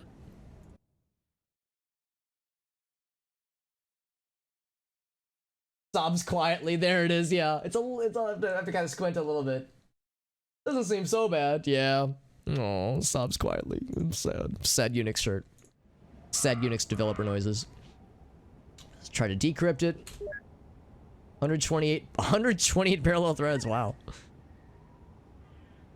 That's a very hopeful loading bar. The morning light burns. Interesting. So if this is involving morning light as a if the mole with Orochi was part of morning light, that would kind of explain some things. Well, there's more about the morning light that we haven't experienced yet. But there's a decent bit that we get to see more of. We get to see more of them a lot more later on. So if there was a morning light member that was trying to sabotage Orochi from within, that would kind of make sense. Rerouting any transmissions that deal with the Third Age artifacts. She is particularly interested in how much this installation knows about the situation in Egypt. Who would she be, I wonder? Unless something goes wrong, I'll put the entire camp under lockdown. Make my way to Kingsmouth. She has some context there. Oh, in Kingsmouth. Okay, well, the person's in Kingsmouth already. Moved almost all traces of my activities from the computers here. Oh, she was saying, yeah, to get off Solomon Island. Okay. So the question is, who's the she in this situation? I have some theories. It wouldn't be Beaumont, because Beaumont's a dude. And it wouldn't be... Like, there's a few other Morning Light individuals that are mostly dudes. There was Cassandra, but she wasn't, like, she's not, like, in a position of power. Although she did run off on her own. So we don't know what's happened to Cassandra. But her running off wouldn't have happened until after the events of this taking place. That is interesting, and that ends the quest. So that indicates that, yeah, there was somebody within Orochi that placed this whole area on lockdown and possibly might have sabotaged the experiments that caused them to break out in the first place. So we don't take orders from them, and we don't flush out moles for them, or file share with them. We have a department dedicated to scratching their backs and doing their favors and whatnot, and we're not part of it. We'll take a look at the data as soon as Cassini runs through every virus detector known to man, and it's not some elaborate ploy to fuck our system. And it wouldn't be the first time. That was a tricky one. I like how it ended lore-wise. Also, what's the cosmetic item we get? A military helmet. So all of our hard work gets us this cool guy hat. There we go. I don't know. I don't think it's very me. I don't think I'm gonna be convincing anybody. I feel like the cosmetic rewards must be random, because, like, you know, what would a military hat have to do with any of this, right? Like, military wasn't even involved whatsoever in this quest, so I think it must be random. Remove. There we go. Yeah, we got that pair of socks from that one quest that gave us a lot of trouble previously. But yeah, no, it's interesting, the notion of some mysterious lady interloper that was from Morning Light. So there's some high up person in Morning Light that we haven't been introduced to yet, that was pulling the strings in this whole operation on sabotaging Orochi.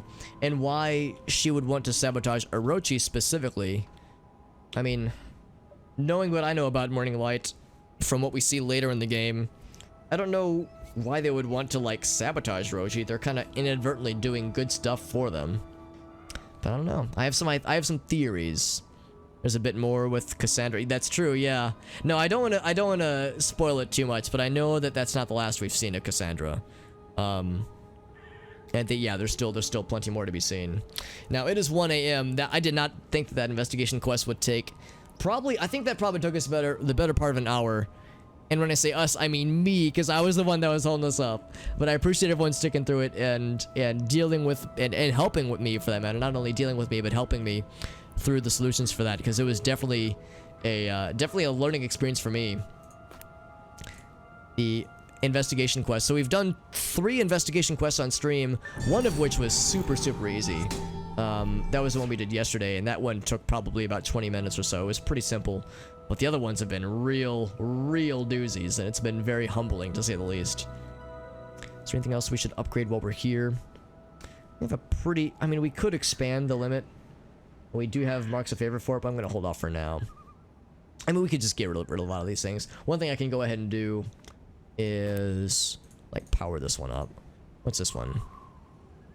For talismans. So we should probably not do that one. This is for weapons. Oh, yeah. It's for weapons. Those are for talismans. Okay. Oh, it's got the little charm. I see. Yeah, that's how we know it's for talismans. We could do something like this then. Hammer, and gun. Make our hammer a little bit better, a little bit more gooder.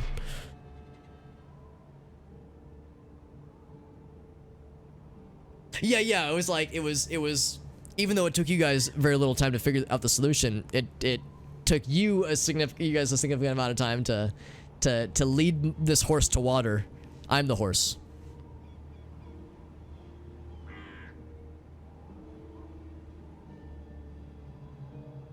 Solving puzzles live. Well, that's the thing too. Like, I like to think that I would have been able to figure out if it was just me by myself with a pen and paper, but I don't know. I like to think I was kind of talking my way through how I would normally approach those problems. I really think that if it was me by myself, not streaming or anything, then I would have really struggled with those. There's a pretty good chance I probably would have had to resorted to a walkthrough or a hint thing at some point, because, like, I think when it comes to those kinds of puzzles, there are things I kind of hyper focus on as far as, like, what to watch for and how it usually goes in video games. But I mean, this is a game that definitely subverts expectations and doesn't play by all the same rules. So I'm impressed that you guys did a really good job of, like, in one case thinking outside of the square, the square, in a literal sense, but even just in a general sense, trying a lot of things that I would have thought to myself, like, there's no way it would require that of us. But sure enough, it required that and then some. So it's a suitable reminder that like, yeah, this game does not, like, not only does it not play by the same rules, but it expects you to, or it requires you rather to like learn to eject them, you know, to learn to dismiss what would normally be a limit to consider. I seen that. Have you done that particular quest before, Corey? Because I don't think that was one we did as a group, or if it was, I've long forgotten it. Unrealistically complicated. I mean, for some people, maybe. I mean, like I said, dude, Black Magic's, Corey, I know Pimer was involved too. It's like a lot of people were able to figure it out pretty dang quick. It definitely takes a certain kind of mind when it comes to puzzles along those lines. And some of it's just luck of the draw, maybe. I mean, you know, if you just kind of notice the right thing early on, that makes a lot of it easy. Maybe if I would have recognized those other numbers as being non-prime numbers, maybe that would have, like, I would have picked up on that first one that I struggled with, but even then, probably not. I probably would have still struggled for sure.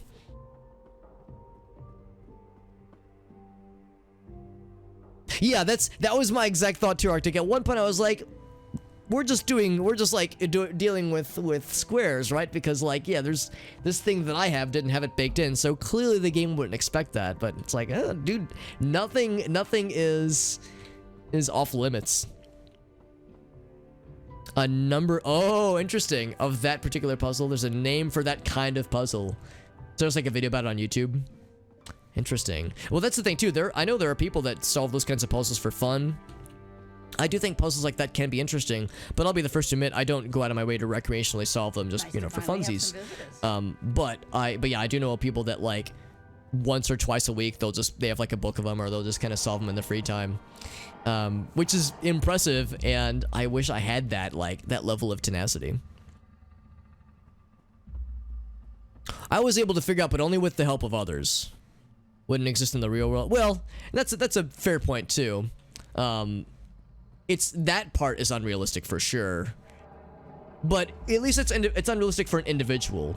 The idea that this is something built up by the Orochi Corps, that's not something by individuals. That's definitely something that's you know, a big conglomerate. So, and they're dealing with stuff that's literally apocalyptic. So, you know, something that could result in a filth outbreak that could result in what we saw previously as a giga death would definitely be problematic. But you're right, from an individual perspective, there's just no way. Yeah, it's that part is very unrealistic for sure.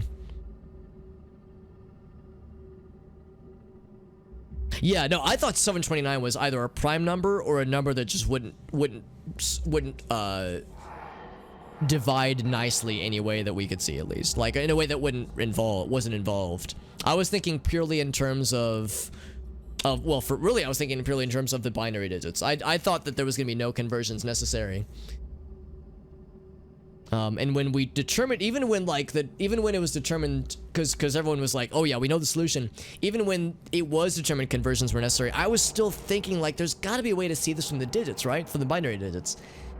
Because it just seemed weird to me that they would expect you to convert it. Because, like, you know, what if this is somebody who's never had to deal with binary digits, or, you know, with bitwise operations before? Someone who's never taken a CS 101 class, you know?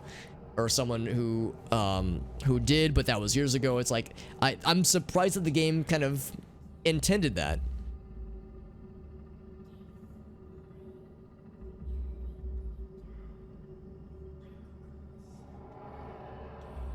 And that's why you think it's not fair? No, I mean, I think it's fair for the game to ask a lot of you. I mean, the game definitely, like, asks you to get, for these investigation quests at least, definitely gets into territory that is outside of one's expertise. But yeah, it was just something that I personally wasn't thinking was going to be on the menu. But like I said, it's a reminder that, yeah, sometimes that's how these investigation quests go. You have to really, like, dig deep for some of these things. Dig into areas that you think to yourself, like, there's no way, but there was a way. Which is always surprising. Also, we got some lore about the Blue Ridge Mine, which is our first one, I think. Yeah, our first one.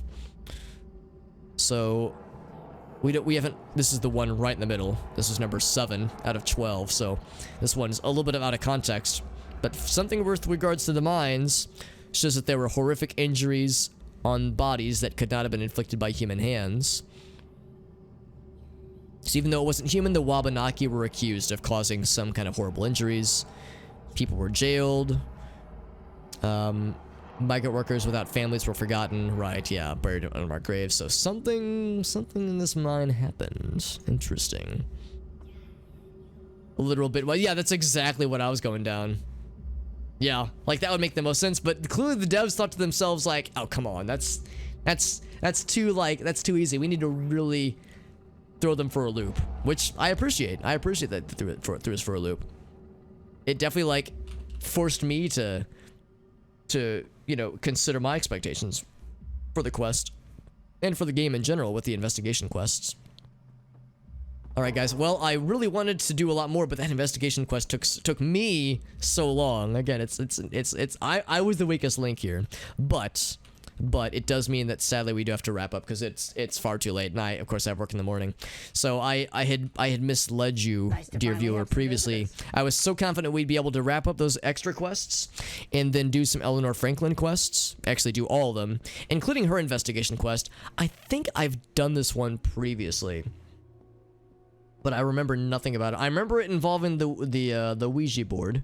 Oh, and you get the cool cat. I remember this cat is really cool too. So yeah, I remember doing this quest, but I don't remember much about it. So that'll be kind of a rediscovery. It'll be interesting doing an investigation quest that I have done previously, because all the ones I've done on stream I've never done before. Not as aggravating. Yeah, that first one. Yeah, that first one was kind of not very. Like, I liked how it eventually ended, and I like that it did involve some outside of the box thinking. But yeah, it got logistically annoying with how it. Yeah, with how it like would say you check one painting, it would say go here, you go to the thing, and it would say whoops, dead end. And if you happen to click a puzzle that had the same note, even though you yourself knew it was a dead end, you still had to go to the thing for the game to tell you it was okay. That part like functionally was annoying, but other than that, I actually really appreciated that quest, especially like the last couple bits, because yeah, that was a weird one for sure.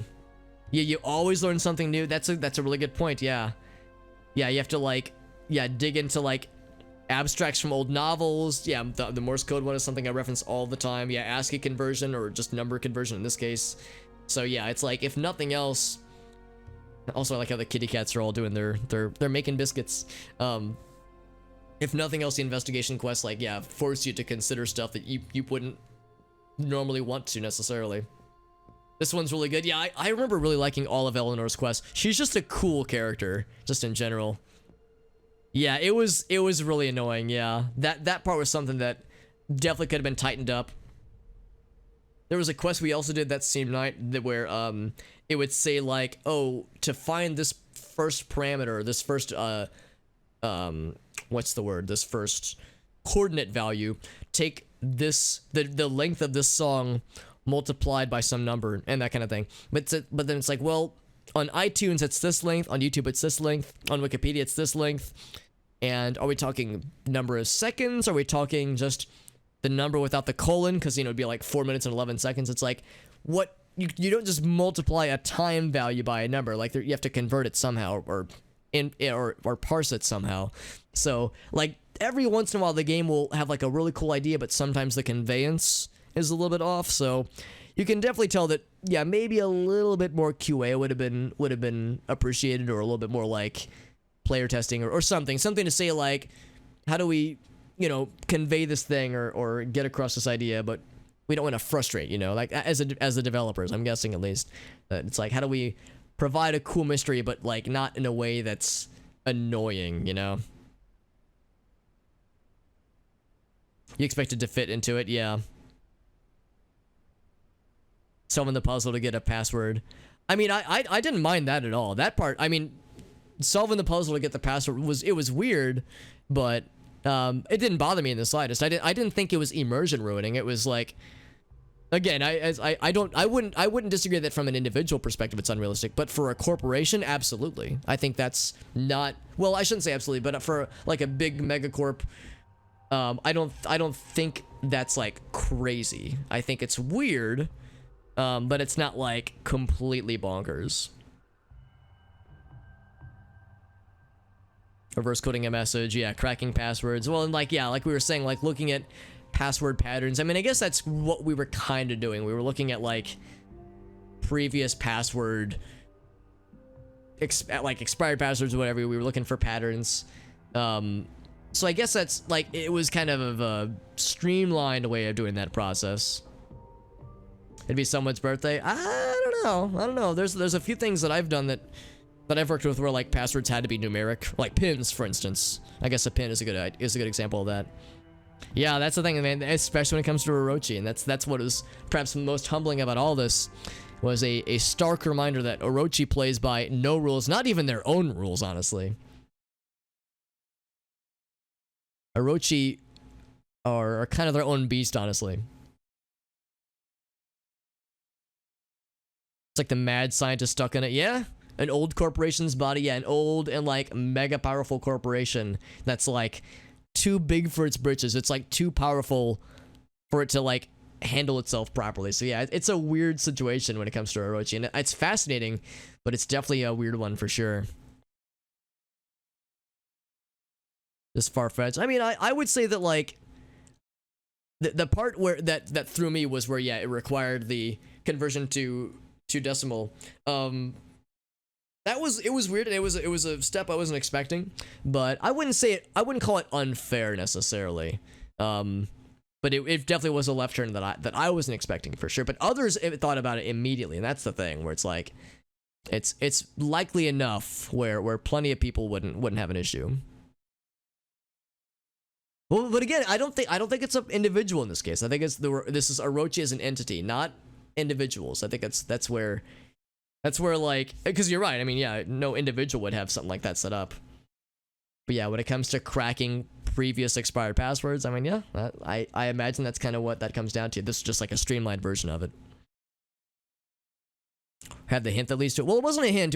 I think it was like we were like looking at the sequence. Like, yeah, you wouldn't want your hints. Yeah, you wouldn't be like, the hint is follow the sequence. It would be, you know, it was just like, here's all this person's previous things. What would the next thing be? Purely numeric. Yeah, exactly. Yeah, phone pins. Yeah. Bank pins for like your debit card, you know, that kind of thing. It's like, yeah, that's a really good example, and that's, you know, a little scary to think of, because I mean, what aren't like debit card or debit accounts for pins, don't they have to be 4 digits? Like, they can't be more than 4 digits. So it's like, you know, that's a little like scary. It's like, oh, why is that so limited and not easy to crack necessarily? And I mean, I don't think it expires ever. I hope mine never expires. But it's like, that's an example where it's like, oh, that's a little bit unnerving, right? So I don't know. I mean, of course, the bank system, you know, it's been that way for years, but still, it's strange for sure.